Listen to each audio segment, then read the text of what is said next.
Night live stream on AP Studios. And tonight we're going to have, oh, he's been here. I didn't see it. I didn't get him in here quick enough, but we're going to have Mr. Mozman talk to us about storage, data storage, which is something I need to learn. Moz, take your time, man. Sorry I didn't grab you quicker there. Didn't see you in the green room. Uh-oh. Nope, he's good. He's just setting everything up. So we got Mr. John Ishii in here tonight, Mr. Roy Bigsby, and of course, Mr. Selective Imagery himself, Jeffrey Neville. Where? Where? And keep your eyes on him. He's going to move, no doubt about it. Oh, yeah. Hey, Moz, how's it going, buddy? Hey guys, sorry, I'm right before we went live. I had some technical difficulties with the Z6, so I'm not sure why, but I have two cameras set up so I can go back and forth. Hopefully they both stay live. Okay, cool. All right. Mr. Ted ATR Bear is in the chat, and I've already seen Mike Farwell. Yaman's in the chat. David Stewart. I think David Stewart posted a comment before we went live for you, Moz. Oh, I didn't see that. I don't have YouTube open. Maybe I should do that.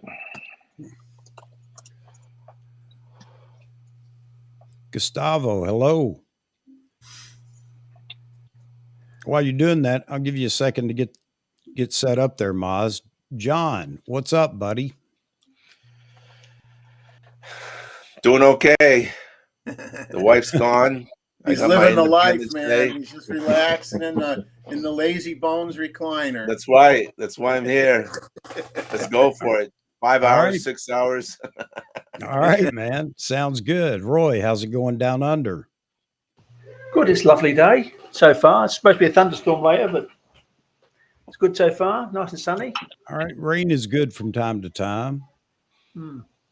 Jeffrey. Hey, we're having a great time. You know, where else could we have this much fun? You know, Holy Grail. Mozman holds up for the audience. All right. Evening. David was asking me what up. Yep. Sorry, David was asking me what I was drinking. So I got some Monty Python Holy Grail Amber Gold, which I got from a British shop locally. So. Okay, cool. Cheers, everyone. I think everybody's worried about how much money they're going to be dishing out by the end of the show. Well, I know that I plan to because I'm going to have to invest in storage. I found out, Mozman, that unit I was talking to you about the other night does have the red drives in it. Oh, perfect. I assumed it did, but you know what they say, never assume. Yeah.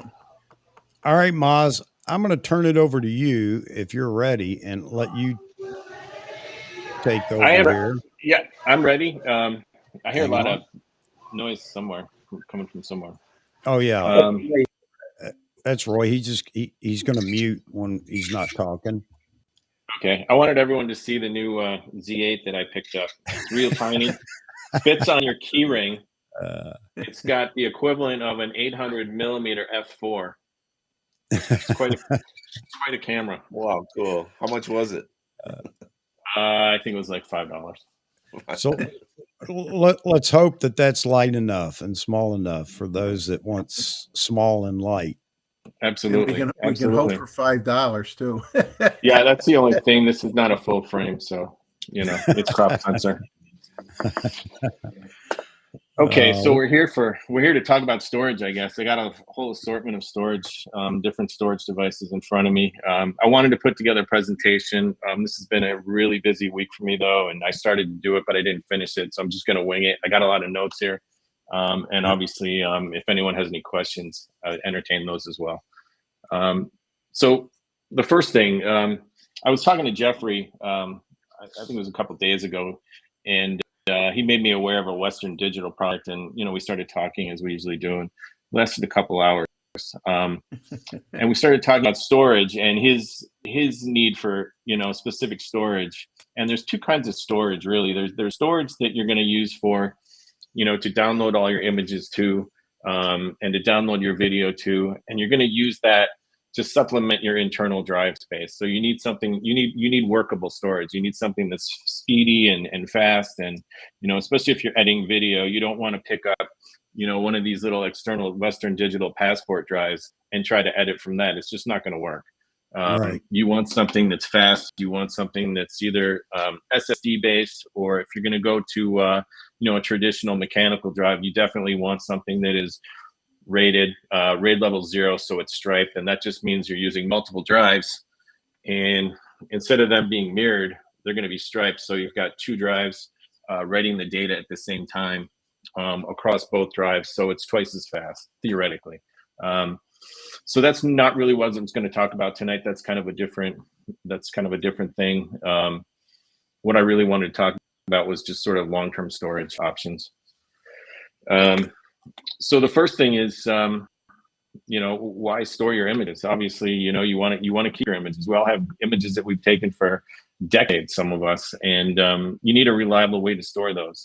One of the things that I do is if I have an image or something that I want to keep, and let's be honest here, there's no medium that we're going to talk about tonight that is infallible. Nothing lasts forever. Right. So there are certain ways. You can go cheap. What is it you say, Chuck? You can go cheap, you can go expensive, but what you're saying? Yeah, the supply channel at work says you can get cheap, fast, or quality. You can only get 2 of those at any given moment. Yeah, right. If it's cheap, it ain't fast, or if it's cheap and quality, it isn't fast. You're not getting it soon. If it's cheap and if you're getting it, you get it. I'm all I get it. Sorry, I got way too much on my mind right now. Go ahead. So we get it. I think that for me, just to throw this in there, Mozman, and maybe you're going to attack this, is I need it consolidated and writable to whatever, and be able to migrate all the small external drives that I've got everywhere and try to put it into one system. I understand there's then, of course, the need for backup, but just how are you going to talk about that tonight? Setting up, I don't know what NAS is. I don't know what RAID is. Yeah, I'm definitely going to get into that. Okay, so that will help me for certain. And then I'm sure you're going to get questions from everybody in the chat. So go ahead, buddy. Sure. So one of the things that I do is if I have really important photos and, family photos, things that I want to hold on to, want to pass down, I print them out. Get those printed out. If you have any photos that you care a lot about that are sentimental, that you want to pass down, that you want your kids to have, their grandkids, print those out. Another option is you can always get your digital photos put on the slides. Slide media is small. You can store slides. My dad has hundreds of thousands of slides, and they don't take up as much room as you might think. So it's about $3 to do that. You can take your digital image. There's a lot of places online that do it, and they'll give you a slide back for $3 an image. So that's an option. Other types of media that you can store images on. Now, going back to the optical media days, CD, DVD, these were great. These are what everybody backed up to. Before that, there were like SideQuest drives, Jazz drives, mini SideQuest. I mean, you name it. There was so many different options out there for storage.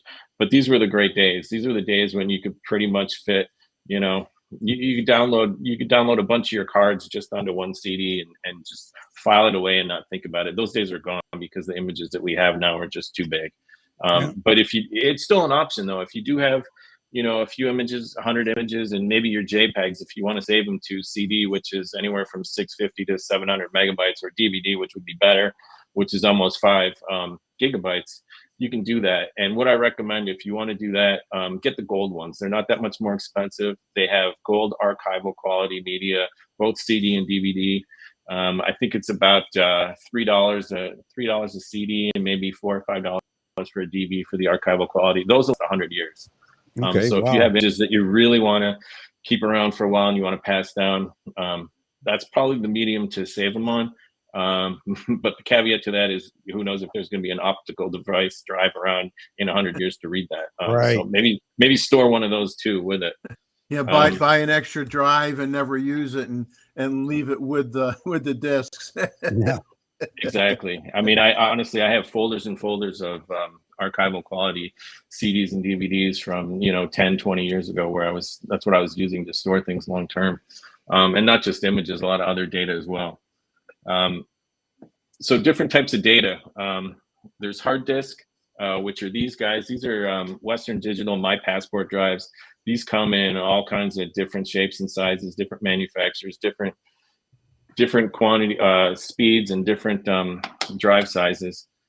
They come in all different colors. They come in red, blue, white, green. And these are pretty common. These are quick. These are cheap. You can get one of these for under $100 for a terabyte. And it's just an easy way to, offload some files, some photos, or whatever you want to from your computer. The problem with these is, they have a life of about, as does any hard drive, about 3 to 5 years. So if you're going over like 5 years on one of these drives, whether it's the smaller ones or the bigger ones, after 5 years, you really want to think about getting the data off of that drive and putting it on something else. So it's an option, but it's not a long-term option. And it's probably it's the cheapest option, but it's also one of the slowest. Moss, I got one question. I got one question before you. Absolutely. I noticed that I got a bunch of those drives that you just showed, but the problem is they use this USB 3, right? Yep. All right. So now everyone's going to USB-C, and there's like 5 different types of connections, and this is getting even more difficult to find. Yeah, this is what you need. They make these little adapters. So this is a USB to USB-C. You can get these on Amazon. You can get like a 5-pack for like $10, I think. Not that expensive. I don't know if you notice this. You notice? Yeah. Okay. Now they still like the drives you got. Is this what they got in the backside? I think those Western Digital ones do. Yes. Yes. Yeah. You see now what happens when you can't get these anymore? And they're getting harder to find. Well, what you could do is you could crack the case. So as long as you still have the drive, you could crack this plastic case open, take that drive out, and you could easily, find an interface to hook that up. So I wouldn't worry about that. But those cables that you have, those are a dime a dozen. I don't think that you'll be in a situation where you can't find one. It seems like all the manufacturers going to C now. You see? Yeah, absolutely. Even Apple has to go to C now for their charge ports. Because of the European Union. So many different, you got C's and you got this kind and that kind. I mean, it just drives you crazy. Well, yeah. I mean, if I know you've been in this for as long as I have. And the amount of different cable changes over the years, the past 30 years, are just incredible for everything. Yeah. And this right here, this is another really popular drive. People like these because they have the rubber bumpers on them. Essentially, it's the same thing as the Western Digital. It's just got that cool orange bumper on it. The drive itself is nicer. It's metal housing, which is nice because it will dissipate some of the heat from the drive. Maybe it'll last a little longer, maybe it won't. But these are an option too. And you see these, you'll see these all over. But they are good to travel with because they do have this extra little bumper on them. But again, this is going to be the same thing as those Western Digital drives, same mechanical drive. I have a bunch of them. I've used them. The problem with those things is they're just really, really slow. If you want to transfer a lot of data and you need to do it quickly, don't go that route. It's good for if you want to store images and you don't want to work from them. You just want to put them away for a couple of years. Get one of those. It's going to be the cheapest option. These right here, these are little mini SSDs. Ever seen these? These are the SanDisk SSDs. I got a lot of these things. I always have one in my bag. My internal laptop drive is about 2 terabytes. So if I offload everything to my laptop drive, I'm going to need to back up at some point. So I just carry 1 or 2 of these. These ones right here are 2 terabytes each. So I can download my cards to these, 3 or 4 times before they get filled up. From here, I will take these and then I'll get home. And then provided I think about it, I will take these and I will back these up to my NAS, which we'll get to in a minute. Another less expensive way of getting into SSD is to kind of make your own. And SSD memory comes in all sorts of different shapes and sizes. Some of it looks like RAM. Other ones kind of look like drives themselves. So this one right here, this is a Samsung SSD card. This is a 1 terabyte card. I'm not even sure what these go for now. $100, I think. You can get these on Amazon. So you get one of these, and then you can get your own case, just a little plastic case. They sell these on Amazon. They're really cheap. I think this one is USB 3.1, so it's the fastest. The card just goes in like this. You slide it in, and then you've got very portable and lightweight SSD for a lot less than one of these guys. Obviously, these guys you're paying for the convenience. It's small. It's nice. It's more portable than this. You can slide this into your pocket, slide it into. I've got a bunch in your of those. camera bag. Doesn't take them. Yeah, I've got a bunch of the SanDisk drives, and I think they're great. And some of the Samsung, what are they? T7? I don't know. Drives. Yeah, the Samsung ones. Yeah, those and are good too. And that's the reason I'm all ears for this tonight, Moz. I want to consolidate it all into one system, and I can leave those as standalone backups too. For now anyway. But yeah, that's big, man. So Greg is asking. No worries. How much is a 2 terabyte SanDisk? I'm glad that you asked. Because I'm selling them today. No. So SanDisk actually has two different types of these. They have the Extreme Pro, and then they have the other one is the just the regular Extreme. So a 2 terabyte in the regular Extreme is right now they're on sale. I'm looking at the Western Digital site right now for $169.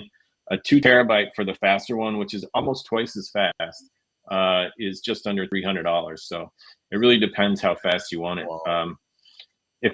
Wow. If you're just backing up to these and you want something quick, just get it for the regular. Just get the regular Extreme. Don't go for the Pro. But if you want something that you can actually maybe work from, edit from, get the Pro. But storage, just get the regular Extreme and save yourself the money.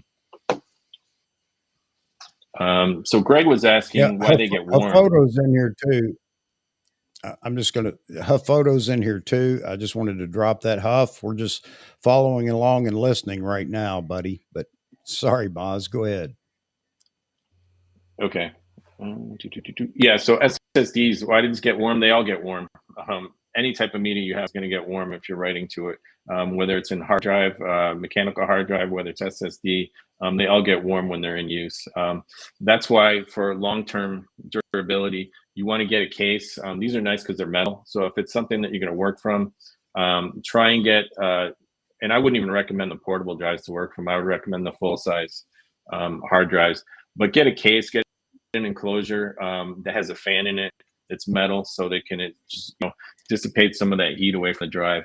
If you're gonna work from it, if you're gonna have it on constantly, when I was talking to Jeff, he was saying that one of the annoying things about his G drive is it has to spin up every time he wants to edit a photo because the drives spin down if they're not in use. So if it's something that you're gonna be using daily and it's plugged into your computer, get a good case for it. It'll last longer. Sorry, Huff photos distracting me. You at a campfire? Yeah, that's what it looks like. Not at a campfire. He's just using one of those Halloween special was a effects couple on weeks one of ago. those LED light panels where you can make lightning and police siren lights and all that stuff. Yeah, it looks like it is a campfire. Like, he is. Okay. He's at a fire. Set his yard on fire, man. Someone keep an eye on Huff photos so nobody comes up from behind them. And nobody's cooking marshmallows either. That's a disappointment. Where's the marshmallows, man? The s'mores. You got to have the s'mores. Okay, so we kind of covered SSDs, HDs, making your own SSDs. Obviously, you can do that with mechanical drives too. The one thing I will say about mechanical drives is there's a lot of different types of mechanical drives you can get. They range in speeds from normal speeds are like 5400, which is what smaller ones are and most laptop ones are. And then you get 7200, and then you get some faster ones that are 10,000 RPM. Obviously, the faster the drive, the faster the throughput. So you can make your own RAIDs. You can get your own enclosures. You can do all of that, or you can buy something off the shelf. There's a lot of options out there or buying your own RAID, you want to make sure if you're getting this for storage, that what you're looking for is RAID level 0. I'm sorry, RAID level 1. RAID level 0 is striping. So that's what you would want if you're doing video or editing. You want something that's fast. That's where both are being utilized. The data is not redundant. It's not being mirrored. It's just basically built for speed. So you want RAID level 1, which is where you have 2 drives and they're basically carbon copies of one another. Or you can go up 5, and there's a lot of other different RAID levels, which probably not going to get into. So with a minimum, you want that RAID level 1. This right here, this is a Synology. This is very similar to Western Digital product. This is a very simple NAS. It's just a simple 2-drive NAS. The advantage of a NAS is that this will, I'm just going to open it so I can show you guys here. This will basically live on your local network. So you can connect to it from any device you have. You can see here, there's 2 drives in here. Okay. These are Western Digital red drives. These one 8 terabyte. So it's basically an 8 terabyte storage space because one of these is obviously a carbon copy of the other one. The nice thing about getting a NAS, managed RAID, is if there's any failure on one of the drives, you'll get notified one way or the other. Sometimes you have software that's running on your machine, or other times with a NAS, there's a lot of software that comes with this. One of the great admin functionalities of this is, and I'm sure Western Digital has it too, is it does a disk check every single night. So it'll test both disks every single night. If it starts to notice that the disk is getting a lot of bad blocks, and bad blocks are okay because the drive has extra which you can write to. But if it starts to get a lot of bad blocks, or it notices a problem with the drive, it'll send you an email right away. So once the drive starts to deteriorate, you get an email, and then all you have to do is, and the really cool thing about this, and a lot of not swappable. So this, all I have to do is, if one of these drives starts to fail, I'll come in here. Some are really easy. Some have handle where you just pull them out. This one, you have to unscrew the drives, but you just take the drive out and you slide in a brand new drive, and it'll start to rebuild itself, and it'll just copy the data that's on that one good drive over to the other one, so that everything is mirrored again. That sounds cool. So it's always good. It's always good, you know, when you buy drives for your RAIDs, to have one spare hanging around. So, you know, if something should happen, if you do need to hot swap a drive, you've already got it on your shelf, and you can just plug it in. You don't need to worry about ordering it. And, you know, sometimes drives go out of stock, and you may not be able to find one. So how large can you go on something like that you're showing us now? How many terabytes? I'm not, you know what? I'm not even sure how big the largest drive is these days. I know it's over 10. Over 10. Yeah. Yeah. Terabytes. So you're obviously limited by the size drives you get. Okay. I was just wondering. Okay. Yeah. But what question for you, Maz? Yeah. Why is it that I don't understand when people say that mirrored drives are not the same as a backup. If you have one drive that is an exact copy of what is on the other one, why is it that people say, oh, that doesn't count as a backup? That's not a backup. Why do they say that? Well, that's semantics. I mean, I see it as a backup. I see it, it's a backup on my network. It's always available. You can have a backup like something like this, or, something smaller, the SSDs that you just plug into your computer, and let's say you use Time Machine to back up to. That's a backup, but this is a backup too. I mean, backup doesn't necessarily be something that you just put away once you've backed up to it. You can absolutely use that as a backup. In fact, it's probably safer to back up to a NAS than it is anything else, because I don't know these right here, these have a shelf life of 3 to 5 years. So if they're just sitting in a drawer, they're deteriorating. They're not staying in pristine condition. Everything deteriorates whether you're using it or not. So even if you write to this only once, you put it in a drawer for 10 years, you're probably not getting data back off of it when you do plug it in. What would have the longest longevity? What's type or system or whatever? Well, that's where things get kind of dicey, because nothing lasts forever. Even SDs right here, Yeah. SSDs deteriorate too. You can only write to these, you know, a finite number of times. Not that most people will exceed that, but the problem with an SSD is if you put this away in a drawer for a few years, this has to have an electrical charge in it to retain the data. So if you put this, and heat really affects SSDs. So if you're in a hot climate, you put this away in a drawer for a year or so, you may not have any data on it when you plug it back in. So if you back up to if you do back up to SSDs, plug them a while so that they keep it charged, because once it loses its charge, your data's good to know. Yeah, really. I thought that was the best. you know, I'm sure there's been tests on these, a lot of tests on these for durability. I don't have stats. I couldn't tell you, like, you know, if it was 300 days or if it's 3 years, but just know that once in a while. Okay. Wow. It seems like the higher end hard drives have like a 5, or at best like 5 years, from what I've been finding out, reading anyway. Yeah. Would you agree with Absolutely. that? And that's where the type of drive that you purchase makes a big. You guys saw that I had a little red drive. Yeah. Hey, Moz, Specifically I got one question, Moz. Hang on, just Moz, man. Moz, We're losing you, Moz. Your video froze and your audio is choppy. Uh-oh. Yeah. I was going to ask him about the cloud. Should you back up on the cloud too? Trouble with the cloud, John, is when you have a cloud, a lot of when he's talking about the NAS systems, they're almost called, some of them call them a personal cloud. They're like a server, your own personal server. But when you're paying for someone to hold your data for you, the rates are really expensive. Most people wouldn't want to spend the money. It's very expensive to store terabytes and terabytes of data on the cloud that's managed by somebody else. So, from my understanding, is with all these devices to storage, and you shoot, especially the video guys, 8K and ProRes. My God, I mean, 1 terabyte is nothing. No, you're right, and I guess we'll probably get into that in a bit, because that's my concern as well. Am I going to have separate drives, large drives, just for video? It's storage? huge. It's huge money, even just for stills. I can't imagine. Well, I just cleaned up. I have a RAID system. It's not an NAS, and just so you know, the NAS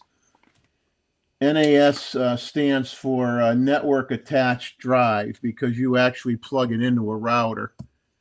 And you don't plug it into your computer. You plug it into a router, and you use your Wi-Fi in your home, and you can have multiple computers in the house, and people could all send their files to that NAS system hard drive. So you don't have to physically plug it into one of your laptops or your desktop computer. You plug it into a router and set it on a desk, and you just send the files to it via Wi-Fi. Here we go. Hang on, guys. We got Mr. Mozman back. Go ahead, buddy. Sorry, guys. My router must have reset or something. I don't know where you lost me. I was talking about different types of drives you can get. As you can see, the drives I have in here are Western Digital Red. Those are made specifically for network storage. They're designed to be operated continuously. Whereas if you get something else, like they have a black drive, a green drive, a blue drive. Those are all for different types of situations. The black is the fastest. But if you're going to be running it full time for storage, you definitely want to get the red. That's specifically what they're designed for. Also pay attention to drive warranties, because drives have completely different warranties. I mean, obviously, FYI, about the warranty. Mossman, all those Western Digitals are made in Malaysia. Are they really? Yeah, right up the street in Penang. Huge. Hey, you can get a deal, John. Yeah, get us. Get us some deals. Say Can I I'm have a a deal? local. Say you want the My local buddies want a discount. deal. I want the local discount. It's heavily secured area in Penang, IT area. Very cool. Next time I need to drive, I know where I'm going. Yeah, come on over, Mozman. I'll show you a good time. It's quite a trip for a drive. I'll come over for just shoot. So yeah, pay attention to the drives you're getting. Some of the drives come with like a 5-year warranty, which is great. I mean, they'll replace the drive, but you're not getting your data back. It doesn't include that. Right. The one good thing about a mechanical drive over an SSD drive is, you know, sometimes if you have a head crash on a mechanical drive, there are companies out there that actually take the platters. These are like little records inside of here that spin around with like a little needle on them. Obviously, it's not quite like a record player, but those platters inside can be removed in a clean room and data can be extracted. So if you do have a hard drive that went bad, there are places that do data recovery, and they do it in sort of like different. There's a place where you can take it to, like maybe Best Buy. They'll just plug it in. They'll try to use recovery software. But if there's something physically wrong with the drive, they won't be able to save your data. They'll just give it back to you. But know that there are other options. They're very expensive. Drive savers is one of them. I've had to use in the past professionally. Send some drives in, get your data off, and you know, it can be a few $1,000s depending upon how much data you have.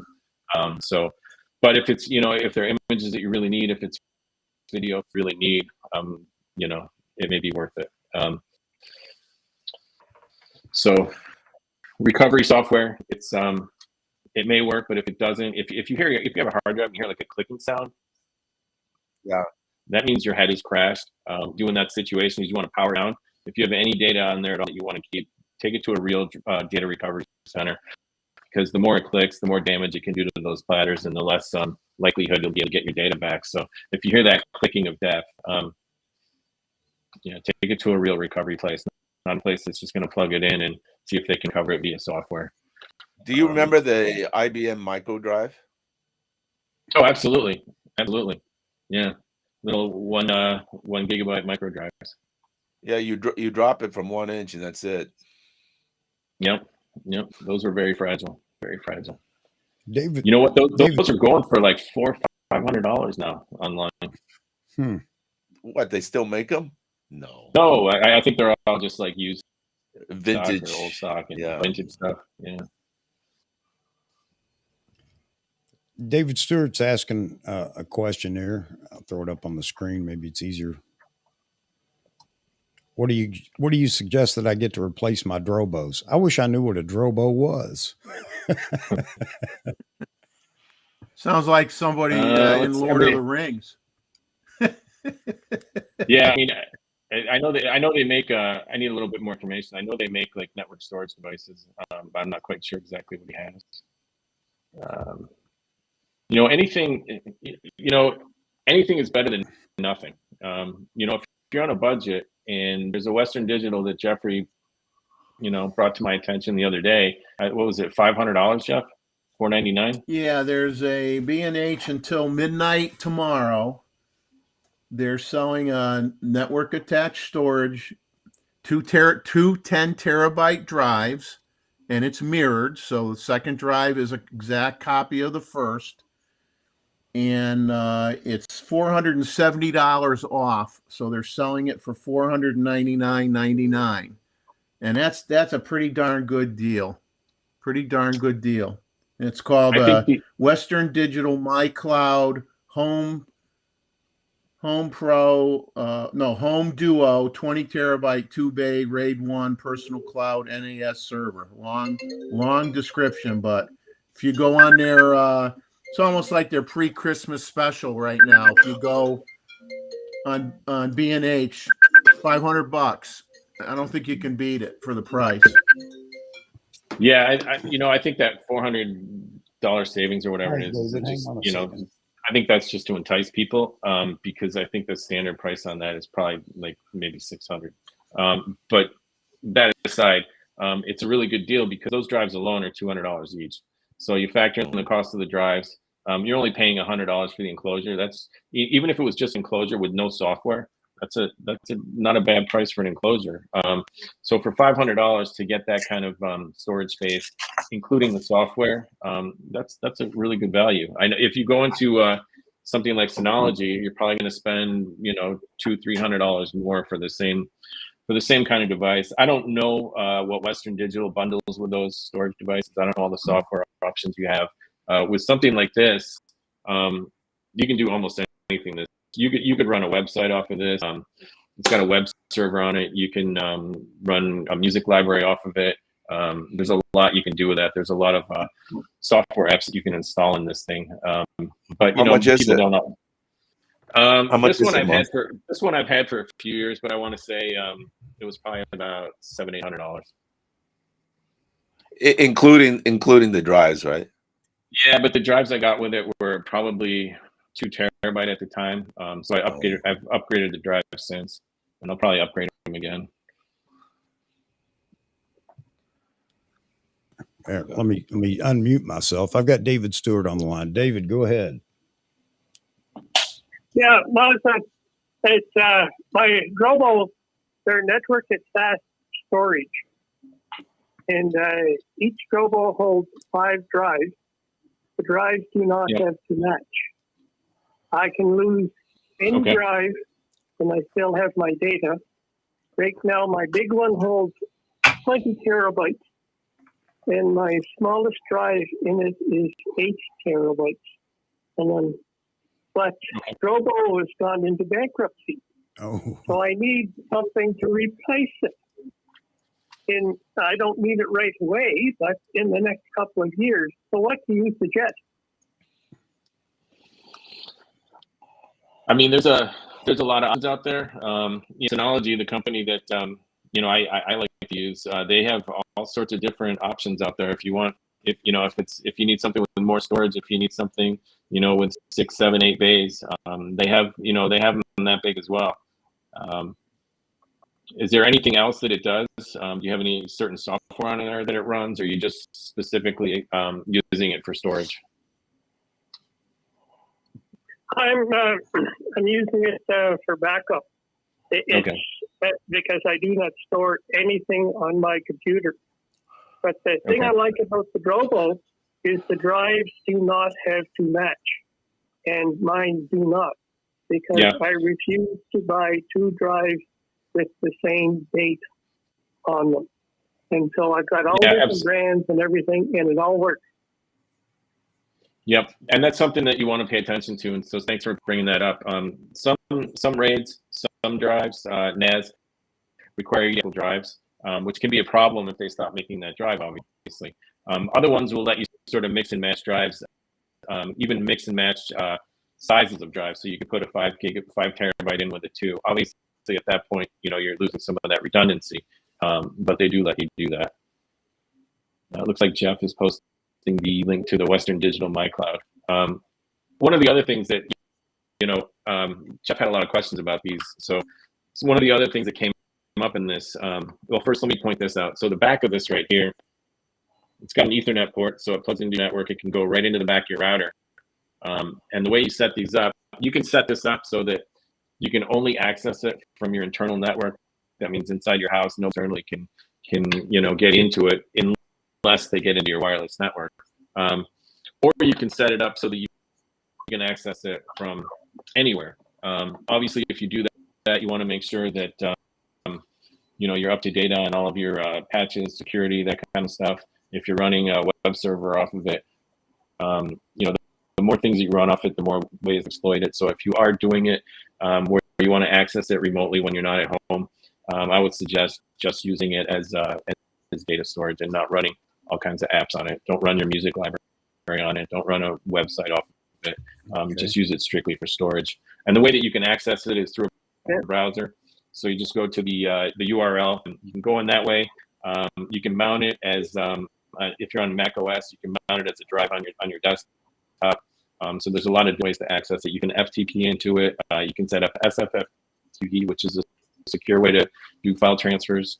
So there's a lot of different ways to access it on your local network or from when you're away from home. The other thing you can do with this is if you see these ports on these are USB ports. So if you run out of space on here, you can always plug in another drive. Okay, cool. So Somebody you had can plug asked in that another earlier. drive. Can you daisy chain these? Okay. Yeah, some of them you can. It really depends on the brand. Yeah. It's something. Chuck, I'm going to let it's you something go that you because want to it's do. too muffled for me to understand. All right, buddy. All right. Talk to you later. Bye. All right. Bye, David. So, All right, David, be happy to answer any questions in chat too. Or offline.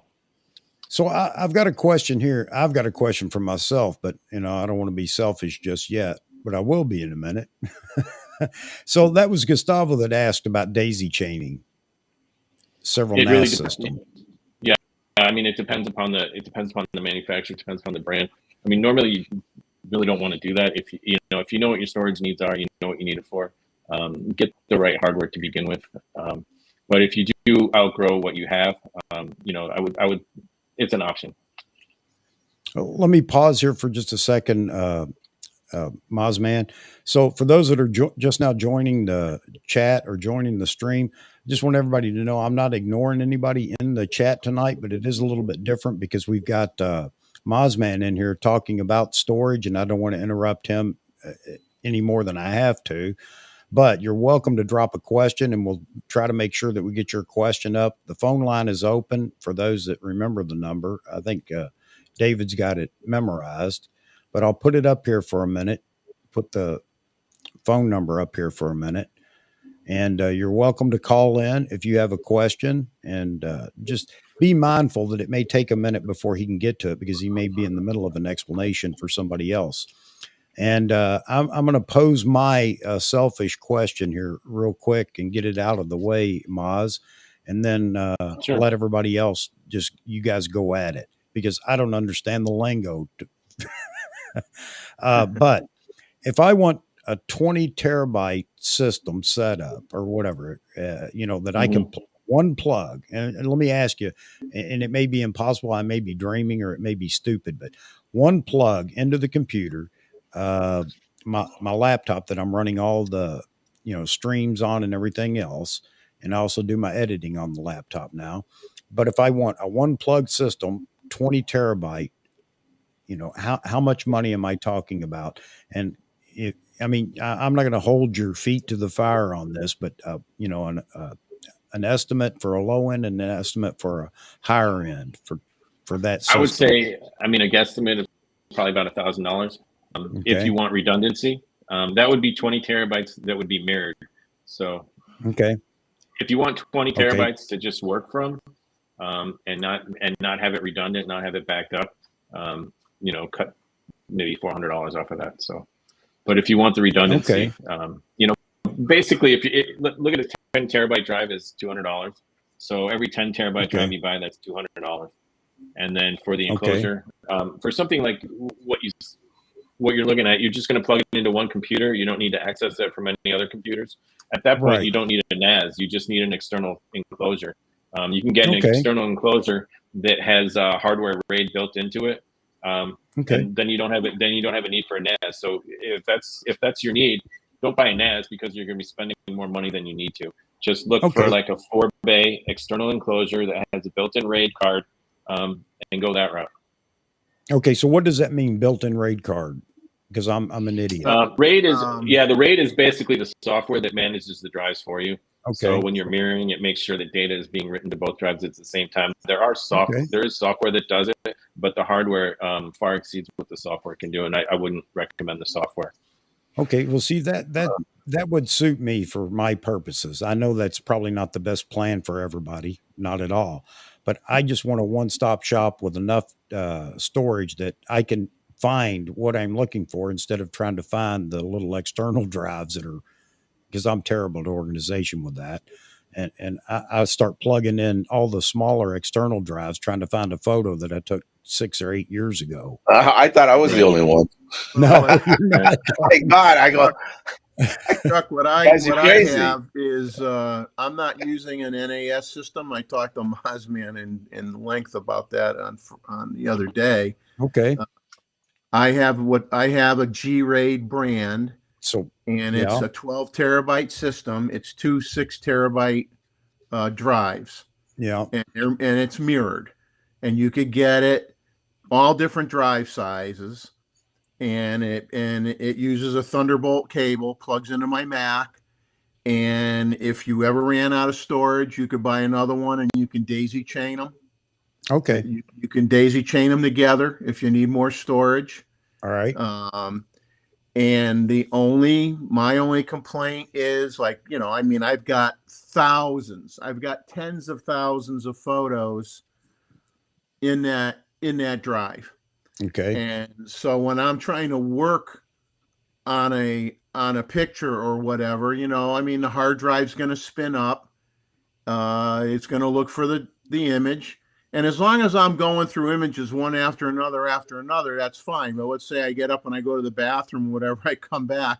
Well, the drive might spin down. So now I go click on a photo. I got to wait for it to spin up again and find the file. So I get a little frustrated with that. But personally, I can't afford solid state.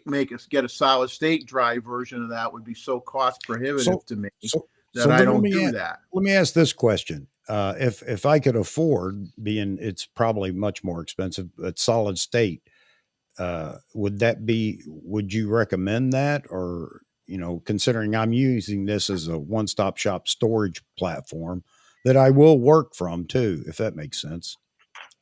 Yeah, I mean, if you're going to spend a considerable amount more money doing that, okay. But it is much quicker to work from. I would say for photos, it's probably not necessary, but for video, 100%. I mean, if you're going to be doing a lot of video editing, SSD is the way to go. Okay, so now, is there a possibility of mixing and matching? Mixing SSD and I'm stupid on this, so I'm asking stupid questions, but you guys are the smart guys. So, what would you suggest if I wanted something to work from, and then I could just migrate it to the storage, maybe? Yeah, that's what I do. Just get. You can get something like this. Get the faster one. Get the Pro, or any kind of external SSD. You can even go to something like this. You can make your own. But yeah, SSD. You could just use it as an external working drive. You can even put an operating system on one of those and boot up from it if you wanted, because they're fast enough. So if you want something to work from, yeah, absolutely use an SSD. And then just back up to your mechanical RAID. Okay, so I don't know if anybody else is in the same situation, and I'm not even talking about an organization. For me, organization would be on one drive or one hub or whatever we're going to call it. At least I know it's in there. I don't have to plug in a dozen, small external drives trying to find out which drive it's on. Right. And yes, I don't number them. I don't label them. I'm terrible. Just get a labeler. Yeah. Get one of these, Chuck. Okay. Make your own labels. All right. Yeah, just so you know, if you went non-SSD, the G-RAID I was talking about is made by SanDisk. If you had a 2 times 20 terabyte drive system, I'm afraid. And they're using high-end, they're using the enterprise grade hard drives. They're very good hard drives in those. That's $1,699. So you have 2 20 terabyte drives, and one is mirroring the other, but it's not going to be as fast as SSD. It's not going to be horrible, but it's not going to be horrible. You're not going to sit there and say, I could read a National Geographic before I get to my next picture or anything, but it's not going to be as fast as SSD. Okay. And I expected that, but okay. All right. So you've answered my question, Maz and Jeffrey. Thank you very much. Now let me get out of the way and let others ask their questions. I'll let you continue, Maz. Or I hope we didn't break your train of thought of what you wanted to talk about next. No, it's fine. It's absolutely fine. I just wanted to look up a cost of a 20 terabyte drive. It looks like looks like they're anywhere from $300 to about $400 for a single 20 terabyte drive. So, okay, probably the way to go if you want that much space, rather than getting like a 4-bay and throwing 4 10s in it. Just you could get a 2-bay and a couple of these. Okay. All right. So that answers that question. I appreciate it. And I know Roy's been chiming in with some things over in the chat, and he's held up a couple of multi-bay arrays or whatever, and shown that to us, even though it's hard to see because I've got you maximized, as you can see in the window. Yeah, there. Roy had one that was hot swappable, so you can just pull the drive out from the front, just slam the new drive in. So it's much easier, especially for if you have it in a server environment, you have it racked in a server, you have it in production environment. That's a much better way to go. Okay, so and I'm serious. I've got to do something. I'm just tired of losing drives. I think I've lost a couple. I'm not sure. That's how disorganized I am. But this conversation is really important to me, and I'm going to buckle down and try to do something. And as far as the organization, I know everybody's talking about keywording. Hey, look, I'm not going to lie to you. I ain't doing it. Yeah, it is the best way, but man, it takes time, man. I don't do it either, and I'm gonna be right up front. It's not going to happen, at least not right now.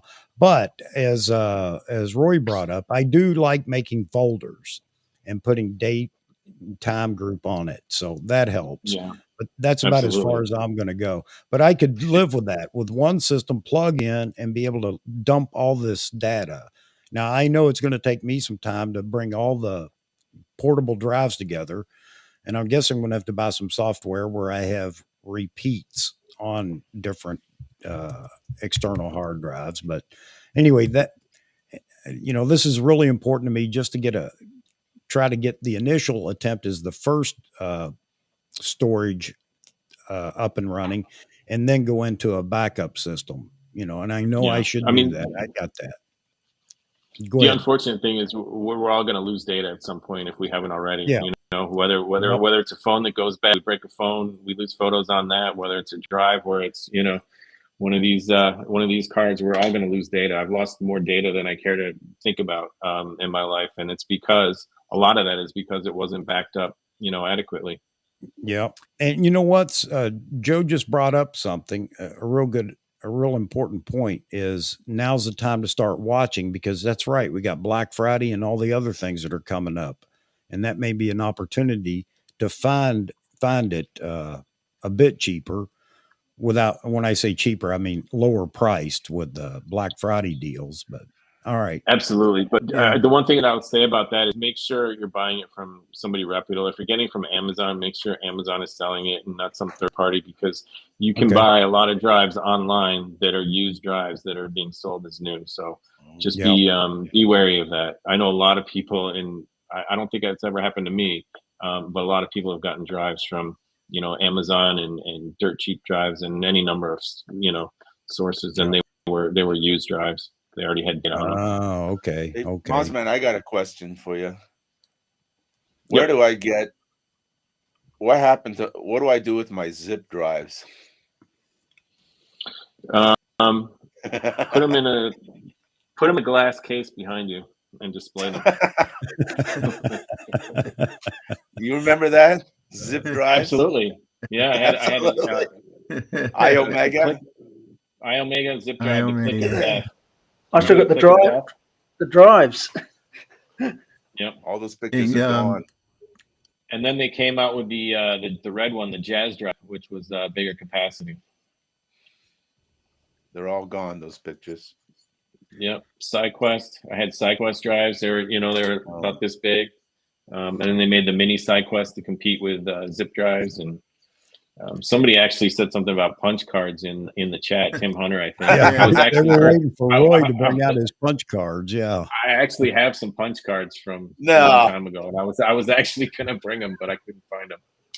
I got the old teletype where it punches out the strip, and all the dots fall in the container. That was fun. No, the punch cards I have, they weren't from personal use. I got them from the computer museum, so I'm not that old.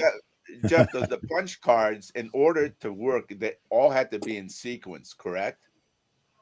Well, when I worked before you had punch cards, I had yellow or Mylar rolls, and you had it looked like a big typewriter, and you could program and punch out code on this piece of paper that was just on a long roll, and it could be 50 feet long or whatever, and it would just punch out the data. This friend of mine, this friend of mine had his entire college project on these punch cards, and it was all, and he tripped and fell, and it boom all over the floor. I, as a joke, I put the teletype dots in a guy's umbrella one day, and I closed it up, and then when he went outside in the rain and opened it up, all the dots fell on him. That was pretty good. And Chuck, just for a reference, just so you know, I said it was like $16.99 for the 2 times 20 terabyte G-RAID system with hard drives. If you wanted, SanDisk makes they call it a G-RAID shuttle. It's solid state drives. It's 8 4-terabyte drives. So you got 32 terabytes, and it's on sale right now, and it's $7,500. So that shows you how much of a big price difference it is when you go from a mechanical hard drive to SSDs. It's significant. It's really significant. Okay. All right. So, I have the first part of it then, talking to you, Moz. I've got I thought I had one even laying out here somewhere. I probably do. It's under something, but the SanDisk, and I have the SanDisk Pro, so it is a bit faster data transfer. Yep. So I've got that. So what I need now is just the NAS or not even a NAS. Just get a RAID. But, okay, just get a RAID. That's what I need. All right, so that's what I'm going to start looking for. All right, now let me get out of the way. I've been selfish and taking up all this time for myself, and thank you very much. I'm going to turn it back over to you, and let's continue. And I'm sure there are more questions coming from the chat. So I'm going to run to the little boys' room, but I will be right back. But you guys carry on. All right. See what we got. Any questions here? You can also get a slot for your PC that takes SSDs directly, which is quite convenient. Yeah. You know what I actually have that I haven't used in a little while. It was just plugs into a USB port, and all it is just a little interface that you can take a raw hard drive. Obviously, I don't have a raw hard drive here, and you just plug it into it. So it's just a quick way to, just a little dock. You can just plug it right into there through the SATA port. Back up to it, throw it in a drawer, do whatever you want with it. Those are convenient too. Hey, Mozman, what do we do? Plug into the PC. What do the video guys do, when they shoot in ProRes and these humongous files? I mean, 1 terabyte would be like nothing. No, you need massive mirrored storage RAIDs.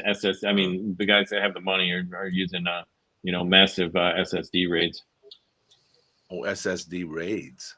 Yeah. I do a very short video clip, and you're talking 3 to 5 gigabytes. Yeah. Just for a very, very short video clip, 4K 120, 3 to 5 gigabytes. Yep. And that's like for just a few. That's like for like a few minutes of film of recording. Yeah, so you can just imagine how fast you could fill up a drive. So yeah, if you got people doing serious, like, oh, I'm going to do a 30-minute video of something or a 1 hour video of something. Oh my God, you're spending tens of thousands of dollars on storage, man. Wow. Yeah, I'll stick to 1080p then. I mean, what I did, which I'm mad at, I'm mad at myself because I deleted all my MP4 files that I had on my computer because I was running out of room on my RAID system. So I deleted all my native MP4 files for all the videos that I've done, and I just said, well, they're on YouTube. But now when I don't have YouTube anymore, or YouTube goes away, I don't have those videos anymore. So hey Jeff, let me ask you something. Let me ask you, when you do a video and you do this, 4K and above production, right? 3 minutes, and then you do one that's really low quality, like just normal HD. The content to me is what counts. Yeah. So is it worth it Is it going to be as far as statistics? Is it going to be more people watch it because it's No. 8 or 4K rather than HD? You're going to For watch it anyway, right? I mean, I don't save my. I shoot 4K 120 so I could slow it down for Yeah. slow motion for a bird, you know, getting that fish Right. out of the water or whatever. But as far as just normal content, but I don't broadcast it on YouTube in 4K. I mean, they down sample it automatically to like high def 1080, right. and I don't care. I'm using the 4K so I can do the slow motion.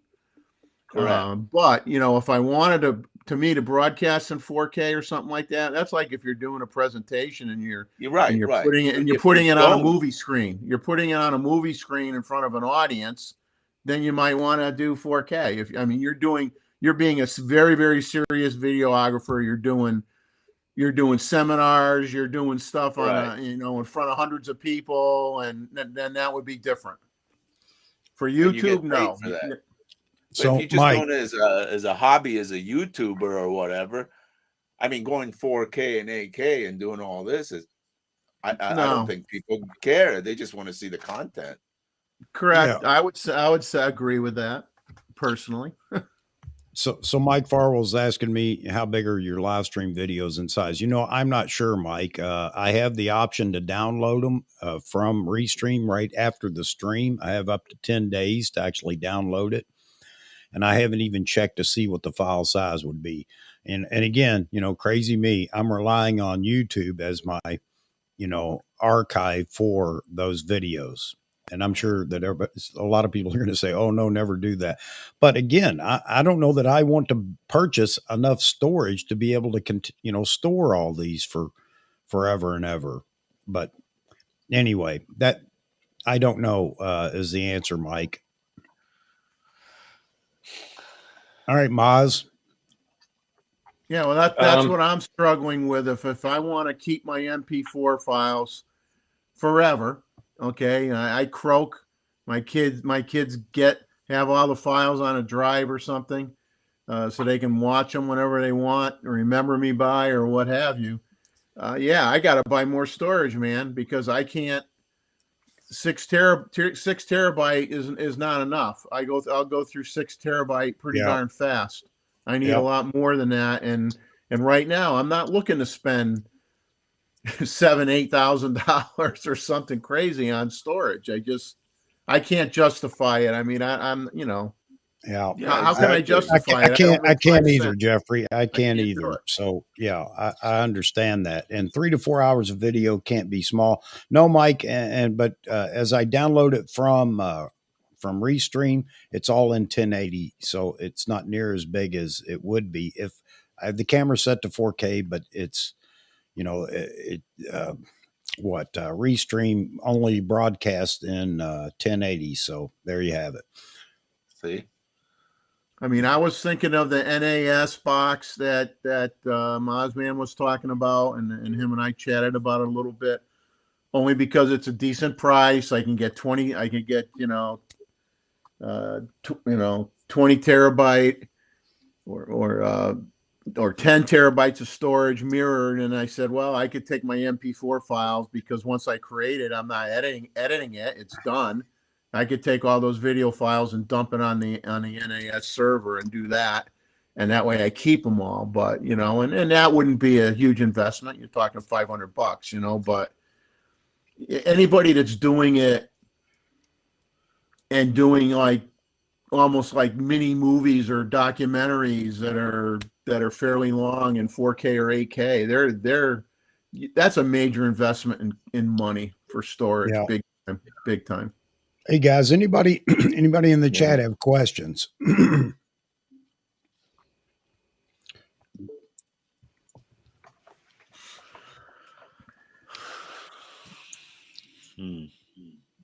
Anybody have questions for Maz? T-Mid could send his hard drives to me. I'm sure I'd see some stuff on there I'd like to watch.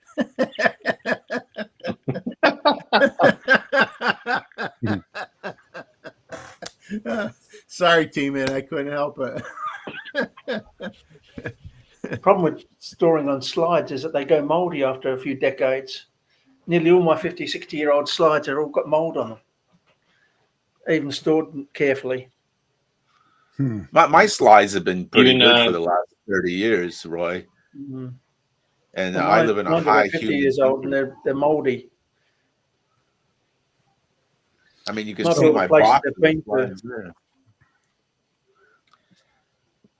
I've been So doing a fun. lot of slides from my dad, from slides that are probably like 40, 50 years old, and they've all Yeah. been in good condition. So Yeah, knock on wood.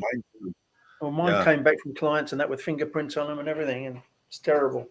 Oh, mine are pristine. Yeah. Mine go back 30 years. It's even the negs are perfect. I keep them in good shape. You got to Well, the ones give your clients the white gloves when you give them slides. Yeah. yeah. Yeah, it's a good point, Andre. The thing is that I would really have Cutting to out, save guys. and I'd have to save in camera, and well, actually, for the Z6, I have to save it with my Adamus Ninja 5.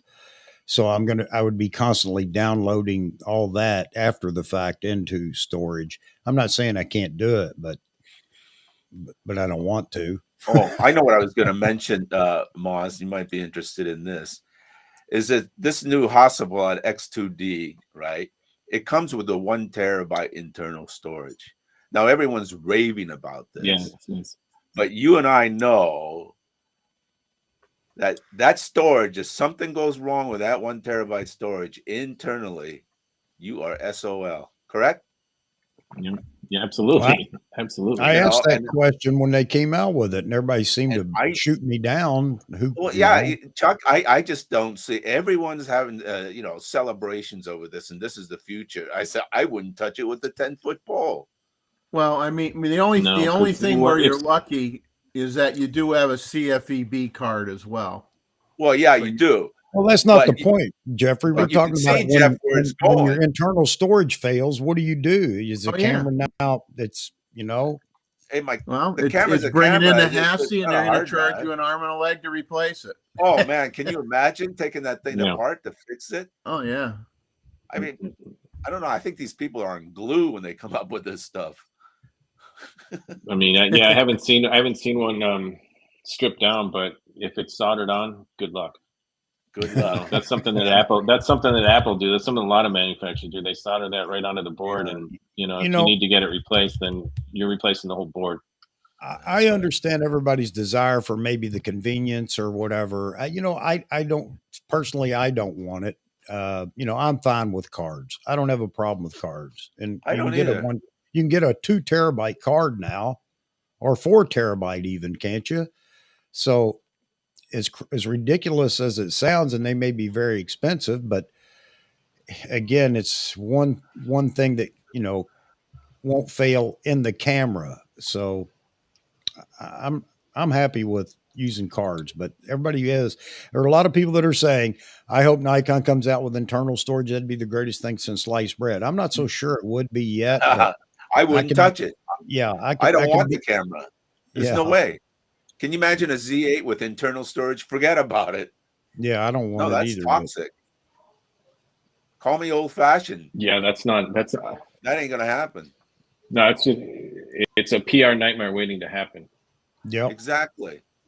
Yeah, but another thing, Moz, these cards, you're talking about how each one of these certain drives will deteriorate after the years.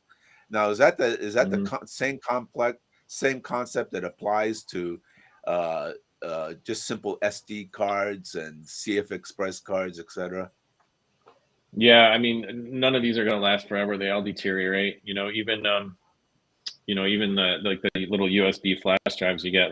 Like here's the thing right here. This is on an adapter. This is like 512 on this. I fit most people can fit all the music they own in lossless format on this. But none of these things are. None of them are built for longevity. The only real way to store something for a duration is, archival quality media, archival paper, those sorts of things. If it's really important. Archival paper. There you go. There you go, Moz. Well, I've got one other suggestion for people, and I've done it twice, and I'm gonna do it a lot more, even though it's not cheap. Is if I want my kids, and they might care less. I mean, but if I wanted to leave some of my photos instead of printing photos, which is a great idea as well. And Mozman knows I got plenty of photo prints in my house right now. But is to make a book. Make a book of your favorite photos, and whether it be a family trip or whether it be your favorite hobby, and make books out of them, and those books will be around forever. I mean, you could have the books made with archival quality paper. It costs you a little bit more money, but then you have your best shots in a book. Your kids, your grandkids could look at it someday, and those pictures are there. And it's expensive, but it's still cheaper than making a larger size print of every image, which would cost you more money. Yeah. Put it in a book. All right. So again, I go back to anybody have any questions for Moz on this? I know we can all go back to the print thing, no doubt about that. But how about for electronic digital storage? Because I'm not printing all my photos either. Well, I think, Chuck, it just goes down to the fact that there is no answer. No, I understand. It's all going to go south at some point. Yeah. I'm just talking about, does anybody have any questions? Maybe they're in the same boat I am. They haven't really set up any kind of storage or whatever, or maybe you're looking for something more high end or higher capacity or whatever. Maybe not the right terms to use here, but questions about that but you're right. It's all going to go south at some point. Go ahead. One of the things that we didn't really talk about is cloud storage, not your own cloud, but storing in the cloud, whether it's like Amazon or Google or Apple or any number of services for important images. I mean, that's an option. It's just the problem with that is it's very expensive, very expensive. So if you're going to use the cloud for storage, I mean, obviously you want to pick and choose what you're going to store there, because you're going to pay for it for the rest of your life. And can they store raw files and NEF files in these? Oh, absolutely. You can store any format you want. But you're paying based on you're paying based on how many terabytes of data you're storing. So you got different tiers, and you're paying different price points, and that adds up quick. I just got Apple Cloud just for my iPhone pictures, basically. Yeah. But like Mozman was saying, I have stuff on Apple. Go ahead, Jeff. Sorry. I mean, correct me if I'm wrong. The thing is, these drives are going to say a good drive is going to be a 5-year routine. You need to have the redundancy, and you need to have a system that's going to let you know when a drive is failing, so that you could do a swap out, and you're going to constantly over your lifetime be swapping out drives so that it can restore, the mirrored copy. And you got to keep going like that. I mean, that's all you could do right now. But as technology changes, that's what gets frustrating. As technology changes, certain media formats become obsolete, and then it's just like one day you have it's just like DVD players, or you have a VHS, and then you have a DVD, and then you have high definition, and then you have this and you have that, and it's like you almost can't keep up. I mean, it makes it really hard. Hey, it's a good point, Tim, and we can go into that now. I'm going to tell you right now, I'm not so dedicated for the backup like you guys are, especially those that are working pros and need a backup system for that reason. But just to get the process started was my goal in this conversation tonight. And I appreciate, all the help from everybody. And Moz, thank you very much for helping out with that. But again, that's another phase of this we can go into, because I know there's all kinds of rules or norms for true backup. minus actually printing. But Hey, Moz, do they still make these? Can't see what that is. Is it Is that just a? Apple. Is it? Is that an Apple DVD reader? Yeah. Yeah, I got yeah. one of those on Yeah. on my desk right now. Well, I don't know got if Apple still makes them, but you can get them. I got a DVD in there that's stuck in there and won't come out. Now what? Is there a You're little not hole in the supposed to front? be eating your peanut butter and jelly sandwich when you're handling your discs. A lot of those have like a little pinhole in the front where you can insert like a paper clip or a pin, and it should force it out. Nothing. Nothing. No, the disc is buried in there. I don't know how to get it out. And so I was thinking, gee, I got to go buy another one of these things. And I don't even know if Apple even makes them anymore. I don't know if they do either. I know you can get them. Super drives. Yeah, super drives. Yeah. Fed up. What was it? There was that one question about NAS back off. I mean, personally, I don't go to that extent, but for business, absolutely. There's a company called Iron Mountain that'll come and take your storage offsite, secure it. They come once or twice a week, take your backups offsite. So if disaster should happen, you also have a backup securely stored offsite. But personally, I don't go that route. Anything I have that I want to save long term, I'll stick it on the cloud. But it's not much. I mean, if you're shooting a lot, call your images. That's the best advice I can give anyone is call your images and don't back everything up. If you go out and you shoot 1,000 photos one day, just call them and store it and back up to the ones you want to keep. And one of the programs that I downloaded recently, and I've avoided it for a long time because it's just one other program that I don't need, is Photo Mechanic. Last week I was in Miami shooting an event for like 3 days. So many photos.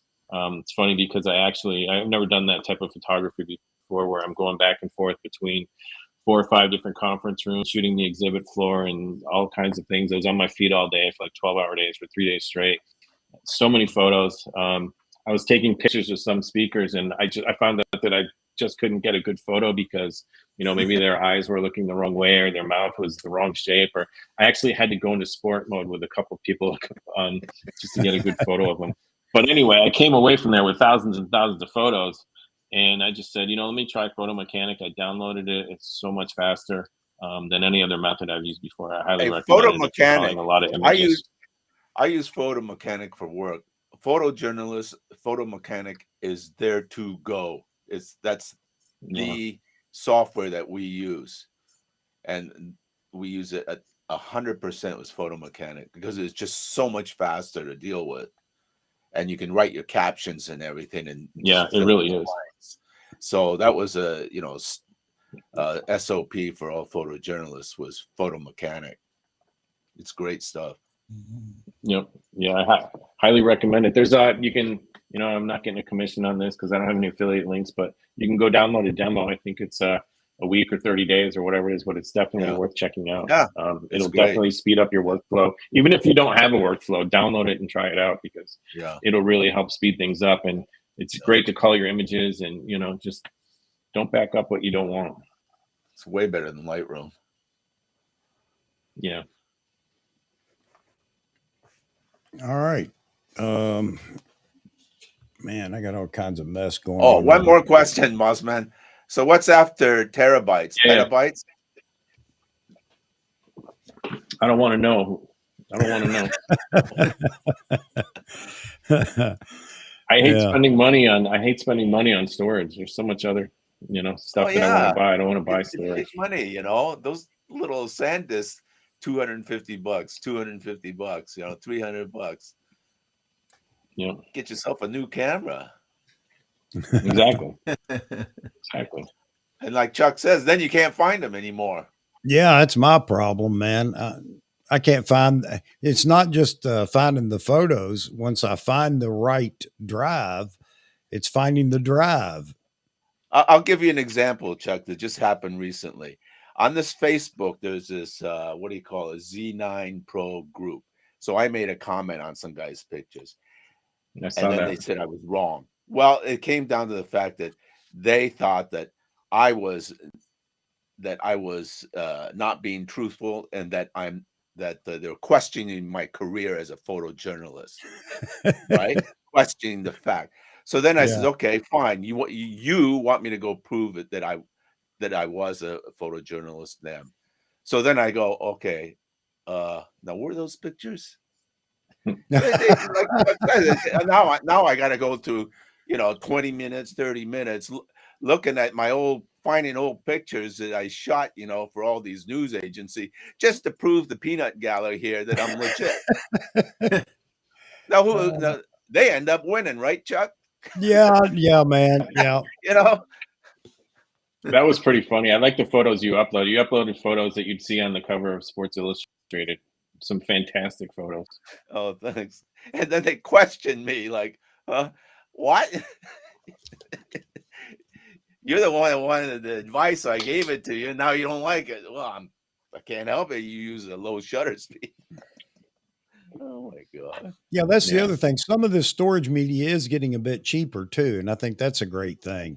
So that's something I guess we can look forward to, huh, Maz? Absolutely.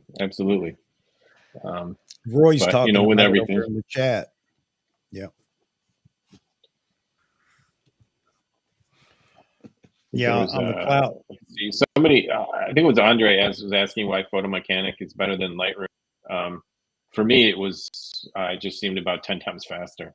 I'm sure John will, can expand upon that. But for me, the speed was just night and day. It's just like, man, when you got it, like in your situation, these type of events and stuff, and you got to get those pictures out to your clients, you do not have the time to sit there and go through, oh my God, look at all the, right? You got to be so fast in culling those pictures. Photo Mechanic is it. That's the industry standard. Okay, I have no idea what BFS. I have to let the experts address this. Storage can be handled by a file server while backup by NAS and cloud. Yeah, absolutely. See, I'm willing to go on. I'm willing to go on publicly and show my ignorance on all this because I need help. And no, Chucky, you're absolutely right. I mean, come on, I'm in the same boat, right? Especially when you're retired, you're not, current with it constantly and having to deal with it on a daily basis. Like Maz, every day you got to go out and deal with it. Well, selfishly, I don't want to deal with it. You know how I hate spending the money on storage because you'd rather buy a new lens. So that's what kills you too. And that's what has killed me for the longest time. That's the reason I was so happy to have this conversation, because I have the money now that I've been saving for the infamous Z8. But now I'm going to invest some of that in a storage system. So again, appreciate you, Roy and Mozman, for kind of learning me a little bit here today. Yeah, I mean, the more megapixels, the more storage you're going to need. Yep. Yeah, I wish it would too. There's no reason. It's not going down. If people are buying it, it's not, and it should absolutely should be. There's no reason for it to be the price it is, except for people are buying it at that price. Here's a good question. I'm just interested. How do I store? That's a good question. I have catalogs. I have a ton of Lightroom catalogs. I actually do certain drives. This one is pretty generic, but I do actually have a label machine, and I'll label drives, and so I know what's on them. Also, I haven't done this in a while, but what I used to do was just bring up the in the Finder, bring up a directory, the list of everything on the drive, and then just print it out, and then store that with the drive or store that with the CD. So I just have a little index of what's on there. Okay. Hey, how many of you guys have websites? I own a domain, believe it or not, but I do not have a site. I have a portfolio. I use Adobe Portfolio, and I have a portfolio that people can get to from the internet, but I don't have I don't know if you want to call that a website or not. It kind of. how many of you have a legit website like Squarespace or something that you pay every month? Wait, you said legit. That's not legit. That's Exactly. just a marketing thing. Come to my channel. I have Squarespace sponsors me. Blah blah blah. 20 years ago, I'd use it, to just show clients some pictures. But in this day and age, I'm not gonna mess with a website. Well, John, Website, man. I have no reason to have a website. Right, exactly. I don't would need I to do go, with "Hey, it? where's your pictures, man? Where's your website?" Well, Yeah, I don't have and a- "What? You don't have a immediately website?" immediately you get labeled as somebody that doesn't, really shoot, doesn't know anything about cameras or Right. photography. And yeah, absolutely, because that's the big calling card, or not calling card. That's your big get out of jail free card with the photography community. Well, where's your work? Well, Facebook. Yeah. Either that or IG. Where's your IG, man? Yeah. Let's see your IG. Yeah. It's kind of ridiculous. But, again, though, I don't have any claim to fame in the photography world, so I don't have to worry about that. I just give them I just let them say what they want. You're right. I'm not a real photographer. Got it. Thanks. Moving on. I was asking what storage drives in. Do you mean So when you, I think they were asking earlier. So when you fill up a drive in your NAS, your system, or whatever you have, what do you do with that drive? Because you're going to replace it with a new drive, right? I storm inside. I have a like padding in there. Oh, okay. I don't storm outside. I wouldn't recommend or anything like that. Inside controlled area. Okay. All right. You probably could put them in one of those cabinets that you could put lenses in, I suppose, right? That people buy, the humidity controlled cabinets. Yeah, I mean, if you wanted to. I'm in a great environment here. It's pretty, I don't have to worry about humidity here, really. Yeah. So. Or a Faraday box. A Faraday box. There you go. That's not a word you hear every day. Yeah. My house is a Faraday cage. ESDS. My house is a Faraday cage, you would think, because I never get a signal on my cell phone. Moz, you live in Southern California, up, right? So yeah, I do. Yeah. Okay. Well, when my sound okay? If I go back Somebody to was the States, commenting that it was. I'll come by and visit. Yeah, it does crackle every now and then, Moz, but so far we're still good. The information's more important right now. All right, I apologize. My internet connection, ever since it went down, it seems like it's been acting up a little bit. But you should live here. If it gets bad, I can call in.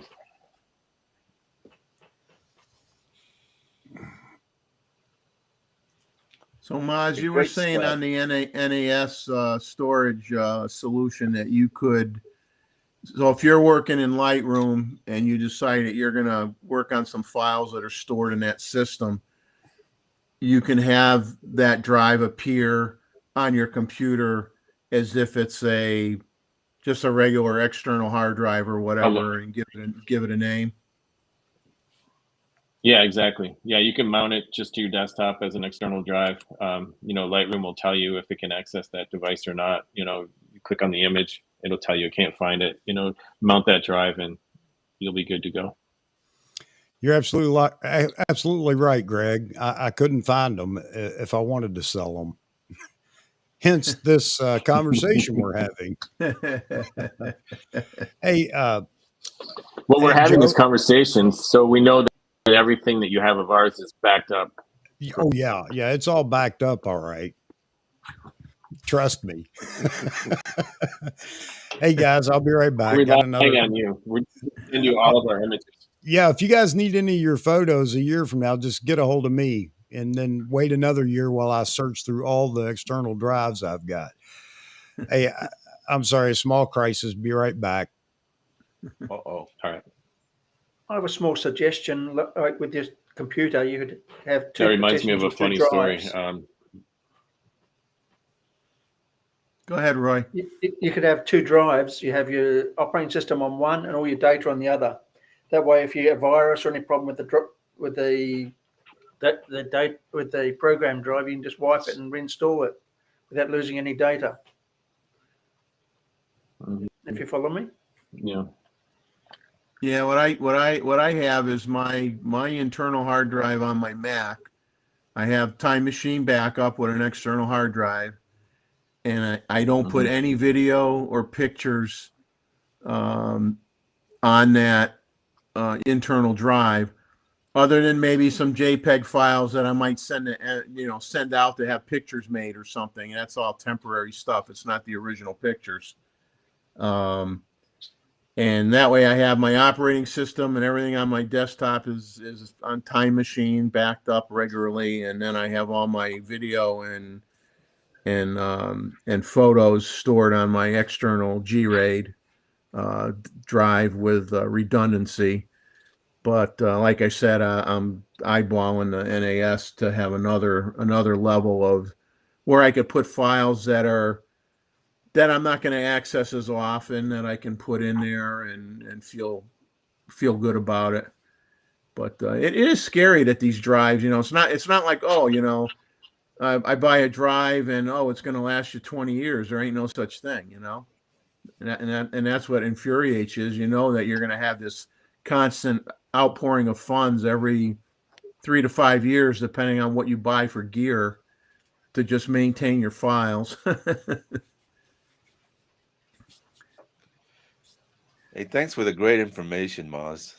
I learned a lot. Absolutely. Somebody was asking Joe, what did he say when NAS drive fills up? What you can do is, let's say you buy a NAS today, you get a couple 6, 8, 10 terabyte drives in it. What you can do is, if you run out of space, you can, in the future, you can go out and buy a bigger drive, stick it in, make sure that it backs up that smaller drive to the larger drive, and then slot in another drive of equal size for that new drive. So let's say you have two 4 terabyte drives, you ran out of space, just grab a couple 10s, throw one in at a time. It'll back up your existing data to that first drive. Then you put that second one in, and it'll start to mirror it for you. Depending upon how much data you have on those drives, it can take a day or longer to rebuild that RAID. So just know that it can take a little while, but it's really easy to do.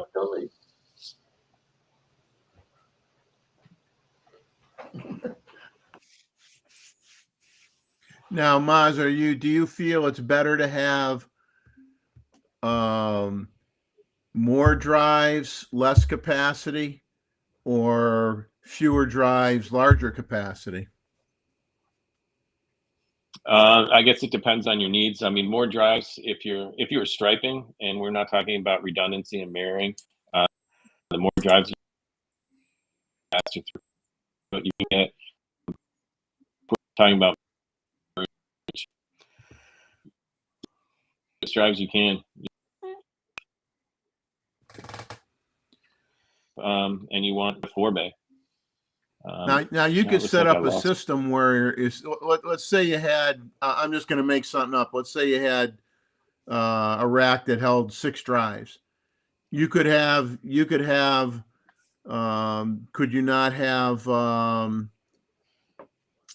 half those drives set up so you're striping them for your working drives, and then have the other 3 drives set up to mirror each other? I mean, can you split it? Probably not. Probably not.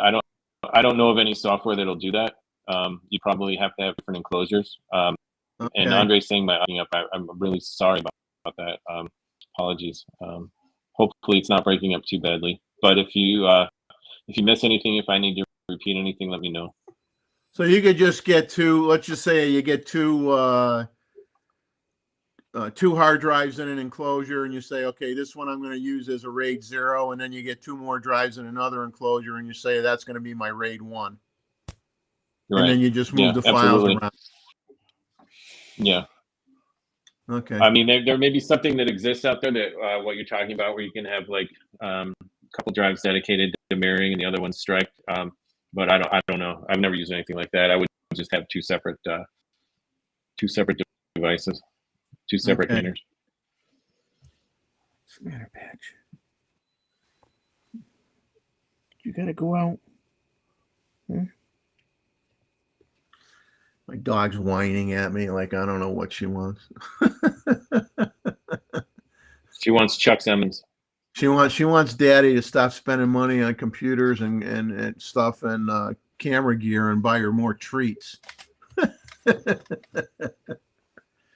Hey, are you guys member of this Facebook group, the Z9 Pro thing?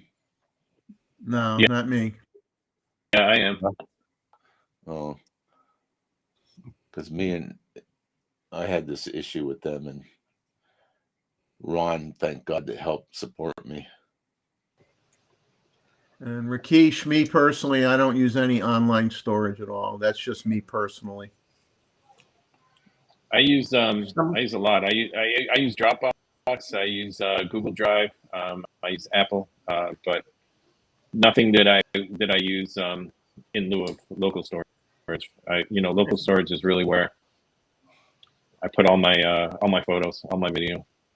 To transfer large images, Moz, what do you use? Do you use that WeTransfer? Oh yeah, absolutely. I have an account there too. Yeah, I use that, and I use Dropbox too. It depends what I'm transferring. Dropbox is easy. I'll throw files in there for a client and just send them a link. But I have WeTransfer as well. Okay. From Joe Stroud. Yeah, RAID level 5 has parity, so you have multiple drives in there, and it's sort of like a combination of mirroring and striping. So you have multiple drives where you're going to get that bead, but you also have a drive in there it's not a single drive, but it's sort of spread across all the drives, which is parity. So if one drive goes bad, believe it or not, all that data is still stored across those other drives. So even though all drives are being used, they use something called parity, which makes sure that your data isn't lost if one drive should fail. That's probably a little bit more than most people are going to want for home. Oh, you want to do this? Come on. Hey, I want to get, what was I going to say? I want to get Roy in here. He's been patiently sitting in the back. Roy, you probably got more digital media and things than any of us, since you've owned everything from the first pinhole camera up till today. So No, I started with rangefinders. okay, so I think everybody would be interested in just hearing what your system. Go ahead. Well, I used to back up onto tape drives. That's what's shown earlier. That's a 120 gigabyte. Yeah, so did I. Megabyte tape drive. That was before digital. We used to have to scan it in and save it on these. But now it's hard to even read them. But now I have a NAS drive, two NAS drives, 32 terabytes each. But that's only for storage. Everything I do is on SSDs that just plug straight into the computer. I work on the SSD, then I'm finished. It goes off to the NAS drive. Okay. All right. So there's Roy's system. Jeffrey's already talked about his. And that leaves me and John out in the dark because our storage system is, It's ditto, man. Well, I think Roy has the original data collection system, and they called it a tablet. But it was, a tablet back then was a stone, and you had to use a hammer and chisel to put all your data on it. hey guys, hang on a second. Sarah, are you sure you're in the right chat? I mean, you're welcome in here in the conversation about the topic, but I'm not so sure you're in the right chat room. Yeah, I think you're off. Oh, I don't know. Okay. All right. It's BS though. I'm sorry. What is BS? Oh, what? What is this? I don't know. And I mean, you're Royce more than is welcome back soon. to All right. So, all right. So, what other questions do you have, guys? What do you guys want to know, or what do you want to share? This is extremely. I have no idea. I would say to kind of summarize this. I don't know what Sarah's going on about, but if she has a question about storage, I'll be happy to answer it. Yeah. To sort of summarize things, if you just have one computer, you just want to back up to a local drive. You don't have a need for a NAS, then just get yourself a 2, 4, 6 bay external enclosure and throw some drives in it, and buy something that has that has a hardware RAID. You don't necessarily need the NAS, but if it's something that you want to access from, let's say you want to edit from your iPad on the couch, get a NAS. That way you can access it from any computer in the house. You can access it from remotely if you want to, if you set it up that way. There's just a lot wait a minute. more. Wait a minute, man. Now you're adding more to my plate. Now I have to be able to connect this to my to the internet or to something, or my modem or whatever. I'm not kidding, guys. I am that technically illiterate when it comes to computers and all this other stuff. Well, you could get it, like he's saying, you can get a RAID system that just plugs in with a USB-C cable or a Thunderbolt cable or whatever is supported by that brand, and it has nothing to do with tying in with your router or anything else. And you can get a two bay system, and have one drive to put all your data on, and the other one is redundant and copies everything. Or you could get multiple drives and you can go that route. And right. Or the NAS system. The only thing the big thing the NAS system does, if you had a house full of kids and everybody had a laptop and you have that NAS system and you plug it into your router, everybody can access and save files in there and do what they want, and they don't have to the drive is not plugged into their computer. Okay, well that's a good thing, because that's a good thing, because I don't want that. I don't want that, so that's a good thing. So you just want maybe just a conventional an enclosure with multiple drives, and with that can be configured for RAID. And then there's different types of RAID, and all that would be in the manual that you get with the device. Oh, no. If manual is needed, it ain't for me. But you set it up so if you want redundancy, it's called RAID 1. If you want it to be like one big hard drive, you got 4. Jeff, I can save you a lot 10 terabyte hard drives. You got like one big 40 terabyte hard drive that's super, super fast. Yeah. But there's no redundancy. So there's different ways to do it. All right. I was all for the one I plug into my computer and I'm good. Well, that would be a conventional enclosure with 2 or more drives and a RAID system, and you would just plug it into your computer. All right. So that's what I need, Moz. RAID. Yep. That's what you need. And let me back to Jeff's point. You can take one of these, and mine's set up to mirror, obviously, because I want that redundancy. But you can take one of these. You can stripe the 2 drives in here for speed, and then you can use this external USB port on the back to back up one here. So that's another way to use one of these. So if you do want the speed and you only have the 2 bay NAS, you can stripe those drives, and then you can plug in an external USB to back up the data that's on those. Obviously, that external drive is going to need twice the capacity, but okay. Someone has an old HAL 9000 computer. I had one of those. I miss the old Radio Andre, Shack my son's analogy. TRS 80s. Trash 80. Andre, Trash 80s, had baby. no problems whatsoever with Synology. Nothing. I'm not with hardware. It's working for me. I get. Of course. Okay, Moz, you are dropping out quite a bit right now. I don't know if it's getting ready to drop you or what. No, what's going on? Can you guys hear There me? you go. I think I froze. Yeah. Can hear you now. Well, now I can't. Am I You back? froze again. You're back. Well, Yeah. Am I back now? Yep. Yeah, but you're kind of like a Godzilla movie where the voice comes out, but the lips are moving at a different rate.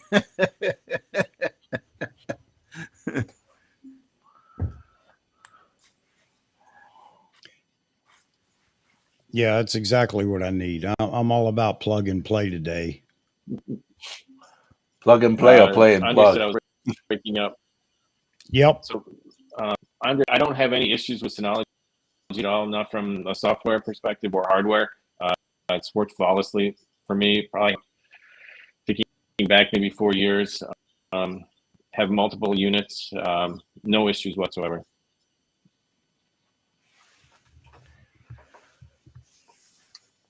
Okay, so BFS. Now, again, from my ignorance, and John, you can jump in here and help me out sometimes. Don't let me be the only ignorant one here.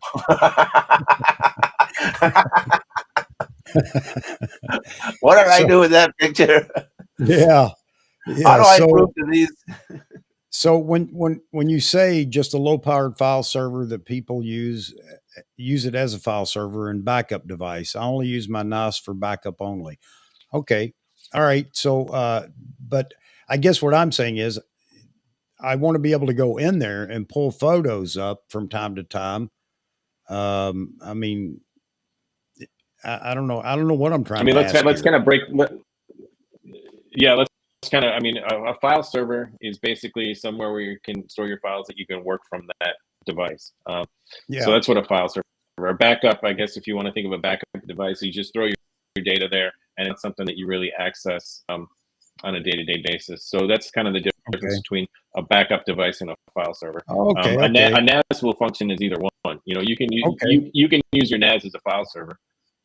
Okay, so that's what I want to do, so that I do have the ability to reach down, grab a photo that I've stored over there.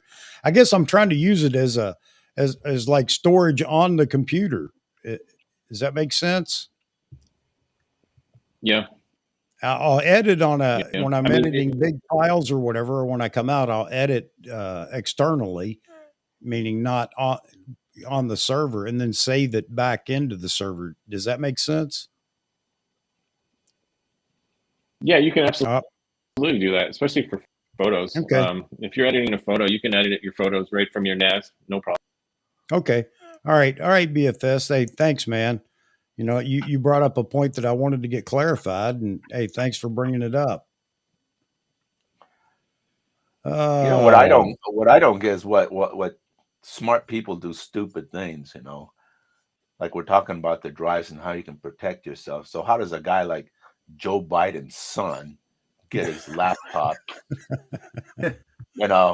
compromised? I mean, this is like 101 security. Hello, put it on a drive and stick it away, man. Yeah. Okay, I shouldn't consider that backup. So what I need to do, and that was a question that was asked earlier and answered, Moz, by you. I can daisy chain yet another in to just make that the backup. Does that or no?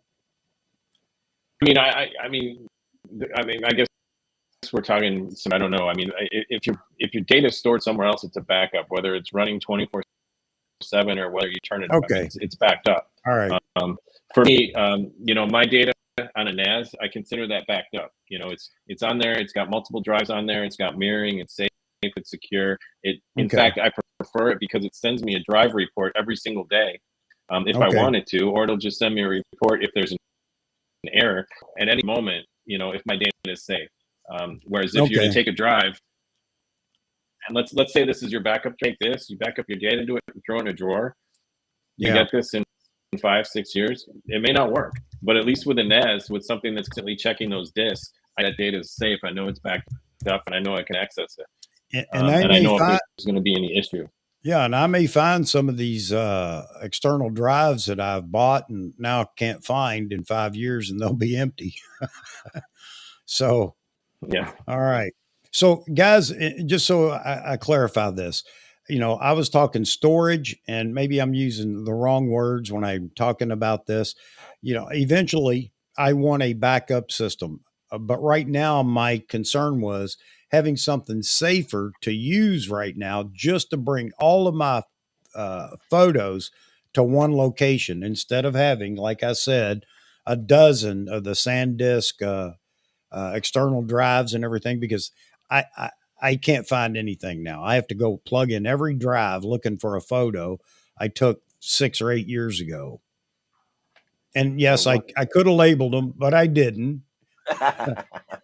But now, before everybody starts on that trail, so I'm the lazy guy that just wants a plug in the computer. It captures, I can save everything to that drive.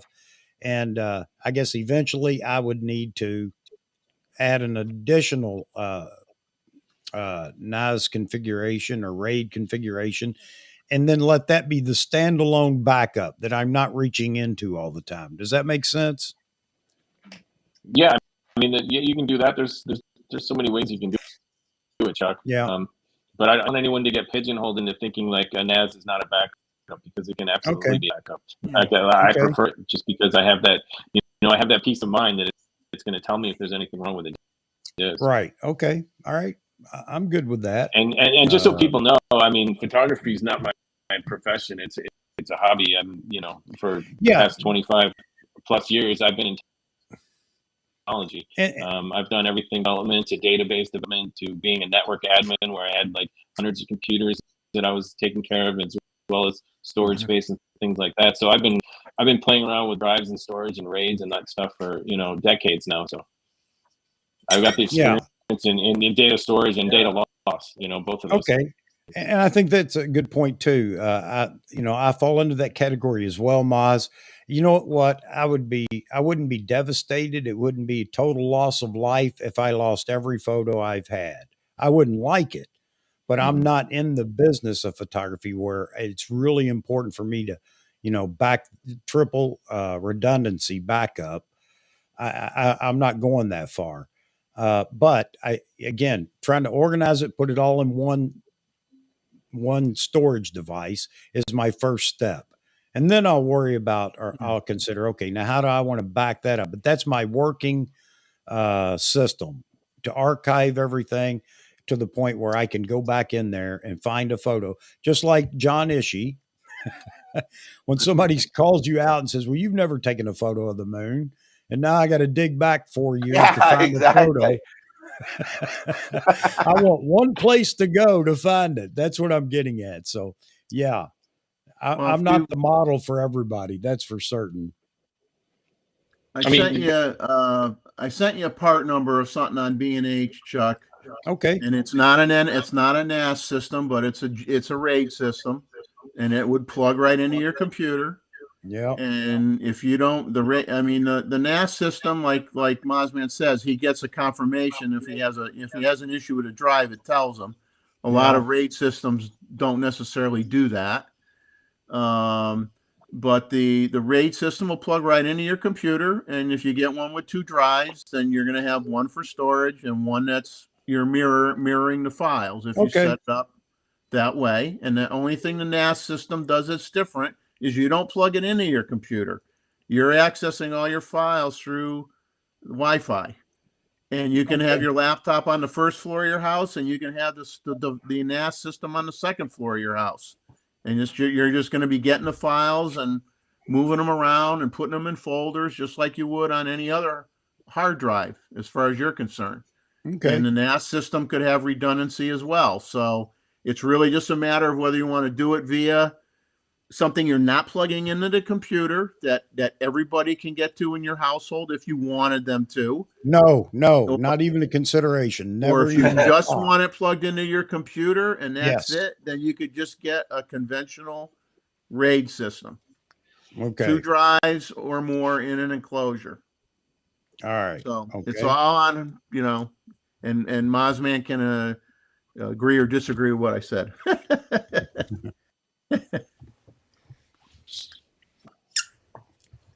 Yeah, Jeff. Calling out photos is something I need to do too. I get it. You're absolutely right, and that's why I was talking about, or the additional software. I guess it's Photo Mechanic that will find all the duplicates too, or is that another software? So as I start downloading my little external drives, it would be nice if I had something in place so that this already exists, because I've probably got some of the same photos across 2 or 3 of these external drives. Don't ask me how I got that. I, I don't know how I did it, but I know I did it. Uh, all right.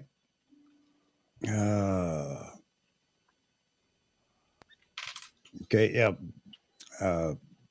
BFS BFS IT is, guy. talking about Naz talking about can suffer controller failure. I mean, yeah, I mean it depends out to what extent you want to back up your data and how important it is to you. Whether you're backing up to external drive, a NAS, a RAID, or the cloud. I mean, you lose your data anywhere. Multiple copies of backups, but how much money do you want to spend? I mean, if money's no option, back up your NAS, back it up to another NAS, back it up to the cloud. Okay. But it's not cheap. It's not going to be a cheap solution. Right. Yeah, I have no desire to back up to the cloud either. None whatsoever. Not any desire at all. Just call me old fashioned. Yeah, Hey, I mean, Mark. some professional photographers, when they go, like say somebody goes to Yellowstone for 2 weeks. So some guys will say, okay, I got the files on my laptop. Then I put the files on an external drive and I put it in my luggage. And then I duplicated the files on another external drive and I put it in my carry-on, have it on my carry-on. And then I also put it on the cloud. So they have it in so many different places. They know that they're going to have their stuff when they get home. So it's all on how many levels of security do you feel you need to have for what you do. And if you're making a lot of money on those pictures that you just took at Yellowstone, then you might want to go to those extremes and have it in 3 or 4 different places. Right. Hey, Yep. Chuck, Absolutely. can I mention what my workflow was when I went to Mongolia? Yeah, John. Okay, so what I did was this: I took 2 SanDisk drives, the ones you just showed me. Yeah. My wife has got 2, so that's 4. All right. These guys. So yeah, those fellas. So then during the day, I shoot with the Z9, blah blah blah, and when we go back to the hotel or to the tent, then I take my laptop out.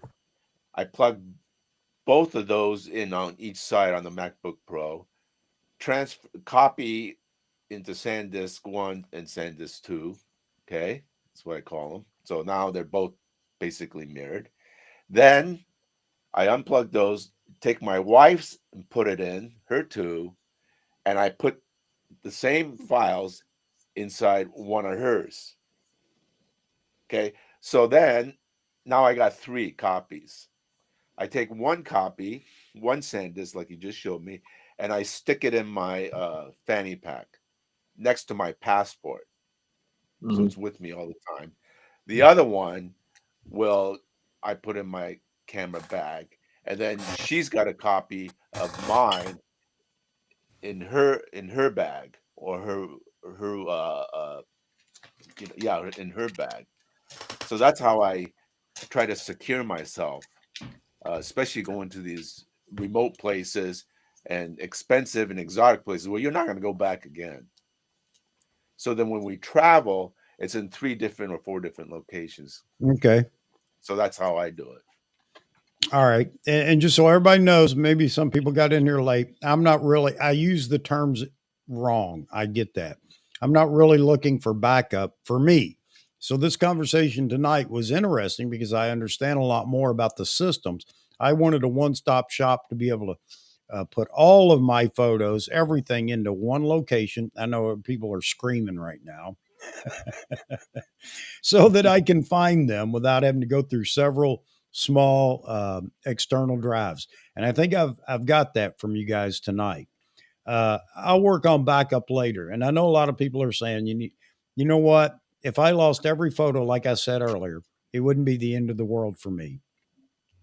I know it sounds crazy, but not that I hope that happens. Don't get me wrong, but I just want a one-stop shop to put all the photos in so that I can go find a photo when I'm looking for it.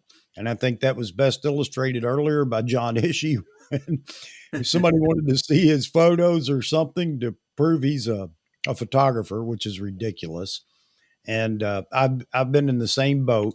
If somebody asked me about a photo I took 8 years ago, it would take me days probably to find it. So Hey, anyway, John, you just sent him a picture of one of the numerous awards you've received over your career, and just say "Nuff said."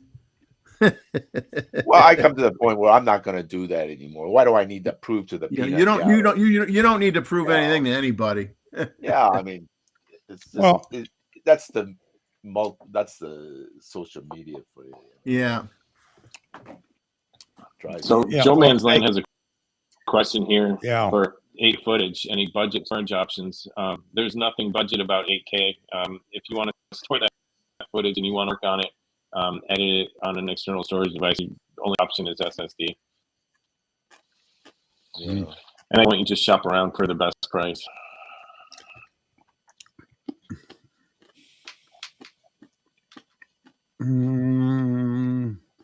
That's what turns me off about video.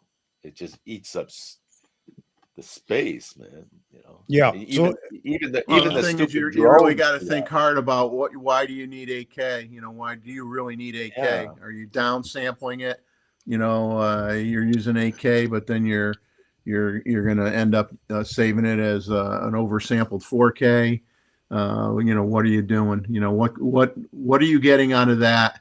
How are you presenting it? Because most people would argue that unless you're showing something on a movie theater screen, you know, there's not too many people that have 8K TVs. And so you know, if you had 4K, even that is more than what a lot of people would need, and you could show 4K in a movie theater, and it would look fantastic. Well, that's the thing, Jeff. You know, when these reviewers go out, there's you know, it's got to have 8K. Well, yeah, they're always then, going to keep saying 8K is better, and then it'll be 10K, and then it'll be 12K, and it's like there's a limit to what your eyes could recognize the difference in it. And if you don't have it, you don't right. You know, and if you don't have it, you're a schmuck on wheels, right? I don't know. I've been a schmuck forever then, I guess. That's the way they make it sound like. Let's face it. What we're saying is if you do have it, you're a schmuck on wheels. I mean, so let them have what they want. There you go. There's the 8K camera of the future. Yeah, exactly. That's it. All right. Especially ProRes, that's even worse. Yep. Yeah, I mean, everybody got Nikon shoots 8K 60 or whatever, and I'm like, I'm never gonna use it. I mean, I'm not saying somebody won't, but it certainly isn't gonna be me. That's sweet. Yeah. I mean, like if this is, yeah, go ahead. I mean, I was sort of approaching this whole conversation in terms of like, you know, the hobbyist. If we're talking about like enterprise storage and those kinds of things, that's a whole different conversation. I know there's a lot of other options that you can go for, you know, to make sure that your data is secure offsite and that kind of stuff. But this was really just for, you know, the hobbyist or the pro user. It wasn't for enterprise storage solutions or anything like that. Hey guys, I got news for you. You're shooting in 8K every day, and the raw files and the Z9. It may not be as much, but all right. And I would agree. It's best to have offsite storage, and I've heard this for years, and I understand it, and I completely agree. But for me, you know, guys, again, I'm an amateur photographer. I just enjoy shooting. Again, I don't want to lose all my photos, and this is a start for me just to get them all in one place. Then I can worry about a backup. And I understand that if I keep it locally, then I take a chance on, God forbid, house burns down. Although right now that's not a bad option for me. Hey, Chuck, you know what I would recommend though? Just kidding, Is insurance company. Just is kidding. have You your better computer delete this. have Yeah. your computer plugged into not just a surge protector. You get a special kind of surge protector that also has lightning protection. Well, So see, there you go. If your Okay. house gets struck by lightning, you Yep. will not wipe out your computer if you have a surge protector that has lightning protection, because Not there's a all, though. difference. You have to be careful about lightning protection too. Absolutely. So many kilojoules of energy, and a lot of people buy because it says lightning protection on it. No, it's got to have a varistor in it, and it's got to take that juice and bring it down to ground, get it away from your computer. Yes. But you got to buy the right one, That's all. I know But all that's- about it because I'm a ham radio operator. I haven't operated in years, and believe me, I understand lightning grounding and Yep. light protection, surge protection, and everything else. Yeah. That's a whole different animal. All right. Now, since you guys have chosen to go there, now you're talking about the grand scheme of backup and protection. And if you guys want to go there, that's fine. Then we can open it up to that as well. But I think that there are a lot of us out here that just need this basic knowledge of, what's available. What does that really mean, Nas and RAID and whatever, which you guys have done a great job. Thanks, Maz, for breaking that down for at least for me tonight. And hoping that, maybe it helps some people to at least get the ball rolling. And that's where I'm at. I need to get the ball rolling. I can't afford to go the whole gambit, in one fell swoop with redundant backup off site and everything else. But this gets me started, and I really appreciate you bringing that to the table tonight, Maz, and Jeffrey and Roy.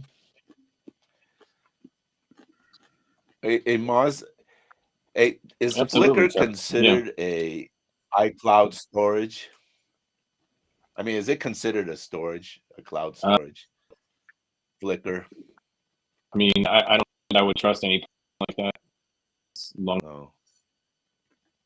Well, Flickr could always go Uh-oh. away. That's the problem with any of those places where you can store and share images. It's only there as long as the company's around, Yeah. Yeah. That's Hey, the Robert.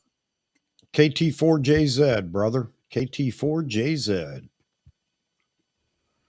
Where did I heard? There he is. Mozman's coming back. There you go, Moz. You're back, buddy. Sorry, guys. I was just saying, Flickr. I wouldn't look to as long-term storage. And even I would, say Instagram or Facebook is long-term storage. Oh, okay. All right. I do like that. I'm on Flickr, but I am not a paid account, and they keep aggravating me, telling me that I'm not going to be able to post or post any other photos or whatever. But I have downloaded my photos off Flickr. So yeah, it has been kind of a storage for me. I understand it's not real storage, but it has saved me a couple of times when I was looking for a photo. I knew I put it on Flickr, and I could always go back over there and download it. But I pay like $100 a year for that Flickr Pro. I don't know why. Yeah. How much? Oh, geez, I can't remember, Moz. But they have this auto loader that continuously is uploading pictures, whatever you take. I don't know how it does it. Yeah. I don't know where it grabs it from, your drives and stuff, and it's just a little circle that's spinning and spinning, and there must be 80,000-90,000 it's like pictures like that up there. I just will do that too. You just designate a folder and it just loads when it can. yeah. I just had it for years. And the other thing, Moz, this Apple iCloud, I noticed that if I go to photos and I import pictures from my like Z9 or other cameras that I've edited, and import it, and it goes into iPhoto/iCloud, it retains the full value of the file. So, Yeah. you know, and I kind of like that iCloud thing, the Apple one. Yeah, Hey, iCloud's good. I mean, I don't have anything against like any of the cloud services. It's just really cost. Yeah, it's not cheap. I mean, Microsoft makes most of their income from cloud service, isn't it? Yeah, Amazon too. Amazon is probably the biggest part. Yeah, cloud. all right, Jonathan, thank you for posting that. And I'm going to let them address it because I have no idea what 321 is, buddy. What is it?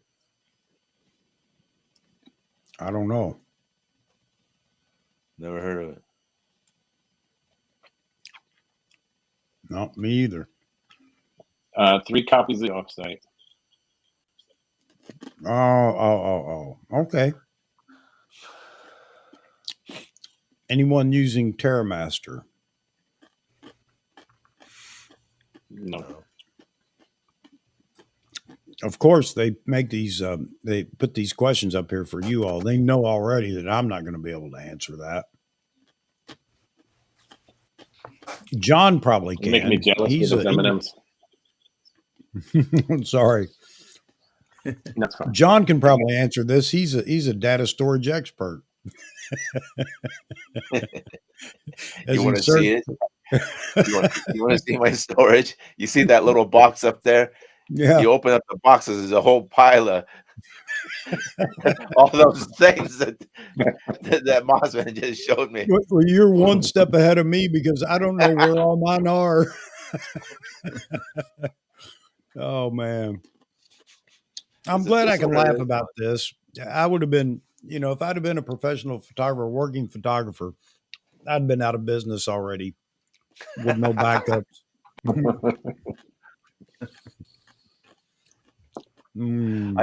Years ago, I did a job for the U.S. government, right? For the U.S. embassy here, and the PAO asked me to do all the pictures, so I did, right? And then I burned it on a DVD.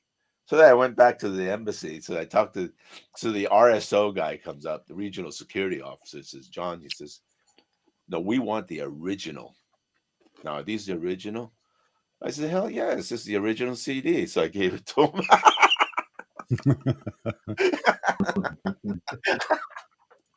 I was laughing. Yeah, you got it, buddy. These are the original. These are the original copies.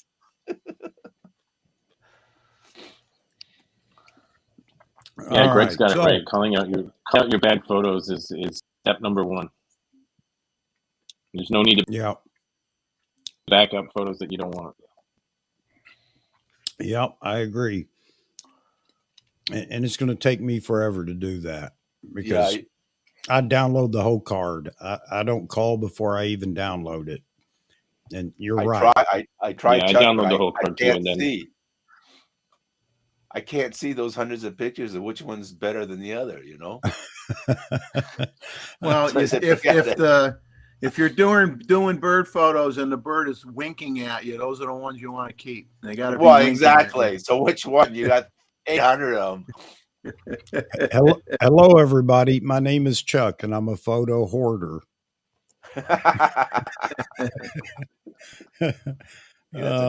Vahagan, everybody. Hey, Vahagan. The king, I don't think Mr. Chuck Vahagan has in the house, buddy. Do what? V-Man. Backup M&M storage.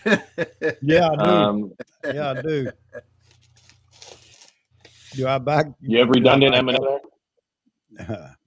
I do have a backup M&M. You got 2 bags? See? This is just what you have to do with your data. I think his wife bought him a whole bunch of M&M. Yeah. And but I don't keep them off site. So yeah, I'm backed up for the time being. So So my wife got me M&Ms for my birthday, and I just happened to go out that day, and I got M&Ms because I was out. And she goes, "Well, I wish you hadn't bought M&Ms." I said, "Honey, it's not like I won't eat them." So I wish I could eat them, but I got pre-diabetes and I can't take any of that stuff anymore. I just don't go get checked. That way I don't have it. Chuck, you're the chat, man. Oh, man. Vahagan, we got an issue sighting. Yes, we do.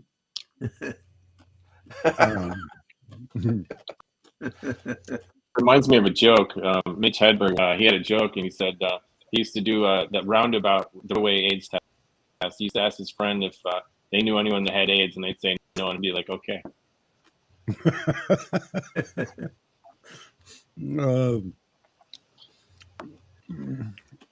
Yeah, they are, Jeff. I agree. They're evil. I have zero self-control. As you can see, I'm the same way. Oh, man. I don't know if I'll get through the whole bag. It just depends on how long the stream goes. I had one C's candy the other day, just one, and my blood sugar level just went up like a nuclear missile. If it happens, Rakesh, I'm going back to my all-time favorite, Snickers bars. I used to like putting Snickers bars in the freezer and eating them frozen. I used to do that. I don't like them. I don't like them that way. It takes too long to eat them. How many can you eat? Chuck, man, Chuck, Greg is calling you out here. John. He said you're more careful with your M&Ms than you are your images. Okay, I'm guilty. I'm guilty. Absolutely. Someone needs an M&M intervention. No, he doesn't. Roy Jeffrey, Chuck, John Ishii, the man, the legend of Malaysia. Yes, sir.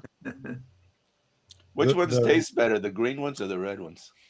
Yeah. All of them. Yeah, or what was I going to say? Man, Roy Jeffrey, John Ishii, the man, the legend of Malaysia. No, he's not. We learned, he told us a story today. He was called out to prove it with an image, and he couldn't find the image. I finally did after about 2 hours. Oh, man. All right. Anybody else got any more? Maz, this has been the longest we've been on a topic in any live stream, buddy. You're the hit. Yeah. It's great. You stayed on topic. It's amazing. All right. I think it's because there are a lot of people that are interested in this. All right. So we'll leave that, we'll leave it open for more questions or comments as we go on. But let's open it up. What do you guys want to talk about now? And Roy, I'm going to do my best to steer clear of gear, even though we technically were talking about gear. Thank you. Stay clear of gear. Storage gear. It's nice to talk about. I don't store too much on thumbnails or SS drives. That's where I work on it, then it goes straight to the NAS.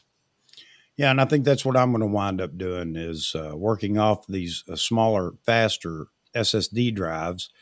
And once I have the finished product or whatever, just drop it back into the NAS or whatever system. Then it's all in one place. Yep, that's it. That is it right there. That is the key thing for me is just having it all in one place where I can go find it. So my next challenge will be to organize folders by date time group, just like you're doing, and maybe throw in there the project or what I can find in that folder. And then I can actually go back and find them. I'm not about doing I know it's best. I know it's great doing the keyword thing, but I'm sorry, I ain't doing it. Well, I should have, and I didn't, and it's too late now because I am not going backwards, man. There's no way, and you know what? I ain't going backwards. I don't have that kind of time. Yeah, there you go. That's a good point. Keep my put all my images with my M and M's. At least they'll be safe until the M and M's are gone. You're right. Oh, You've got to start oh, somewhere. yep. Joe and Leslie had our first measurable snow of the season here today. Took some snow day photos. Great, Jeff. Yeah, I know it. I know it snowed down in southern Kentucky as well, down on the border, Tennessee border, because my brother was talking to a friend of his that said they got a little bit of snow. And it was 75 degrees today in Connecticut. Tell me the world hadn't flipped upside down. Hey,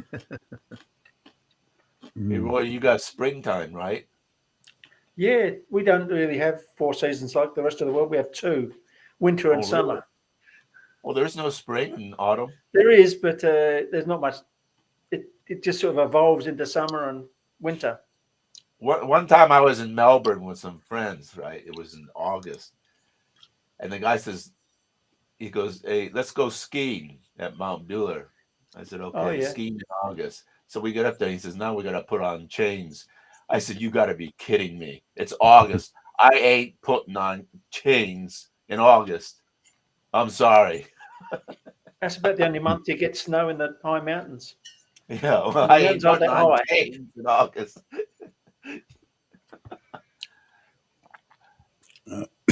My monitor over here with the feed is, I don't know what's going on there. It's crazy. I don't want to speak for Mozman, but Joe was asking about the Iron Wolf drives. I think the Seagate Iron Wolf drives and the Western Digital Red drives are considered two of the best drives that Yeah. you could get. So I don't think you're going to go wrong with either one. Hey, what happened to Maxon? They went out of business. Yeah, they're gone. Oh, really? God, there used to be all those companies. What happened to Too what many happened to crooked who? dealings. Maxter. Maxter or Maxter? I think it was Maxtor hard drives. Oh, Yeah. Maxtor. Yeah. Yeah. They're gone. The Yeah. one Western Digital they're that doesn't gone. work so well is that one that uses the you plug it in and it transfers to Wi-Fi. I bought that and it didn't work too good. Well, a couple. Hagen, what's up, brother? See, Chuck, Greg's saying the only keyword you need is amazing image. That's all. That's when I'm talking about other people.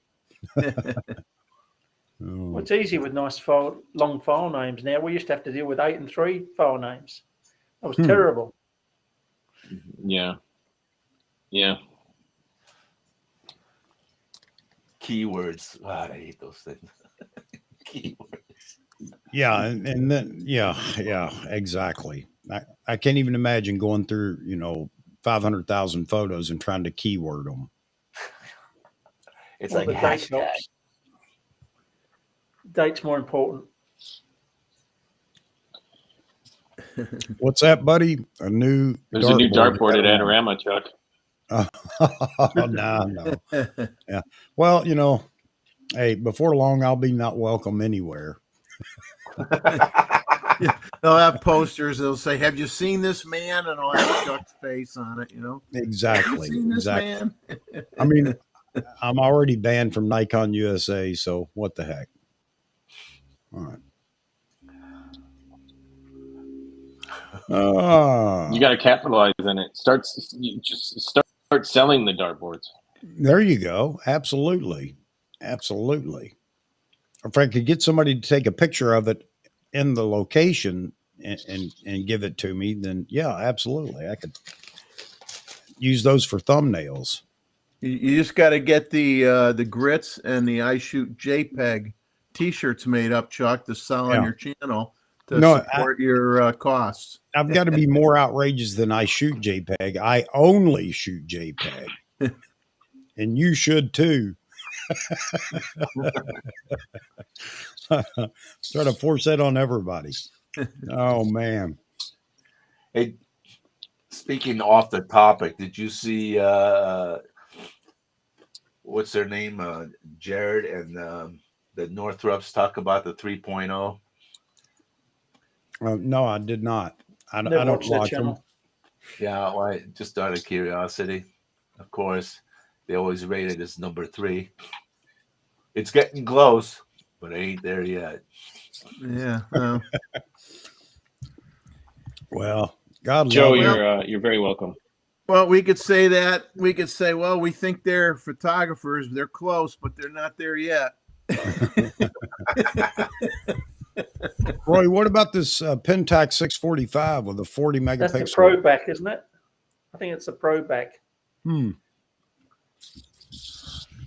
Pentax just came out with a new model, the KR DSLR. Can you believe that? Yeah, I don't get Yeah, I that. saw one.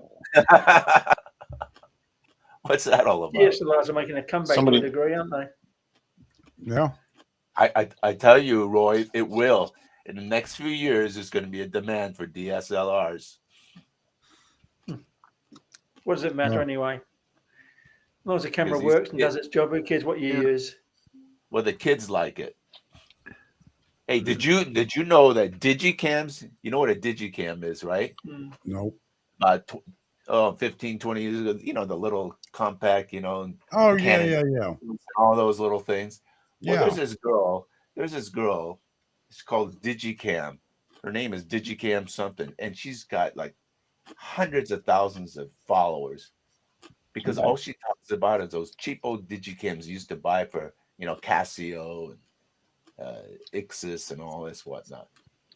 Oh, the colors are so nice. They're so different. you see, I mean, it's just junk, like. But you see these young people, they just, because they weren't around, they gotta have it. Yeah.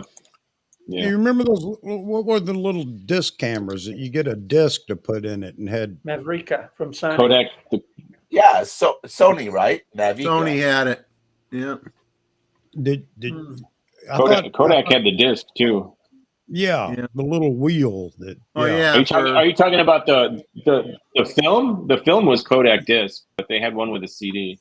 I don't know. Yeah, they had Yeah. one with a CD. Yeah, Sony had a CD and Kodak had the one you click it and the wheel would advance and you take Right, another right. picture. That's what I'm talking about. Yeah. Yeah, I remember that. Yeah, and the little Yeah, 110, Kodak disc.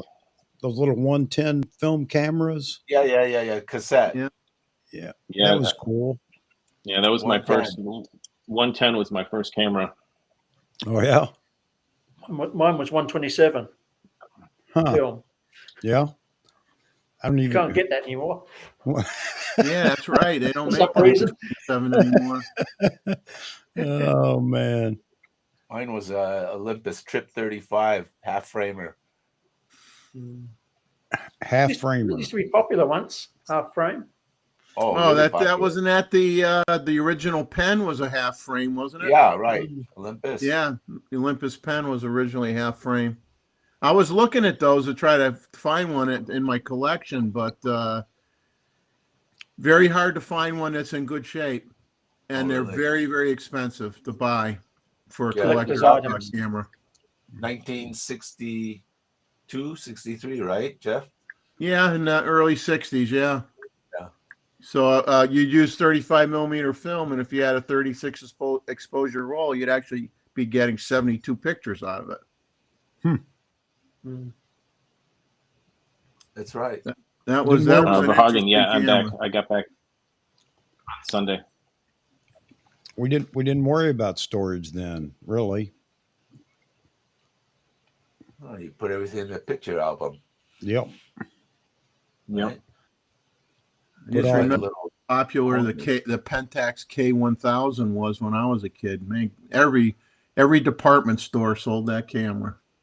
I had one, You but it went- broke. The shutter died. So I went out and bought a Nikon FM. Oh, you Still really got it. you really went up though. You know, you really went That up. one. There you go. Roy just has this stuff like everything is within reach. You know, you could bring up any camera. That's It's like, how I wait know a where it second. is. Whoop, whoop, He's got a just get it. system like B&H with those little overhead trolleys that go around. So as soon as you mention it, the little trolley spins around and drops it right there in the background so he can reach over and grab it. Yeah, goes from the attic and spins down right into front of him. Yep. Well, what you all don't know is that Roy has a warehouse right next to his house, and he's got people out there that work in it, and they listen. I wish I did. Hey, Roy, can you help me out here? Can you help me out? I got What is this. I got this from my uncle or somebody. Now, what is it?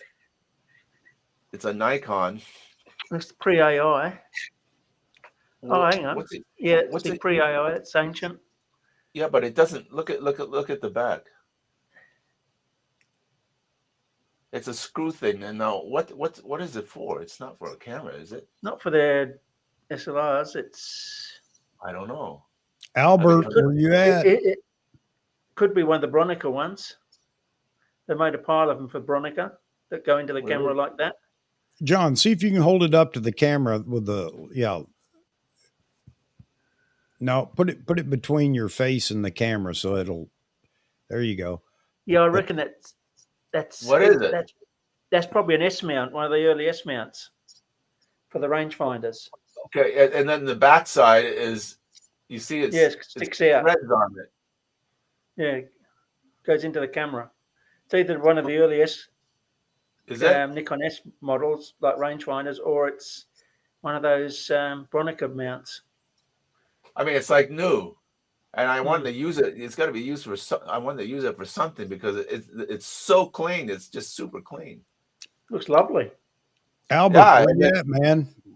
And then the case, it screws into the case like so. Yeah, all the early Nikons did that. They had a big plastic cover for it. That's it. Yeah. With this doohickey here, and I just wonder what was it used for, and it says Nikkor on it. It'd be a Nikkor, but Nikkor made rangefinder camera ones in their S mount, right? And they made Bronicas. Oh, Bronica. Yeah. Oh, I didn't know that sticks into the camera the way that looks like it does. So it could be one of those. I mean, that mount's much bigger than like an M42, right? Yeah, it is. Yeah. Huh. Joe Stroud's asking, is that for their rangefinder cameras they used to make? Yes, I think it is. All right. Luke says he loves Roy's gear. It's fun. Roy should open up a museum. I think a museum would be appropriate.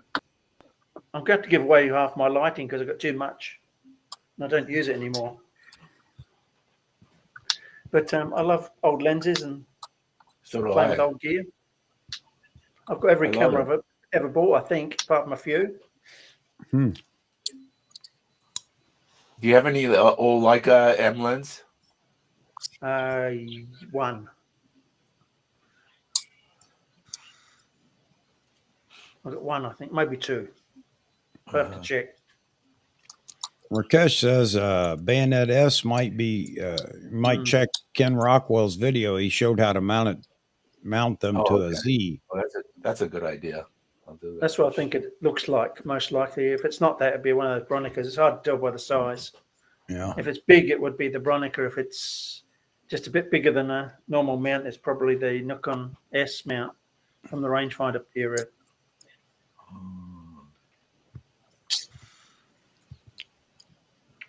Yeah, it was Space People. Those images off those disc cameras was not fantastic.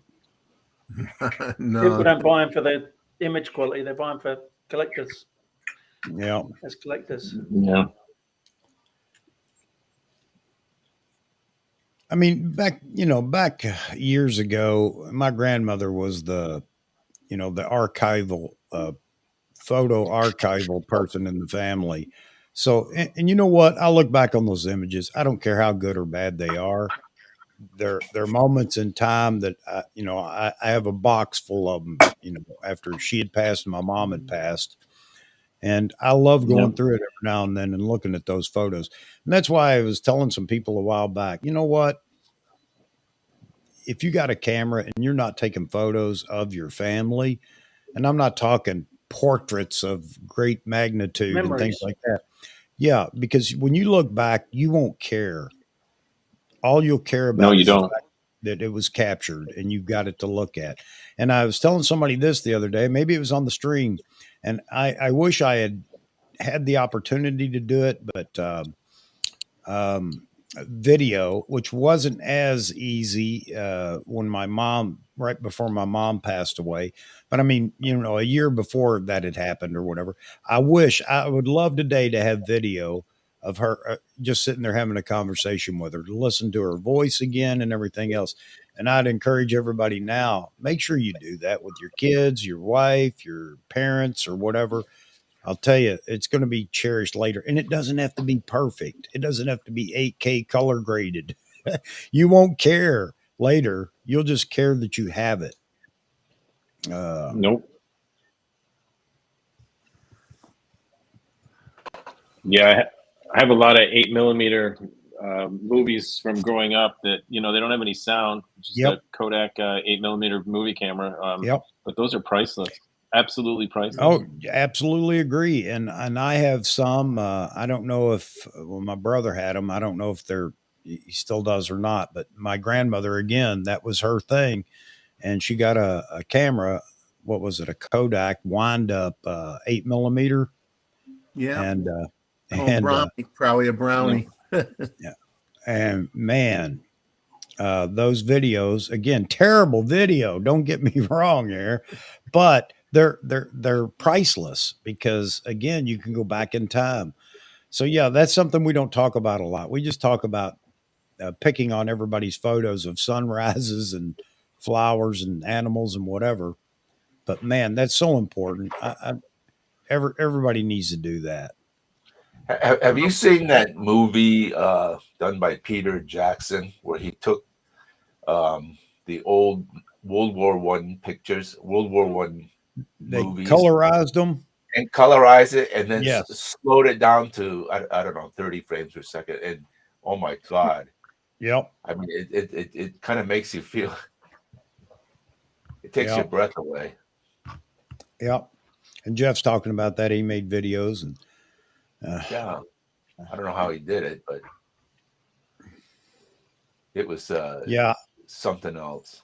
they digitized it and then colorized it. Yeah. Yeah, And actually, it slowed it down. and it changed the whole Oh my feeling watching it in color. It makes you feel real. I mean, the Yeah. reality of World War One. Whoa. Lens cap. The That's lens cool. cap. Man. It looks like a frisbee. That was the original frisbee, I think.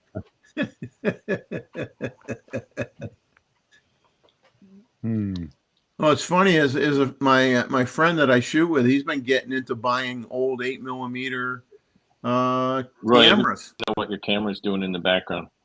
I was writing some software to do some face following AI stuff this morning, and I left it on. Okay. It's supposed to look for my face, and it's been doing it for hours, and I just forgot it was on.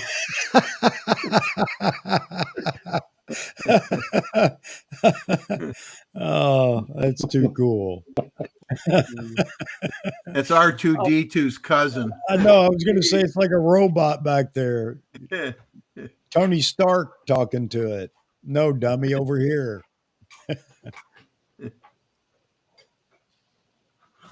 It's just one of these little robot armature things, That's cool.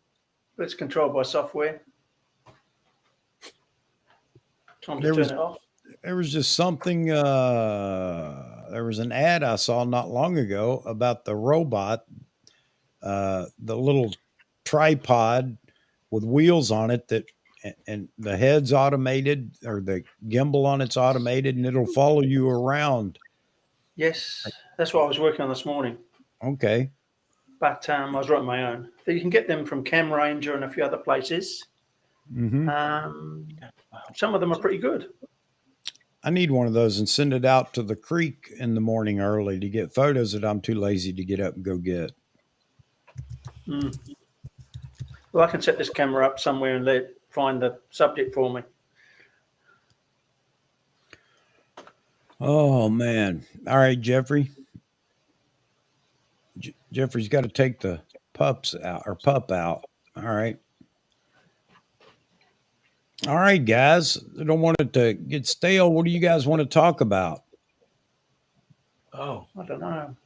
First of all, again, I want to say thank you very much to Maz for grabbing all the information to coming in tonight. We finally got this done, Maz, and I'm really happy about it because now I got to go shopping. Why is Yeah, he down there and and I'm up here? apologize for putting it off a few times, but No, that's no problem. Things happen. I just get it. I'm glad we could get it done. Yeah, me too. And I hope everybody enjoyed it. I saw, quite a few favorable comments about it. And I think there are a lot of people that are a lot more knowledgeable about this than I am. So it may have been a bit boring for some of you guys, but no, it's a really important subject matter because it just keeps evolving and changing, and yep. before you know it, you're obsolete. And the cables is what drives me crazy. They keep changing those cables. Then you gotta find the Connections, yeah. micro USB, mini USB, and the C and the 3 and the 2, And not just that, but so many of the cables that you get today are weird, configurations of I don't know what, but there's a name for it. The little flat with the little flanges on the end, tiny, HDMI is not as compatible as it used to be either. Yeah. Hey, here's Albert chiming in. John's lens looks like it has a Bronica S2 mount, but I need to look at it more closely to be sure. Okay. It's hard to see from the. And John, if you want to, shoot, adapt that to your Z9. Albert's the man to talk to. Oh, really? Yes. Okay. Cool. Excellent. Thank you, Jeff. Thank you, Greg. Yeah. Oh, that Frisbee. That's just a lens cap I printed with a 3D printer because you can't get one for those big lenses. You can't get a lens cap. You get this great big hood. 73, my friend, Mr. Robert Varner.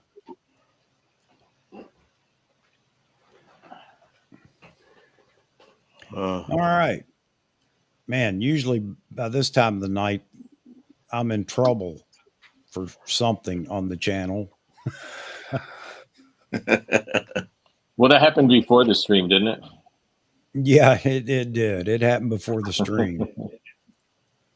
Well, I tried to calm the situation down after I made a comment that maybe I shouldn't have made, but I mean, I just felt like I needed to because not all YouTubers are, necessarily hunting for clicks and whatever. But anyway, Right. it just got out of control. And then unfortunately, a couple of people felt I needed a bodyguard, which I really don't. And I, tried to calm that down by saying, please don't, or I can't remember the exact verbiage. But anyway, it got out of control, and that's why I left. It's somebody else's stream. It's not my stream. It's not my place to cause a big ruckus or whatever. I missed it, Chuck. What was it? Well, where was it? Yeah, it was over on Seth Miranda's channel. He did a live stream tonight, and I took umbrance with one of the comments about all YouTubers are out just for clicks and monetization, or he didn't say I can't remember how he said it. Yeah. And I said not true. I and many others aren't that way. We're just passionate photographers speaking our mind. That's it. I can't remember again the exact. I don't think he disliked your channel. He just said he wasn't interested in it. Yeah, it's just the way, I mean, yeah, you could say that, but that really sparked, the whole debate. When I was with, I think actually it was you, Roy, that made the comment, and appreciate that very much, sir. It's like me. Yeah, he said, he made a comment and said, that AP Studios and Grays of Westminster aren't that way, or something to that, something like that. And he said, well, Grays I like, but the other one I don't, or something like that. It was pretty close to that. And I mean, look, it was pointed at me, and obviously he's seen my stream or whatever. And but again, I was out of the fight, and I didn't want anybody else digging into it, but it happened anyway. I think Moz he jumped in and made a comment, but honestly, all I could do, and it was the best thing I could do.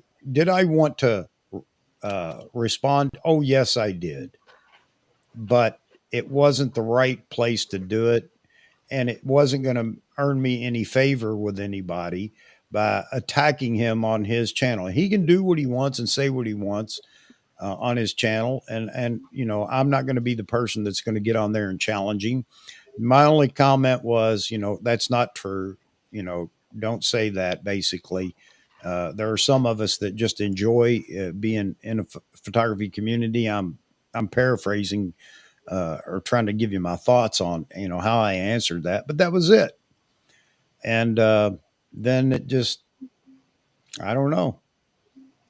And honestly, I don't care if he likes me or not, or the channel or not. I don't care. But don't lump all the YouTubers into that. Oh, they only want clicks and whatever. I mean, the bottom line is he asked for likes and subscriptions on his videos, and I Well, don't, there you go. yeah, and I don't see anything wrong with that either. But it's hard to call the kettle black when you're doing the same thing. So, but anyway, it's his channel. He can do what he wants.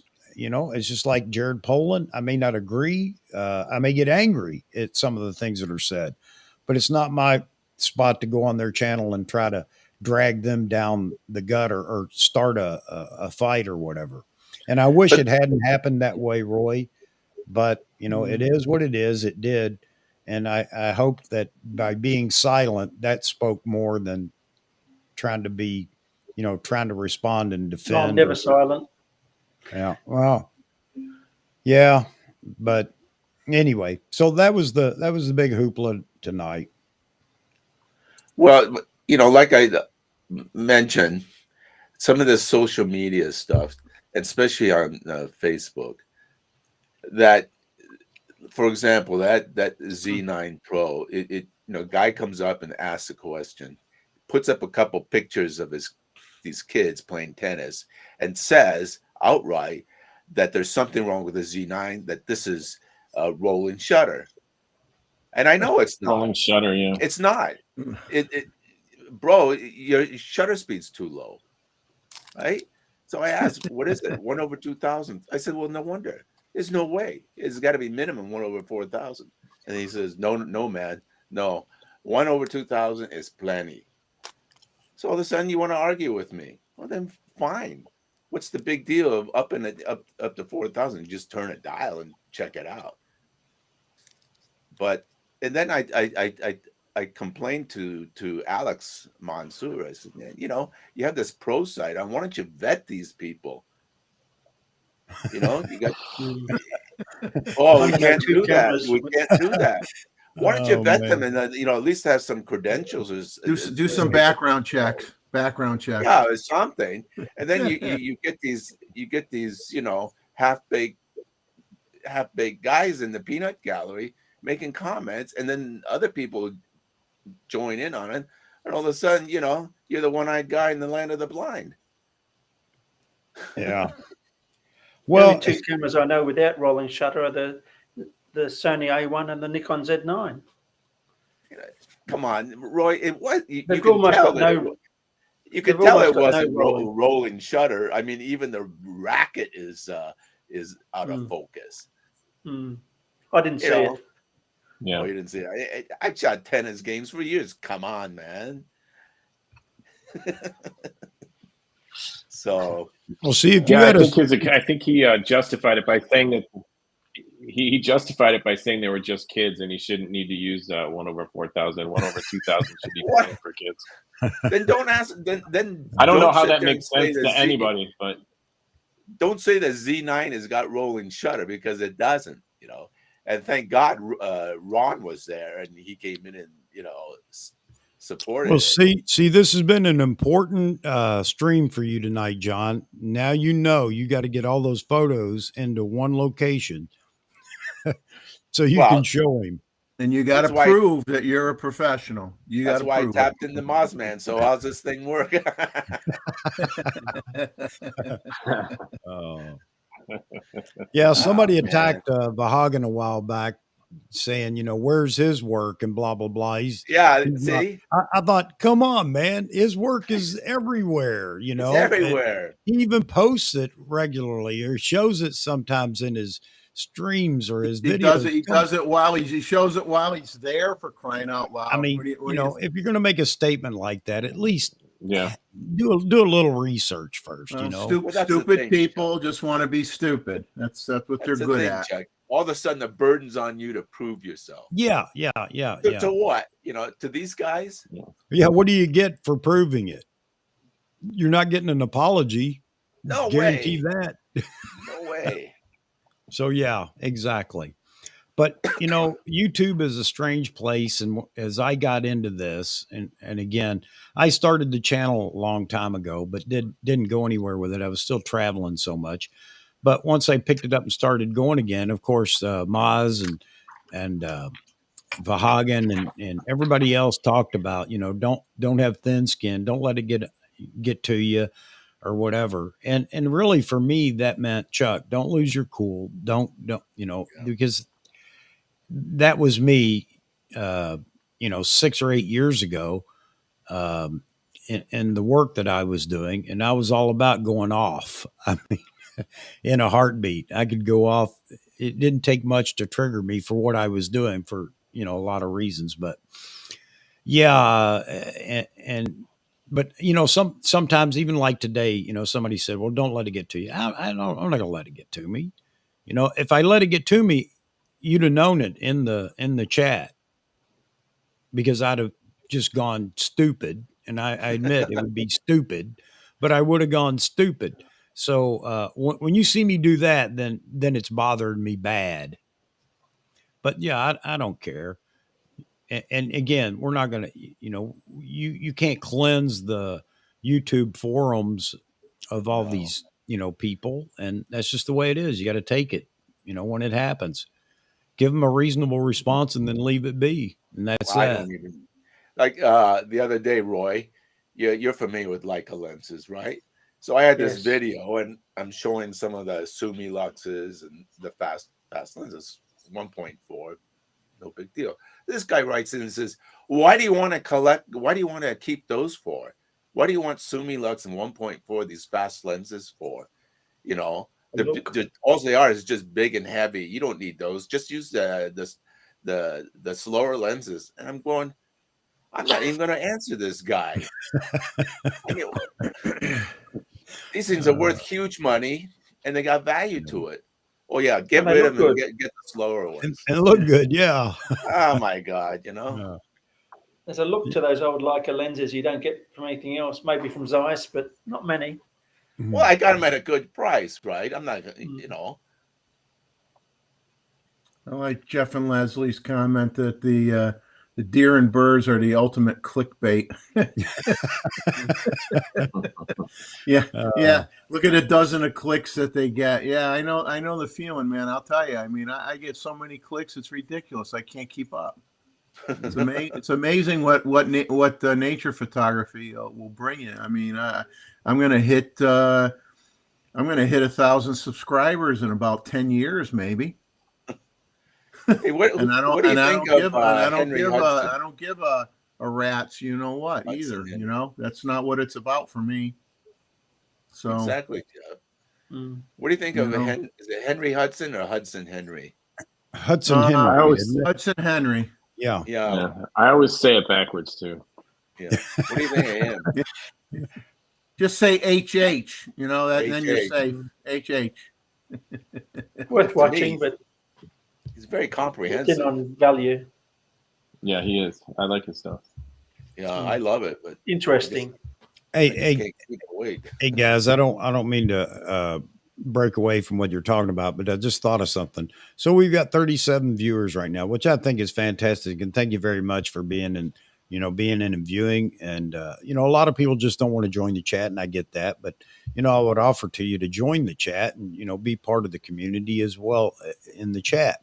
But the reason I bring this up is because you never know who's actually watching. And I'm not saying that I'm so paranoid. I think that some nefarious activities going on. They're just watching the channel to gather information.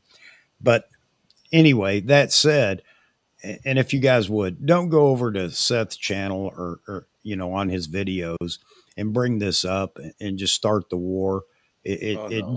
doesn't bode well. And the last thing I need, honestly, is a bodyguard. And it kind of happened over there in the chat, and I got to talk to him about that. Thank you very much, but I really don't need defenders, and I'm happy that you feel like you would like to do that.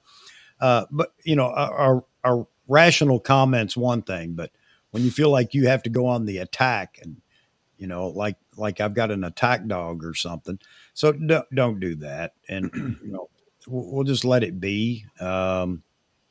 Yeah, I just feel like that's probably the best way to handle this. The truth comes out. Yeah, and that's At what I'm least that's a hoping. reasonable photographer. It's less. Yeah. Yeah, Seth, he is who he is, and somebody made the comment. He's from Brooklyn, and I understand down there. uh, Everybody has a persona in Brooklyn, and and that's who he is, and that's that. Okay, I had talked to somebody earlier though that has met him at several uh, venues, WPPI and some other or whatever, and said he's completely different off the screen. Well, okay, I got that. Um, and no personal attack on Seth. Again, he can say what he wants and do what he wants, but I just find it irritating sometimes that he'll say you're an idiot or something like that, and it may be in oh jest, but really? yeah, or whatever. He didn't say that to me, by the way, but again, appreciate everybody, you know, or those that want to defend the channel, but leave it be for right now, and we'll just let sleeping dogs lie now. He That's was an Autorama B&H fellow, wasn't he? he is an Adorama. Yeah, Adorama guy. yeah, Yeah, he is Adorama. Yeah. No, I don't follow him. He seems a bit rough. yeah. Well, He's not he's a everybody's cup of very. tea. I watched him a few times. He's very animated and kind of, I don't know, almost like Obnoxious. someone that's very Energize a bunny. twitchy and high strung almost when he's doing his videos. Like Yeah. he's not a calm presentator. He's No, very no. very In your, jerky motions and very in a rush and like, Probably oh, just let's get this self-conscious. done. And I don't Yeah. know. I mean, I don't know the guy, but it just comes across a little like he's trying to beat the clock. He's in a real hurry to get everything done or whatever. Talks fast, does everything fast. That's how you he's got to a, be to relate to the younger generation, Jeff. That's well, he's a true. New Yorker. Yeah. All right. I didn't bring this up to start a whole conversation about him or anything else. I just wanted to make sure if there is anybody that, is in here or that was over there in the chat or goes back and watches it or whatever, don't feel compelled to go over there and start with, hey, what are you saying? How come you can, whatever, just leave it be. And, I'm Move not going on. to say, I'm not going to say I want to be the bigger man. That's not the point, but I don't want anybody to be able to find any more fault than they already feel like there may be in the channel based on that conversation. So that's it. Was this recently? Yeah, about Today. 3 or 4 hours ago. 3 or 4 hours ago. Yep. Yeah. I only watched it because I was going to log on to this, and there he was. Yep, that same thing. Same thing. On YouTube, huh? Yeah. Mhm. Well, I don't mean, think I'll- there's any trace of it, right? It was No. deleted. I don't see I it. think. Yeah, I Was think he it? deleted it. I think that's what Vahagan made a comment earlier that he couldn't find it anywhere. So I think it might have been deleted. It says Well, that's video unfortunate. unavailable. Yeah, that's unfortunate because that's 2 weeks in a row for him. I know he had somebody in the chat or something a week ago and caused a big stir, and he had to. I guess that's the reason. I don't know. anyway, again, not here to pick on him, not here to bring it up to try to, form a posse to go after him or anything like that. We'll just leave it be. There's Leave it be this right. there's this Because- photographer in Vietnam. His name is something Mott. Mhm. He's what's his name? Have you seen him? No. He's an American guy. Something Mott, Mott. Anyway, he got on this huge rant that really upset me the other day about how Steve McCurry, is basically unethical, as a photojournalist. And he was never a photojournalist anyway. He's a documentary photographer. But Are you and I talking know about Justin Mott? I know, yeah, Justin Mott, that guy. So he's going off, and I said, I know Steve, right? He's a friend of mine. And why do you want to go and tear him apart? You're a young guy, probably half his age, if that. And you got the gall to go out there and try to tear this poor guy apart.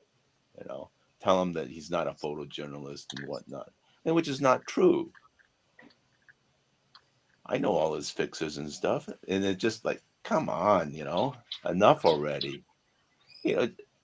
Tony Northrup did the same thing one day, a couple years ago. Yeah, Remember that one? he got slammed hard for that. What are you thinking?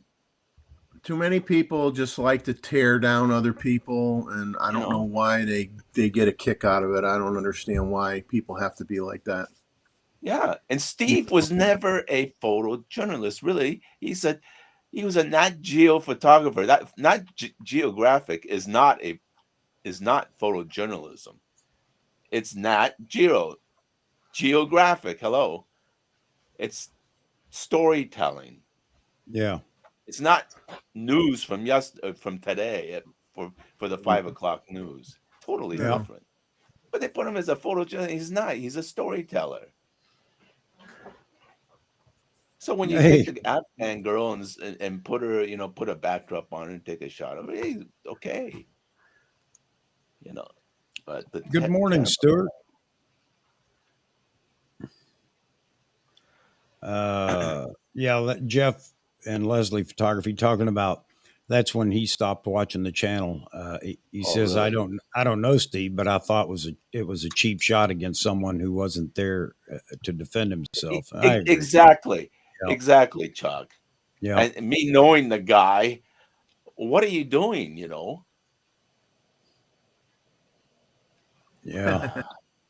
Joe, was that a recent video? Because I'm wondering if that was a recent video, because I've heard Moose Peterson say those types of things before. Yeah, he also likes to, presumably, people that have gone on some of his adventures with him. He supposedly is very anti-crop, and he gets really upset when people crop their images. I almost went on it. I've thought about going on a trip with him. I mean, other people with Moose. Yeah, with the Moose. How much? He's not cheap, I don't think. Well, he does some relatively, fairly inexpensive trips to Florida once in a while. I thought about going with him. He takes pictures of these. Trying to think what they're called. They're airplanes. They eat. Yeah. No, it's it. Oh man, it's a bird that eats these giant snail kites in Florida. And I said, boy, that would be cool. I'd love to get pictures of these snail kites. I mean, they're eating, gigantic snails. And so I was going to book to go with them, and it booked up too quick. And then his wife called me and said, are you still interested in going on one of our trips? And I said, well, I was interested in one of your trips, but it booked up real quick, and it already booked up again for next year. So I said, oh my God, right now I don't have anything I'm ready to go on, but I would have went on that, because that I've never seen those types of birds, and he had some fantastic pictures. He takes some great pictures, but it's like, if you've ever seen when he does videos from his backyard, I mean, he has all the right plants and trees in his yard to attract certain birds. He'll take branches, he'll stage thing. He'll put branches for the birds to go on that are near the feeders, and he'll take the pictures, and you don't know that they're near a feeder. And a lot of that stuff is staged, and he shoots it through this huge window that he has in his house, and he shoots right through the glass and gets pictures of these birds with his, telephoto lenses and stuff. And they're great pictures, but everything has been pre-planned and staged and orchestrated, and a lot of thought went into it, and you get some fantastic pictures. But whereas me, I don't do any staging. I go out there, and if I see it in its natural habitat, I take a picture of it, and I don't worry about whether I have to crop it or not. But he apparently has a big problem with cropping images. I don't know why. Well, then he can afford it. I think this That's Henry not Hudson the crop Henry you would be can a afford nice trip. I mean, I do too. I'd love to. I think he's cutting back, but I would have loved to have gone on a trip with Steve Perry or somebody like that. Yeah, there you go. He seems like a hell of a nice guy. Yeah. Yeah. He looks And real he knows his patient. stuff. Yeah, he knows his stuff, and he was doing a lot of trips to Costa Rica, but I think he tied in with somebody down there, and that guy is now doing a lot of the training or a lot of the photo shoots for him. He goes down there once in a while, but not as much as he used to. Oh, he's big time. But He's he's just been real busy. He does his books. Writes a lot of great books. He does a lot of research, and he's a fair critic of the stuff that he talks about. Yeah, that's why. He shot Sony A1s. And he has a Z9. So he knows what he's talking about. I think that's what makes him, a great guy to review gear, because he's not a fanboy to the point of he can't say anything negative. So he's going to tell you like it is. And I think he's very fair in what he talks about gear. I mean, you guys might not agree, but he's not all, rainbows and unicorns about, well, it's the greatest thing ever. I find no fault in it. There couldn't be a better, this lens or camera and blah, blah, blah. He at least gives you his opinion on how it is or whatever, which is why we can't, most people can't trust ambassadors anymore. No. They may be great photographers, but if you think they're going to give you their real opinion of something, it ain't going to happen, because they want to remain ambassadors. Oh yeah, they have to sugarcoat things a bit. Yeah. And the companies approach you to make you sign a piece of paper saying you never use another type brand of camera. Yeah. Don't be caught with anything else in your hand in a photo. That's right. It's funny. The motocross world is that way too. If you're sponsored by, Kawasaki or Yamaha or Honda, and you go out to a local track and you get filmed riding a KTM or another brand, they don't take kindly to that.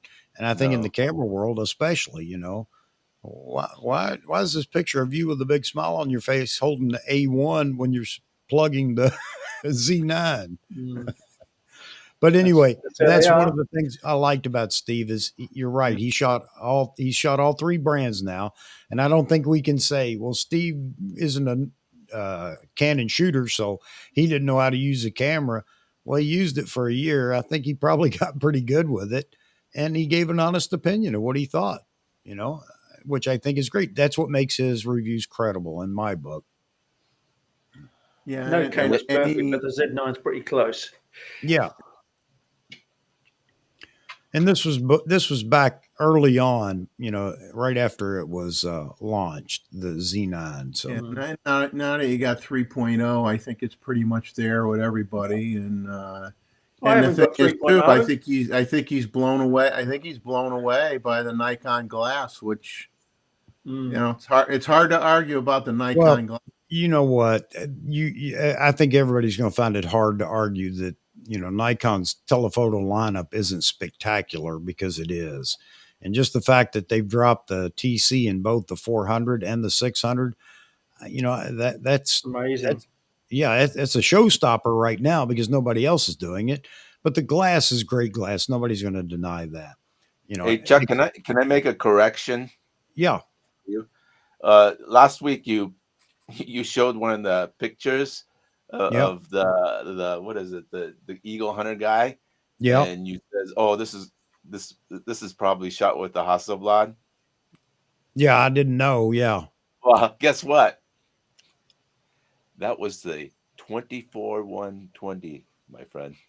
Wow. Nikon. Did you Wow. shoot it in? Did you shoot it in a different aspect ratio, No. Well, or did you crop it that way to look that way? I think I cropped a bit, Yeah. but I shot it, well, at least 1.3 under and exposed for the highlights. But I tell you, that 24-120, and now it's 18% discount on top of that. Yeah, it is. $200 off, man. That Yep. thing is the deal of the century. Yeah.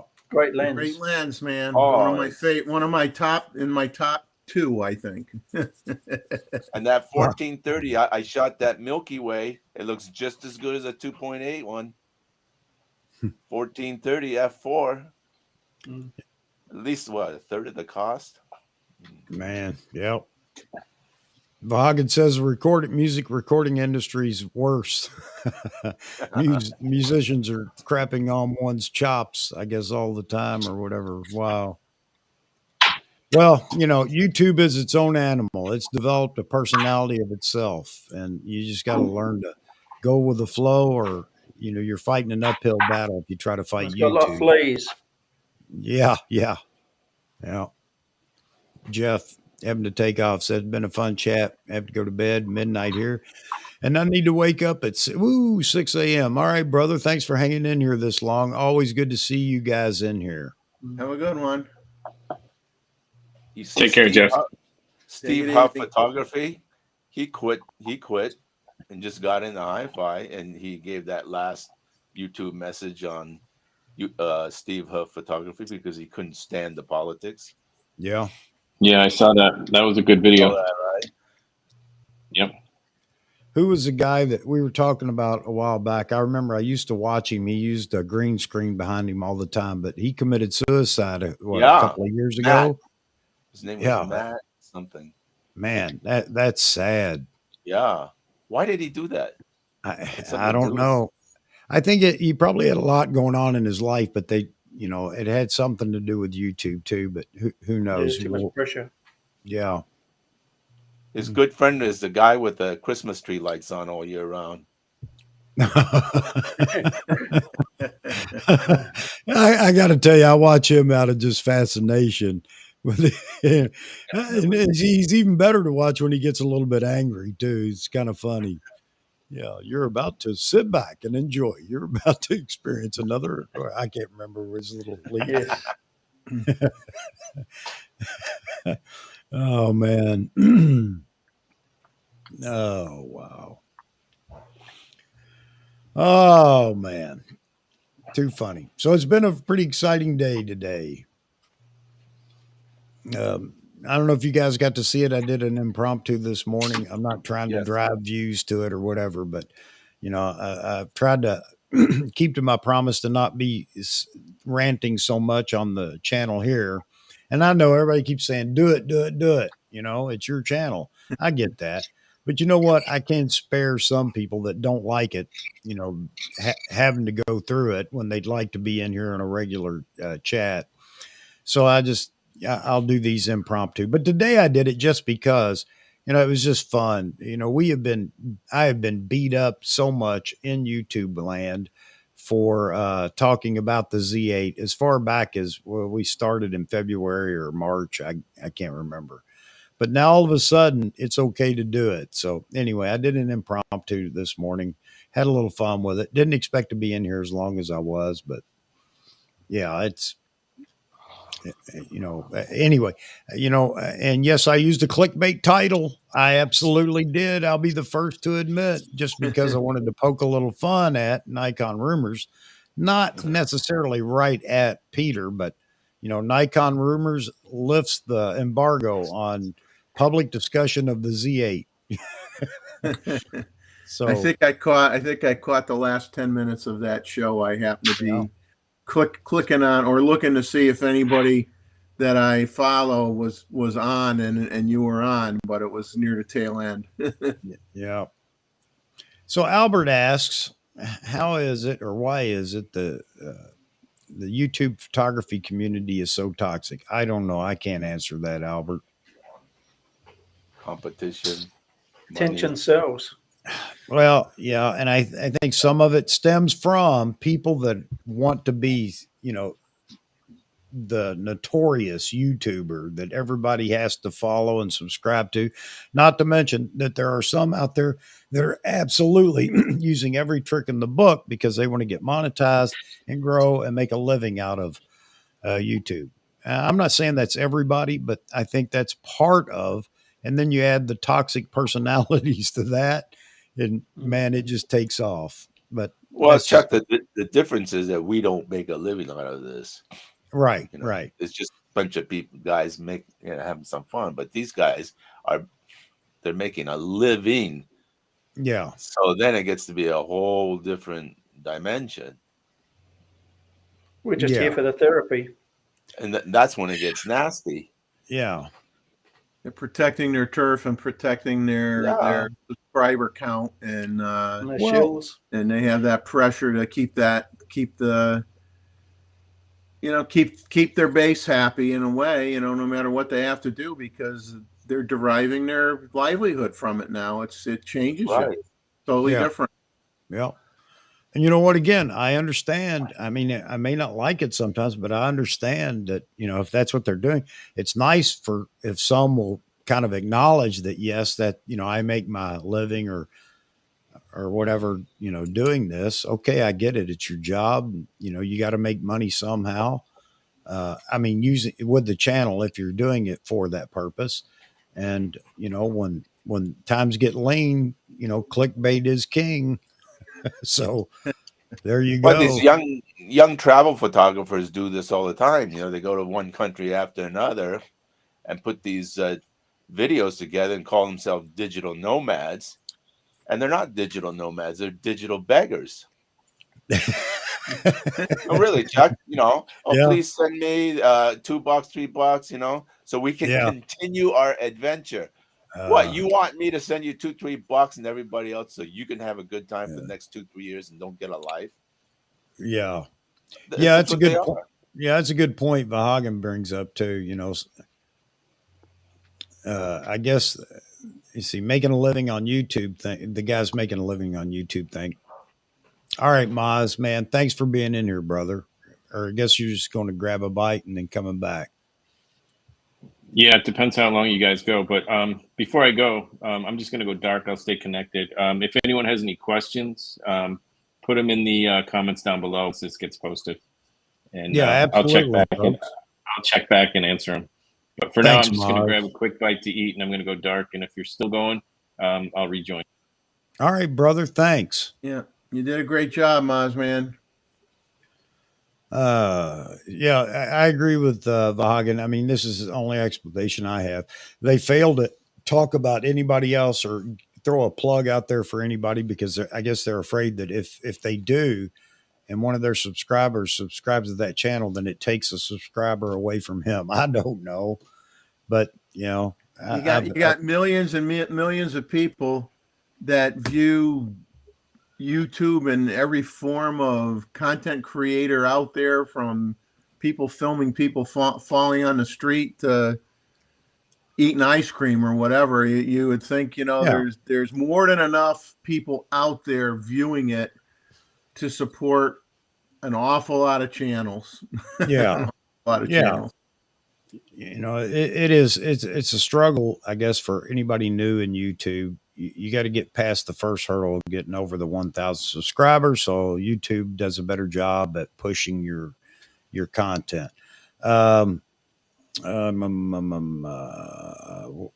Joe. Joe says, I just like hearing a discussion, seeing what other people are shooting. That's why I like Chuck's photo review. And again, let me plug that real quick, Joe. Thank you very much. December 6th, I believe, is the date, is the uh, first Saturday in December, I believe. And we will be doing our photo review. So anybody that would like to submit, no, it's December not this. 3rd. Okay. Well, I was close. December 3rd. Close enough PM. for government work. December 3rd. Yeah.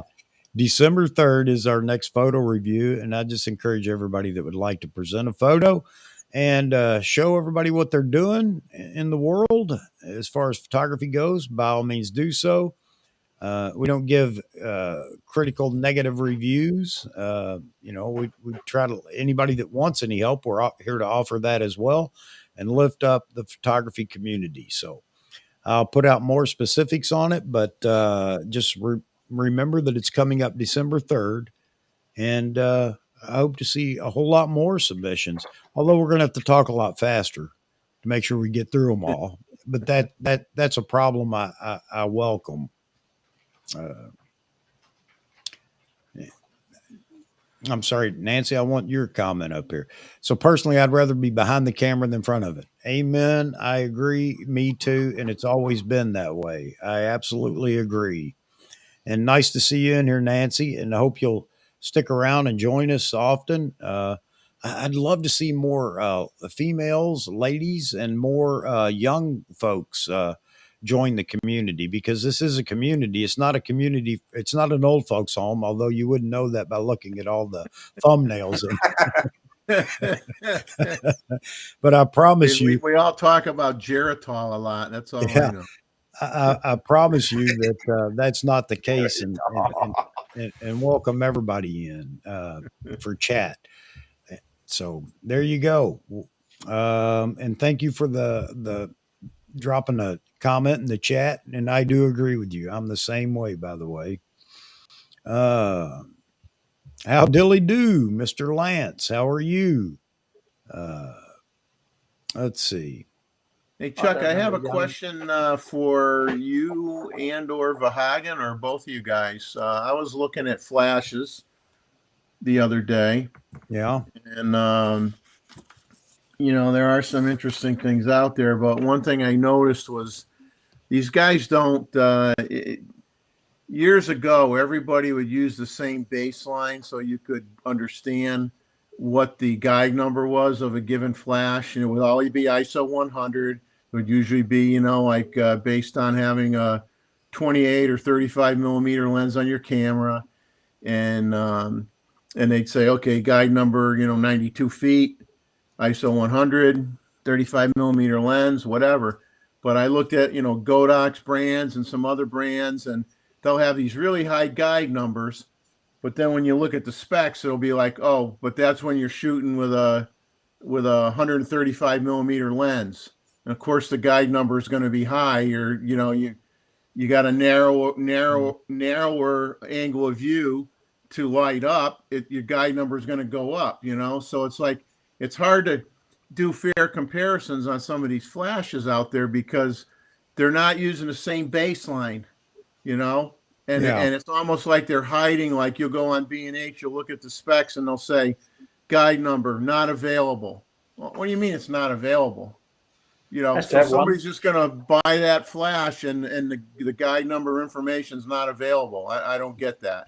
Yeah. But I was looking at the SB 5000 Nikon speed light. Yeah. And that's like $500 or $600. So I'm like, okay, so what makes this thing worth $500 or $600?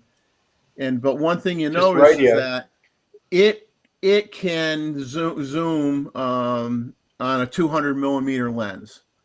So my question is, like, maybe more to Vahagan, if he's shooting a 70 to 200, which a lot of wedding photographers do, they always carry a 70 to 200 with them. I'm just curious if he's always using that because it's relatively fast at f2.8 and he's taking pictures with no flash, or if he's using a flash unit that can actually provide illumination at that 200 millimeter setting. And I don't know if you've ever, if you've ever done that, Chuck, or not, with when you're shooting with a flash. No, because Not many people. I find the guide numbers to be annoying. Actually, you know, So I mean, is there a general rule for me? Anything over about 10 feet, the forget the forget the speed light. 10 or 15 feet, and that's it. And I know that's not giving anybody any information, but well, anyway, weigh in here, Mr. Roy. Most people don't shoot on camera flash anyway if they're professional. Right. Very few professionals shoot on. Maybe the press photographers. That's about it. But I'm sure I the remember mahogany. those. Yeah, I remember those guides, the little fold-out paper that came with your flash that had the line and block chart, or the that you could actually calculate and look at. Did it actually include an Guide number? aperture? An aperture Yes, for aperture yeah, times distance yeah, equals your guide yeah, number. yeah. But I mean, almost all speed lights nowadays. I mean, there are some exceptions. I think Pro Photo's pushing it ahead a little bit, but you're talking about what, 65 to 75 watts, and I know that really doesn't calculate, Watt well. seconds. Watt seconds. So I don't know. Again, I'm The not people, a techie. It's just a number that I know. Okay, if you're down around 65 watt seconds, you're not going to get much out of that flash. Well, it's just frustrating because they're all using different lingo, Yeah. and you can tell that some of them are intentionally not giving you information that maybe would make them look bad. So they just don't Well, include it. yeah, absolutely. So I got so you. it's I kind of got you. like, okay, if you're just a consumer and you're trying to say, okay, well, what do I want to buy? I mean, geez, it's really hard because it's not like everybody has to write up the specs the same way so people could do an honest comparison. They Yep. all, like you said, some are like, oh, we got 80 watt seconds. Okay, well, what in the hell does that mean to Yeah, somebody? it doesn't mean it doesn't mean anything anyway, because half of it's embellished, I think. Hey, John Ishey's got to go, guys, and John, I really appreciate you being here tonight. That was And fun. you're always welcome. I just don't know when you're available. But No, I'm enjoyed my having wife. somebody in here tonight that was as ignorant, being and ignorant being the proper word, meaning not knowing, ignorant about storage as I was. And I appreciate you being in here, John. Hey, no problem. Diana wants. She says she'll join in soon when she gets back. And Okay, absolutely. She wants to talk gear, so you can ask her a bunch of questions. I don't know. All right. Well, you know what? Z Wade will join us that night because he Okay. is such a fan of your wife's photography, and she is amazing, by the way. Yeah, I her love work in Mongolia is over the top. Yeah. It's pretty amazing. So Now, what camera did she end up buying when you said that her Leica kind of didn't do what she was hoping when she was on that trip, and she was going to get a different camera when she got home? What did she end up getting? Well, she's gonna still keep it because she says I can't sell it because it's not worth anything. Yeah. You see, so she says I'm already buried in it, so she just has to deal with it. Yeah. Because well, why did you get a Nikon Z9? No, she won't do that. It's too big and heavy. Not that hers SL2 is any lighter, but it just says you lose huge amount in those that especially the SL system if you trade it in or sell it. So there's no point, just keep it. So she'll just continue with that until my wife's got a P900 Nikon Coolpix, and she loves it. P900 Coolpix. Oh yeah, Nikon. I got one. Super long zooms on. So I shoot the moon with that thing. Yeah, it's She cool. loves it.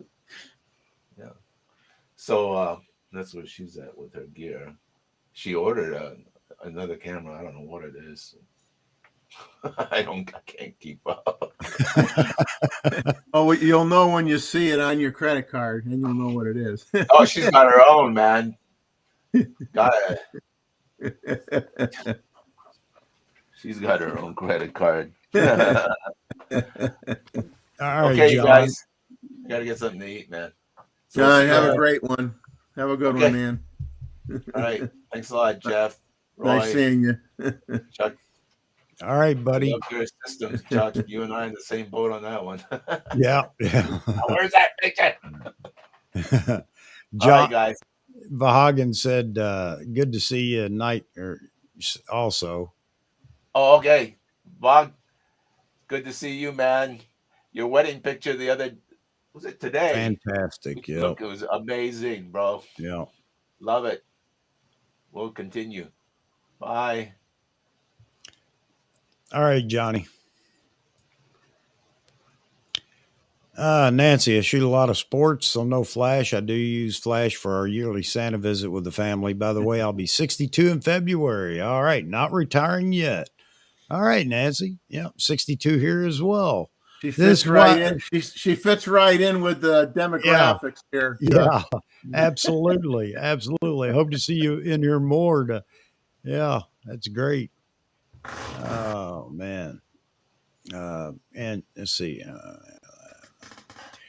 Yeah, here you go. And this is common. I'm anti-flash, or I have not mastered it in low light shows. Okay, Same thing. Stuart, we've been talking about this. It's been a few weeks, but we were talking about that. You know, there are a lot of people that say, well, I'm a natural light photographer. And maybe they are, because there are some fantastic natural light photographers. But a lot of people use that as an excuse because they're afraid of flash or, so you might enjoy some of the streams that we've had talking about that. And we'd like to help anybody that would like to pick up a flash and start playing with it. And Roy, you've already answered it there. Roy talking about the key to good, great photography. Absolutely. I noticed that Godox came out with a bare bulb flash unit that you have to buy a power pack with it. It's like $500, but that looks really cool. You know, you have that bare bulb look. You get that 360-degree light, which is really nice. Yep. Well, they started with that. That's their first one like that. Separate power pack and flash. Yep. That's what they started with. I'm sorry, Stuart. I didn't see what you were shooting. You're right. I can see that it would kill the mood in certain situations, but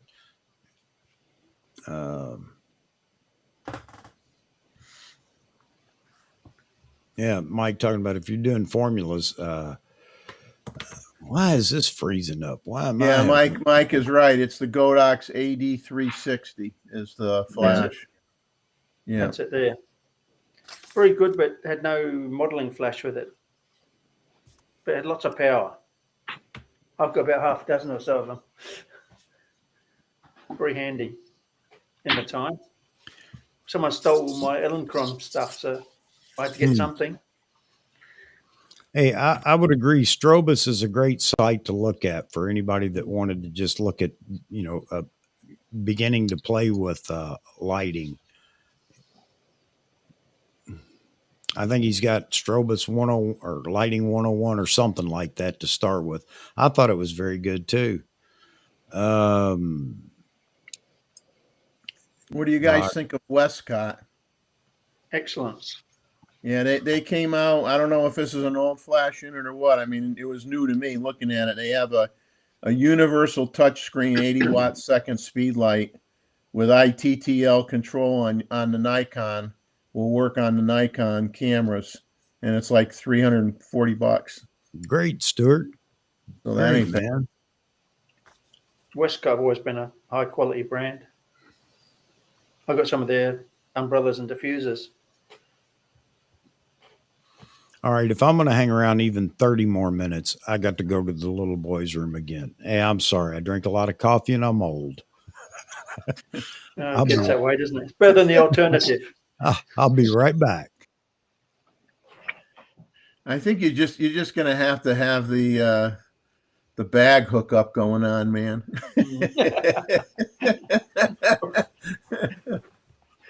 Oh, man. Or chip in for a bucket under his desk. Yeah. But I think these days speed lights, unless you're a press photographer or someone that just needs a quick flash, the speed lights are just dated. You might as well go to a full size strobe with a battery on it. Something starting with the Godox AD200 or something. It's cheaper than a Nikon SB5000 and much more versatile. The SB800 was their most powerful. I at one time I had an SB800, and now I just have an SB700 now. So I had one. I don't know what yeah. happened to it. Must have lent it to someone. I still got 700 as well, and a couple of 900s and 910s, but I don't use them anymore. Now, what are the AD200s sell for? You know? About half the price of an SB5000. I've got a few of those as well. I quite like them. They're my go-to flash these days. About $350, I think, for the 200 Pro. Get that. Okay. Apart from the 600. There's a lot of these. AD 600s.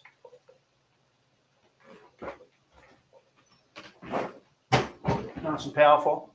If you want to overpower the sun, that's what you need. I like that term. I hear that term a lot. Overpower the sun. Yeah. Or if you're shooting outside and there's bright sunlight and you want to take control, that's what you need. Yeah.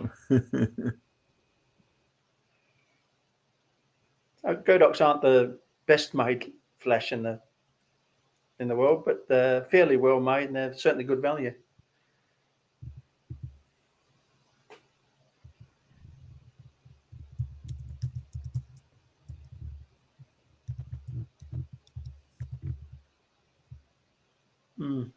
But we used to have car batteries with inverters to power the flashes that were mains powered, because often you couldn't plug them into the venue. They wouldn't let you use their AC power. I forget what brand I had, but I'm going back like 30 years ago. I used to have a power pack for my Nikon flash, you know, because I got roped into doing a few weddings. So I had to get that just so I wasn't changing my double A's all the time. Quantum power pack, that be? Yeah, Quantum, yeah. Worked good. I think it was just a lead acid battery, if I remember. I was still using Metz 45s then. Yeah, those were the tall ones, right? Yeah. The real tall ones. Potato mashers. Potato mashers, yeah.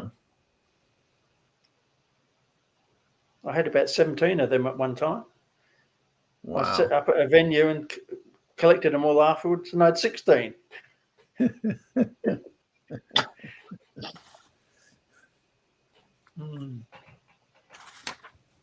Yeah, I just don't do enough flash photography to own multiple ones, but you know. Well, you're a different type of photographer, so mine's indoors and yours outdoors. Yeah. You're al fresco. Yeah, I'm like, I'll tell you, although I wish, I mean, I've got diffusing and reflectors and stuff like that, but it's just, I go into some places, they don't even let you bring in a tripod. So, you know, you can't use like one of those bendable, you know, where you clip and you can attach a diffuser panel and move it yourself and do all that. And so if you don't have an assistant with you and it's just you by yourself, it's kind of difficult. That's it, the Quantum Turbo battery pack. I know it well. I like Polaroid. It isn't around anymore, sort of. All right. Yeah, the D4. I agree. I had the D4. I did love it. I still got it. Um, D5, D3, and a Roy's D2. got 3 of them behind him, I think. I don't know. No, I've only got one D4. Got 3 D3s, I think. wow. I'm a hoard. What do you? I can't help it. It's my weakness. Nothing wrong with that, Roy. Nothing wrong with that. I wish I could have held on to everything, but I've got to sell to move on to the next. And I'm glad that Amar's not in here because he'd tell me, why do you have to have the next? Because I want it. That's why. Oh, man. Yeah. And Vahagan, recently picked up the D3X as well. Got a great deal on that. And I will say the color from that thing is fantastic. Nikon stopped making their own sensors with the D5. Yep. Unfortunately. Stuart saying Don't need donate one. one. I've already done that several times. Oh, Mike Norton. Motorsports has recently taught me the great skill of fast panning, shutter speed, and the need for a good lens. Recently, a D4 with a great buffer. Yeah. Yeah. I actually shot quite a bit of motocross with my D4, as a matter of fact, and I loved it. To go back, we used to, before AF, we used to have to pick a point on the track and focus on that. And as soon as they hit that spot, you press the button.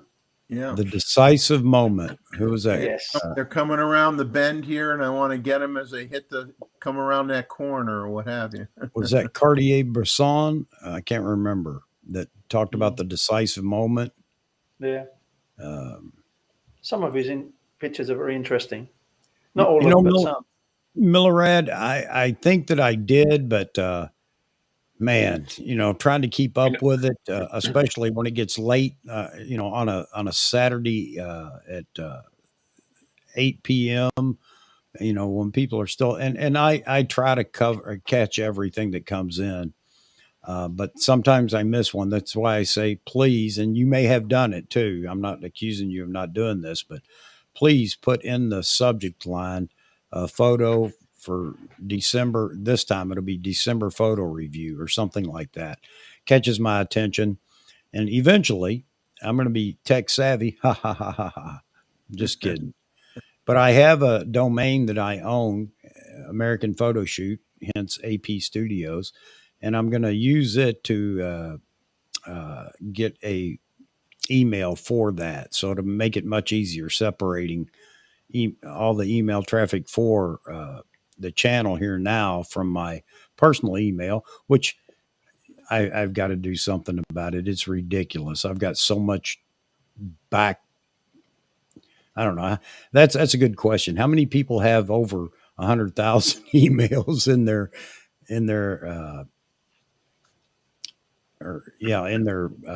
email account or whatever? So I use Yahoo right now, and I've got, I think I've whittled it down to, I've got it under 100,000 now, but obviously I didn't keep up with it over the years. Sounds like my inbox. I have several that are like that, in bad shape. Yeah, man. I just need to get rid of all of it. I even tried the search, and everything that came up under the search, deleted all. And it still took me forever to get it down under 100,000. Oh, let's see. Well, the good news is if Chuck didn't show your photo, that means it was fantastic and it went straight up for sale. Exactly. So, I'm caught now red-handed. By the way, it did well on one of the photo sale sites. You'll be glad to know. Great shots with the D4. Also have the D810, thinking of selling it. Yeah, I had the D810 also, Nancy, and I loved it. And then the D850 come out, which I had to have, by the way. I wanted it. So the D810 went by the way. Yeah. Nancy, have you ventured into the mirrorless Nikon world yet? I'm just curious. I know a lot of people haven't yet. Lance says yes, pre-focus. Uh, and of course, Albert's an old soul, folks. He's not old, but he's an old soul. He loves all the vintage stuff. Not only does he love it, he still uses a lot of it. So, for those of you that don't know Albert, Albert is also the adapter king. I mean, if you want to adapt any kind of lens to a camera, Albert's the man to talk to. Um,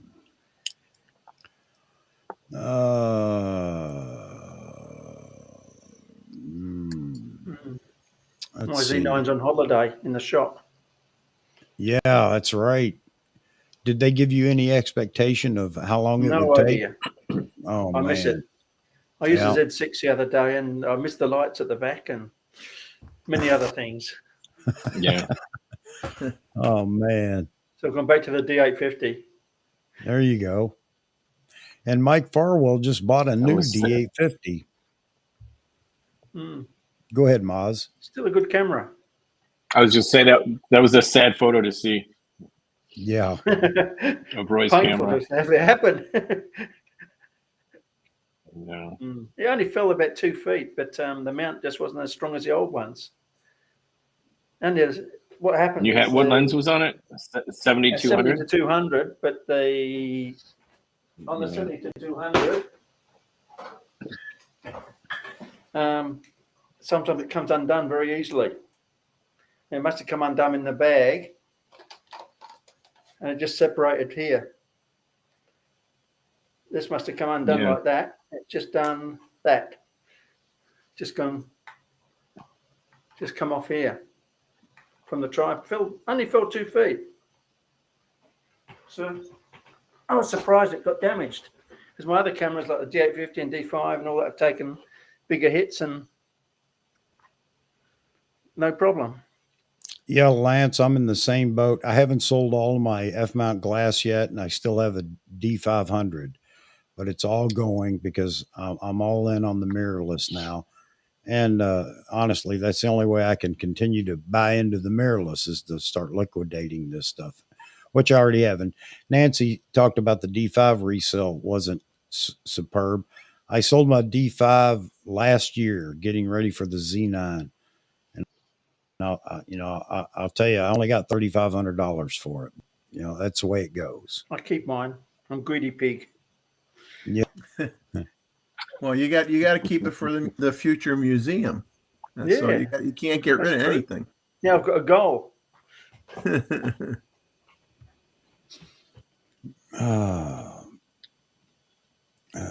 So how have I been selling my gear? Honestly, I haven't been selling it as I need to. And Vahagan told me, he said, you need to do a video with all the glass that you want to sell and everything else. And I know I need to do that. It's such a pain selling camera gear, you know, Just turn around and grab it. Yeah. But I mean, Hold it up. no, I don't mean letting go of it. It's just such a pain in selling camera gear, isn't it?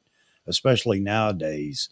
In some areas, it may not be hard because Vahagan finds some fantastic deals on all the different sites that he uses or whatever or follows. But man, He just knows the right people, Chuck. He has the right people.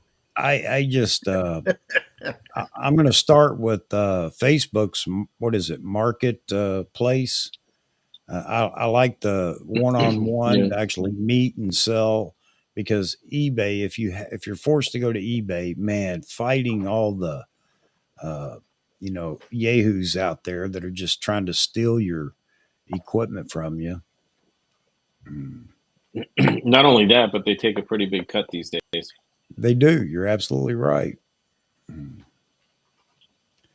think it's like what, 10, 11, 12%?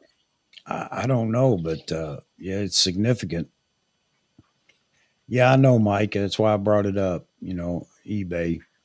I have purchased and sold on eBay, but I don't know if it's, it obviously has gotten worse now than it was when I was So I've sold cameras on eBay. But you know what? I had a lot of success with Marketplace. When I sold my D4, that was through Marketplace, and that went well. My D5, that was through Marketplace. Um, so yeah, I think that's how I'll start. I just need to sit down, take photos of everything, and make sure that I can get the photos out there and just put it on the market. So Greg Wilson said he's heard about the foot letting go. Hmm. Mm. It's a bit of a shock when it happens. It must just got caught in the bag and just undone Yeah. a little bit. And when I put it on the tripod, I didn't check it because I was in a hurry. And next thing, it's going to plop onto the bag. Yeah. I was good job. It was only half height the tripod, so I wasn't expecting any damage. Yeah. So You know what? when my foot lets go, it's my real foot, not my camera. It's usually my knees. Oh, okay. Yeah, the And lens was fine. I'd even It's thought just- about doing that too. Just going that route. It's just safe, That's the lens. simple. Yeah. Mm. So you didn't crack the lens hood or anything, huh? No, totally fine. It's just crooked at the moment. But Yeah, that's my problem, Lance, is my closest photo shop or, brick and mortar, believe it or not, is B&H or Adorama or whatever. And I have priced them cameras or lenses with them before, and it just hurts too bad to succumb to what they'll offer. I tried to sell my GX680 to a guy, and he was quite happy about the price and everything. He got it, and he told me it's too big and sent it back. Mike, I don't understand that, because for me, it's all about the only way I'm making the sell on Marketplace is if we meet. So, I don't. Yeah. I feel pretty confident in that, at least meeting face to face. It's hard to sell over the internet because everything gets damaged so easily, or scammed, or broken by the other end, or whatever. Yep. And the seller's always at the weakness. Yep. I think there is a slight improvement on the Z to the old AFS version. There is a significantly small but significant difference between the quality. Mhm. It is there. But the 70-200 AFS was a brilliant lens too. Yeah, I have the Trinity sitting over there on the shelf, ready to go. KEH takes too much, but secure. I agree, Yeah. Rakesh. It at least is a secure sale, and yeah, you're not going to get what you want for it. You may not get the market price out there for used gear if you sell it yourself. It's painless. They've gotten worse though at what they're giving you, man. I'll tell you, I they don't asked check them anything. for. I have a mint condition 105 F mount 105 macro lens, and those were about $900 new, and they offered me like $150 for it, or $130. Oh. Why would I ever sell that lens for $130? Yeah, mean, that's just plain stupid. There's no way I'm going to do that. No, I know, and I understand their reasoning behind it. Maybe they're a little too aggressive, not just KEH, but others. And even B&H, what they offer. I mean, they're going to turn around. They've got to make money on it after they go through the process. So I get that. But maybe they want to make too much money sometimes. I mean, granted, they don't know how long they're going to have to sit on it in inventory, and they're tying up their money. But I guess the best way, like you said, Chuck, the best way is if you could basically sell it privately. Then you're not going to be discounting it to the point where you're going to cry when you hand it to the guy. No, you're right. And the other thing is what's nice is, and I think everybody on the buying end likes the fact that you can test it right there, before you actually pay for it. And it makes everybody feel a little bit better about what they're buying. Um, but it makes you have to be honest when you put it up for sale. You can't say mint condition and you get there and the rubber's peeling off the grip and yep, And service fungus. photo. Yeah. Uh, You can forgive a lot of things in a lens, but not fungus. Yeah, you got fungus, you pretty much forget it. yeah. There's So ways of cleaning it, but if it's really bad, then it could damage the coating material or whatever, and not worth If it. it's bad enough, it'll eat into the glass. Yeah, yeah. Yeah. yeah, Vahagen, I bought mine used. Believe it or not, this has probably been 6 years ago. Uh, I was fortunate. I don't know. I guess I felt even guilty for a moment when I bought it. The guy was selling it right before Christmas because he needed the money. Um, and I bought it for $2,000. I've got a 400D. So, it's obviously not the newest lens in the lineup, but it's everything he said it was. And I bought it off eBay, believe it or not. And the transaction went well. So, I guess I was lucky, but yeah, it's a good lens, but weighs, as much as a, 2.5 ton truck in the military. So Nancy's in Huntsville. Isn't that where Ron is?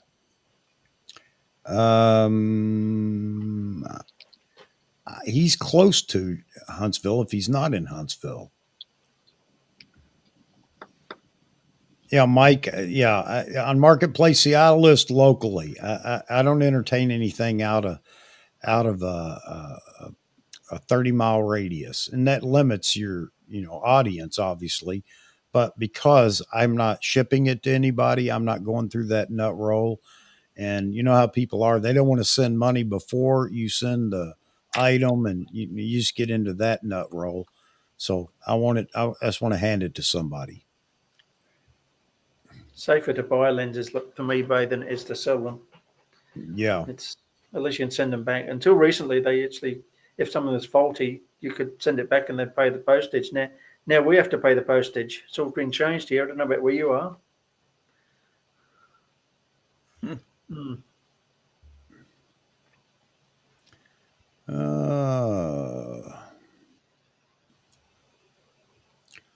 All right, I'm trying to scan through these liquor. Yeah, I keep most of my stuff because it's not worth selling. Yeah, man, that's hard to believe, man. Wow, Hagen. They pay $3K for an 800 5.6E. Yeah, get out of town. You're absolutely right. I had that lens till recently. How'd you like it? I loved it, but it was a fraction too long. Yeah. Everything you had to zoom backwards to get in the frame. Yeah. It was a lovely lens, though. Very sharp, very clean. Tripod only, of course. Yeah, Charles, we're still going, although not for too much longer, but we're still going, brother. Hi, Charles. We're not gonna break the 5.5 hour record tonight. No, not tonight. I want to make sure because I won't make it that long. Did you get this, Mozman? Did you see his comment? Yeah, I actually replied in chat. Oh, okay. So yeah, Mike, I hope it helps you. If not, and if you have any additional questions, just drop a comment once this video posts, and I'll check back. And if anyone leaves any comments, I'll answer them. Well, my files are staying on the old NAS. I'm not even going to plug it in. So Nancy, that 302.8 at one time, everybody was saying that was the sharpest lens that Nikon had. All their 300s have been good, though. But Yeah. they're not long enough for wildlife. Right. They're just good enough for sports and that. Yeah, good for your kid's soccer game or something like that. That's right. But then again, you can put a teleconverter on and totally ruin the image. I say that over on Steve's show, and I get several answers back on that. You're welcome, Charles. Hayes Hayes always. can be cleaned off. The fungus often can't. Yeah.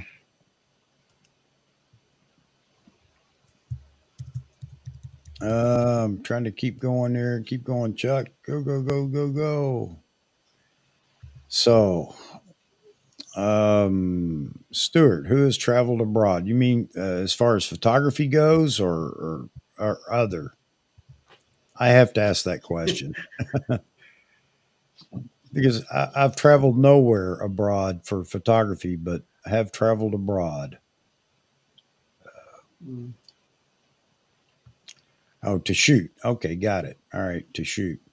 Not I, sir. Not I, sir. But I've been in a lot of places I wish I'd had the camera gear with me. Mm. And Vaughan, here you go. Talking about try offer up. And I haven't yet myself, Vaughan, but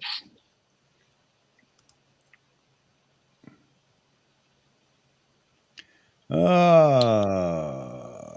don't travel Charles. much. Too many people. The one thing that Go one ahead, thing Rob. that I would say about offer up is if somebody asks you to take the conversation offline through instant messages or any other means, it's probably a scam. Keep the communication on the platform because the scammers like to bring you away from that. So, offer up can't see the dialogue that goes back and forth, and you won't be protected if you do the transaction through any other means.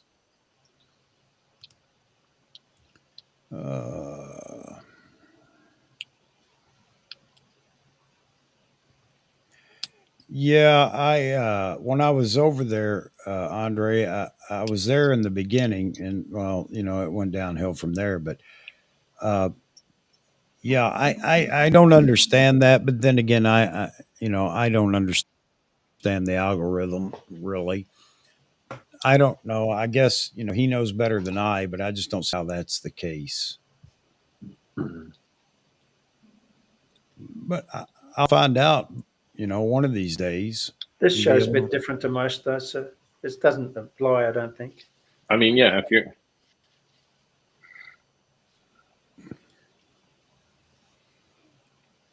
Yeah, I mean, well, and I that's what don't this. know. Again, I don't know, but the amount of watch time, which a lot of people that just do videos and starting out with YouTube, I think their watch time really they struggle to get enough hours or whatever. But I've blown that away, obviously, and views. So I was watching a thing on YouTube, one of their tutorials or how to do this and how to do that, and talking about impressions and click through rate and things like that. And man, I'll tell you, I've been very fortunate because one, I mean, we still have 34 viewers in here. And I guarantee you they're not the original, all of them are not the original 34 that started the stream because since I bridge several time zones, I find people that show up early, especially the Saturday night stream, and then others that show up late, in the stream, maybe in another time zone. So, but again, that isn't my,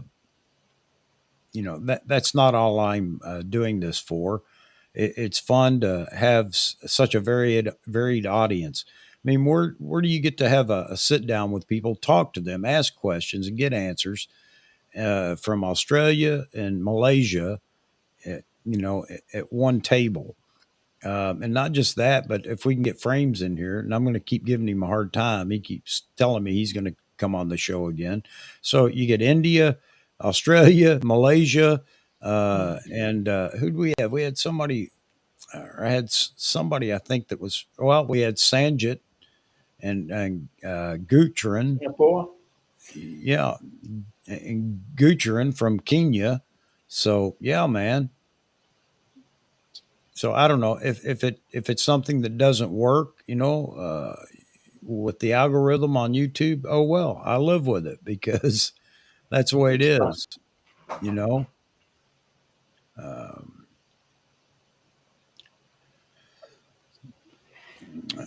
Nancy talking about traveling to Greece in 2007. Advice: don't go on Easter. Nothing open at Easter. They were super close to the to a grizzly in Alaska. Cardinal Photo has an awesome trip every July. You know, I just reconnected with an Army buddy of mine. You bring up Alaska, and he was just, I hadn't talked to him in 40 years and wondered where he had gone. Anyway, he found me, gave me a phone call, and we talked the other day. And he was all about, yeah, I did extremely well up here in Alaska. And, you know, I've had several businesses. Oh, by the way, why don't you come up? I got a place for you to stay. I got a vehicle for you, a boat if you need it. My son-in-law is a hunting guide, and you know, I think I'm going to take him up on that. Go to Alaska and just, you know, spend some time up there shooting. Now that I've got a place to go and stay. Charles went to Spain. Teen Spanish Club. Well, that was just yesterday, wasn't it, Charles? The Teen Spanish Club. I know you're like me. I wish it was just yesterday. Mike talking about the 14 to 28. Do astrophotography. You know, the 14 to 28 was a pretty fantastic lens back when it was announced. You know, how many Canon shooters bought that lens to shoot on Canon at the time? Of course, Canon's done fantastic with wide angle since, but let's see, Andre. Basically, YouTube algorithm calculates view time, and if viewers watch and say just 1 hour, it'll be assessed as a weak video since on 20% view time. Okay, I'm trying to follow this. So they're judging you on the percentage of how long people watch it, not how long they watch it. Oh, well, that's even better because that analytic for me is still pretty high, and I appreciate it. Yeah, I'm a winner. All right, and we're going to find out Hey, if I your am. email address? Yes, absolutely. Winner, chicken dinner. Yeah, Address to send the photo to. yeah, absolutely. So just email it to chuckomail@yahoo.com. And just again, if you would. So let me put out the parameters here. It just makes it easier for us viewing when we're actually doing this because I load everything into um, ACR, Adobe Camera Raw, so that we can actually go through photos and zoom in and out a little bit where we want to. But I would like it to be JPEG only, by the way, because I have no idea what everybody's shooting. And also, 2048 pics on the long side, 2048 on the long side, whether it's it's vertical or horizontal. It gives us enough room to actually zoom in and look at your photo when we get it. We're not pixel peeping or anything like that, but we find a lot of times the photos are so good that we want to see all the detail, what's going on in the background and things like that. And we've had a couple of photos that we spent far too much time on, but we had a good time reminiscing. An old black and white photo from the 80s that somebody had taken. It was just an interesting subject. But anyway, 2048 on the long side, JPEG only, and put in the subject line, if you would, December photo review. Because I don't get a lot of personal emails with that, so it's easy to find.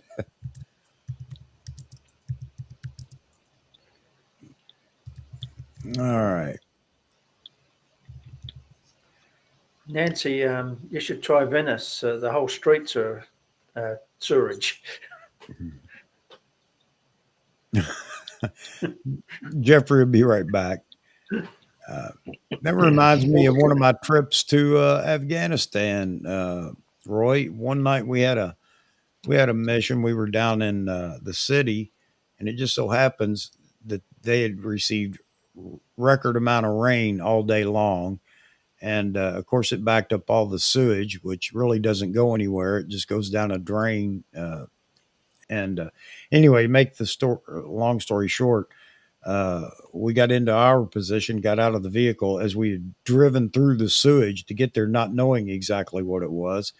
And once we got out of the vehicle, I was up to my knees, and well, it wasn't pretty. Sewage in the street. Lovely. Yeah. I'm more familiar with rainforest myself, but I don't want to see that. Yeah.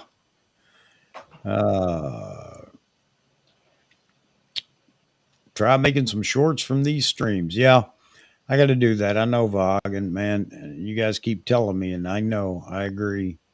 Um, but yeah, I'm really interested to see what the algorithm does with my streams. You know, again, I'm blazing a new trail only because I wanted to, and there are a lot of people. I get a lot of people that aren't really happy about the length of the video or the streams or the whatever, the lack of, latest was the lack of structure. Well, you got to get in the chat. Once you're in the chat, you find out, it's not all about the structure. It's just about a conversation, and that's the intent. But we're gonna test the algorithm. We're gonna see how well this form factor does in the algorithm. And again, I'm not here to become uh, to make a living with YouTube. One, I'm far too old. I don't have enough time left to become a million subscriber channel. Not that that's my intent either, but we're going to test the theory and just see. Uh,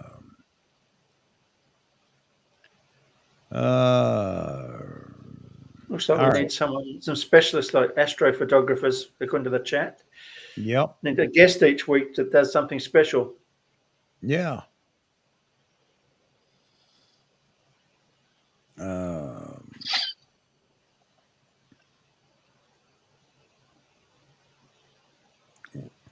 Vahagan, for the most part, they absolutely were. And often we'd be offered, food that they couldn't afford to give away, but the people were good. But, there are a few things there that just make it impossible to, be a destination for anybody to go. And I would tell the folks that I worked with constantly, the Afghanis, that if for some reason down the road everything was nice and docile, peace broke out and it was wonderful, I would love to go back to Afghanistan. You talking about a photo op, man, it would be fantastic because the countryside there is so different everywhere that there's plenty to see as far as the geography goes, and the people themselves would be fantastic. Well, look at Steve's photo, right? The Afghan girl. Still as interesting as ever. Yeah. And I saw opportunities for that when I was there, but unfortunately couldn't have a camera.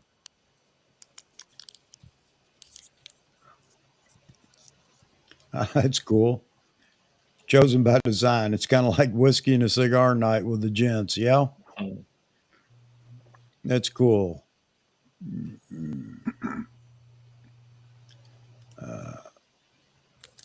All right, next stream I'm on, I'm going to expect whiskey and a cigar, Chuck. All right. Well, I can offer you an M&M or two and a cup of coffee. Although Albert did give me some whiskey while we were down in New York City. And I told him, I said, I'm not I'm not a hard liquor drinker at all, but not a big drinker either. But, I'll have a beer or so every now and then. But so I got a bottle of, single barrel bourbon, single malt if you're buying Irish whiskey, but single barrel bourbon that he gave me. One of these days I'll crack that and have a couple of shots. So, okay, Nancy does. And that Vahagan, you said that earlier, works for NASA full time. Okay. Love to play with their lenses and cameras. Cool. Yeah, they have real glass. Mm. I'd love to see their tracking telescopes and things that they use to track the rockets. Love to get my hands on their software for that too. I didn't say that though, did I? No, I didn't hear anything. Hey, thanks, Greg. Appreciate that. That's the part people don't understand. It's not an organized, typical YouTube channel with a 10 or 15-minute video. You know what? You guys are what make it. So I don't care what other people have to say. We do it for our own reason over here, and that's that.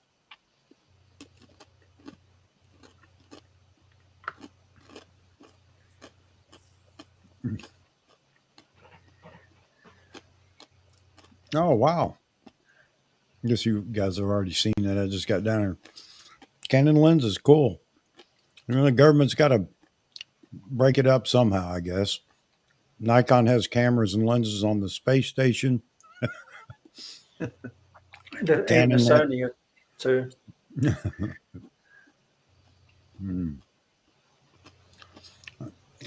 All right, wow, made it through all of the.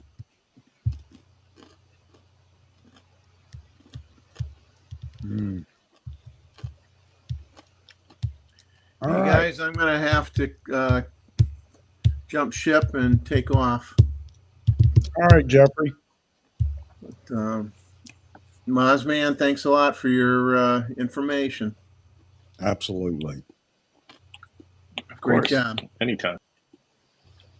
Yeah. The only person in this chat or in the stream right now, at least on screen, that isn't going to bed soon would be Mr. Roy. But then again, I don't know that Roy ever sleeps. No, I don't think he does. He has too many toys to play with. Why would he I go to do. sleep? Why would he sleep? That's true. You have to exercise every single lens to make sure it doesn't seize up, you see. Yeah. Make sure there's no fungus or anything. Yeah, you got to check them all out. Well, guys, have a good night. Everybody on the chat, have a good one. And we'll see you guys on Wednesday, Chuck. All right, Jeffrey. Appreciate you being in here as always, man. A lot of information from you as well, always. So do appreciate it. No problem. Take care, everybody. Have a good night. All right. And You folks, too. get Good over night. and check out Jeffrey's YouTube channel, Selective Imagery.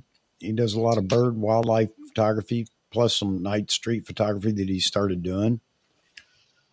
And yeah, check his channel out. Consider a subscription over there. I call it my therapy channel because I just love listening to him narrate his video as he goes through the birds and everything. That's my get up in the morning with a cup of coffee and watch Selective Imagery with Jeffrey Neville. It's funny. I do the opposite. I watch it. I watch it in bed usually. Yeah. Not that it puts me to sleep. It's soothing. It's calming. Yep. I like the alligators. Yeah. Yeah. I got to see those gators up close. Nancy, I will do it. I do it on all the videos. I just didn't put it on the thumbnail this time, but in the description, you will find, if I think to do it before I go to bed tonight, I'll do it. But by tomorrow, I'll have it edited. But you can go back and look at any of the streams recently, and it's going to have links to all the people that are typically either in the chat or in the panel. And oh, by the way, let me open that offer up too.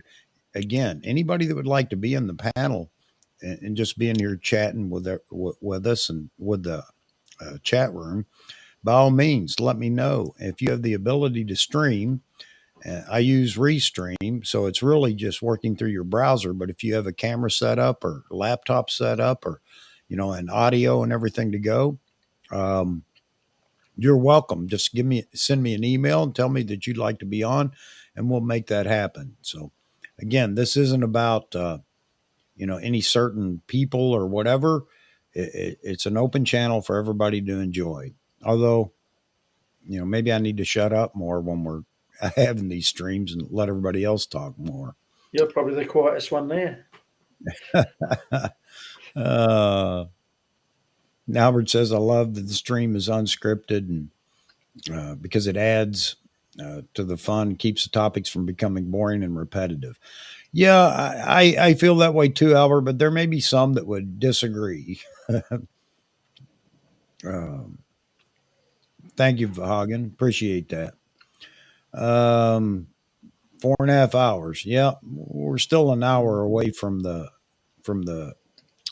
record, but we're not going to try to break the record tonight. Um, yes, absolutely. Glad you brought it up, Gustavo. Vahagen's going to have Peanut Chew on his channel, and Vahagen, you want to throw up the time and everything for that? Peanut Chew is a lot of fun to watch his videos. I can't wait for the sit down with him, Vahagen. I can't wait till you sit down with him one on one. I think it's going to be a lot of fun. Uh, um, um, um, um. All right. Yeah.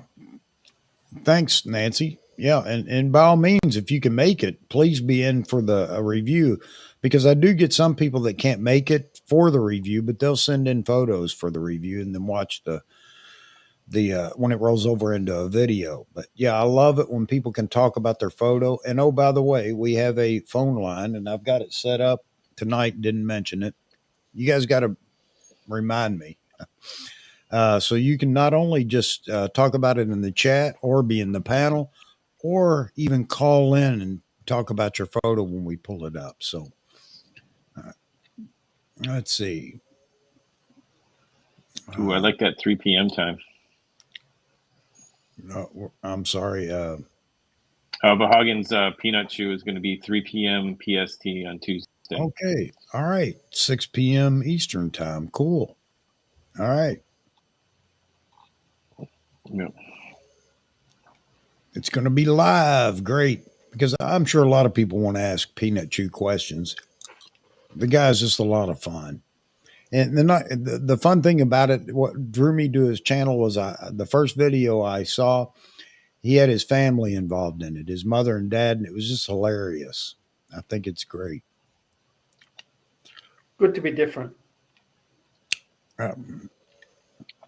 No, Mike, I haven't. What was I going to say? So the last time I talked to him, I think he's just hit a point where he needs to take a break. To be honest with you, he needed to back away from it. He's got a full-time job, and he was putting a lot of time into those videos, as you might imagine. So I think that's what's going on. I'm not sure.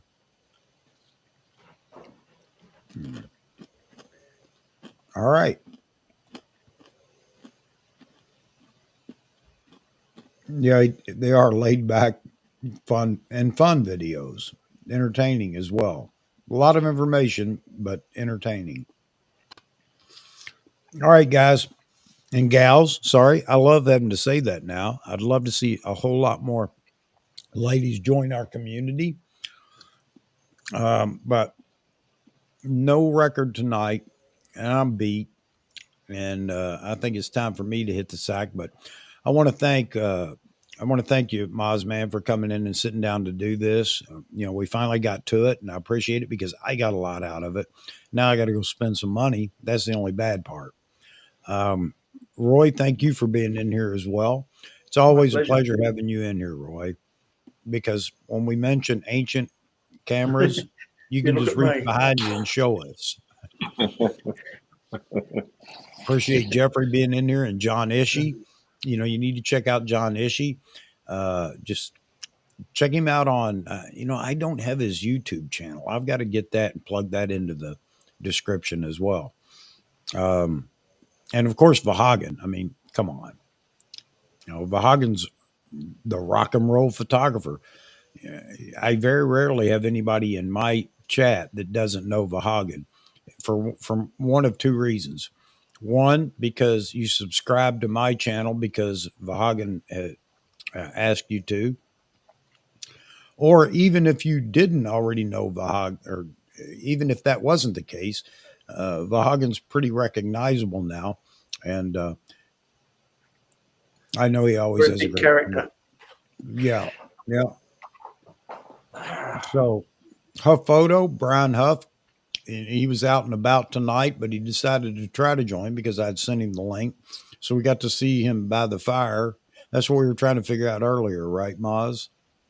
Yeah. All right. I got to finish my M&M there. All right, guys, and I'm going to turn it over to you, Roy. You have any parting words? Save all your problems for next time because I like problems. I Okay, really enjoy solving problems. That's my thing. great. Do they have to be camera related? Can we bring all of our I problems? prefer them. It's the only thing I know. I only know computers and cameras. That's all I've ever done all my life. All right. And Moz, parting words from the Moz. You know what? I love when you're in the chat. I'm not That's saying where I it don't like belongs. you. I'm not saying I don't like you in the live in the panel, but it seems like you're way more comedic and creative because you get a chance to study the comments and make your comments. I always enjoy. Yeah, you're right. I don't know. I'm on my best behavior when I'm on video. Well, you don't have to be, brother. You know that, but I do enjoy I do. the and I go back to, and I'm not going to let this die. The whole Bigfoot thing. You know, Bigfoot is a blurry creature. Therefore, every photo that's been taken, I think that was Z Wade that added that part. So Yeah, it's there is not the no, camera's fault. yeah, there's never been a bad photo of Bigfoot because he is a blurry creature to begin with. All There right, you man. go. All right, And I Vahagen. appreciate you having me on, Chuck. And again, I've said it a few times. If anyone has any questions, just drop a comment, and I'll come back and I'll answer them one by one. Absolutely. Please drop a comment, just as just as Mozman is saying, and I appreciate you answering those too, Mozman. All right, that's about it. Don't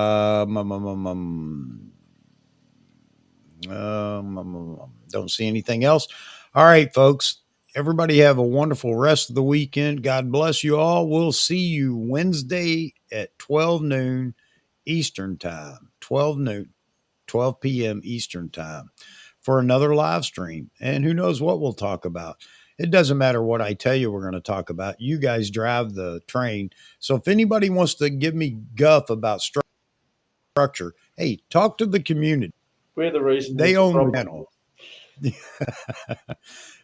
And if you become part of the community, then you'll see how much fun it is to be able to just change the subject and carry on a conversation. All right. That said, again, I say goodbye, good night. Thank all the panel folks and hope you have a wonderful rest of the weekend. Hope to see everybody Wednesday.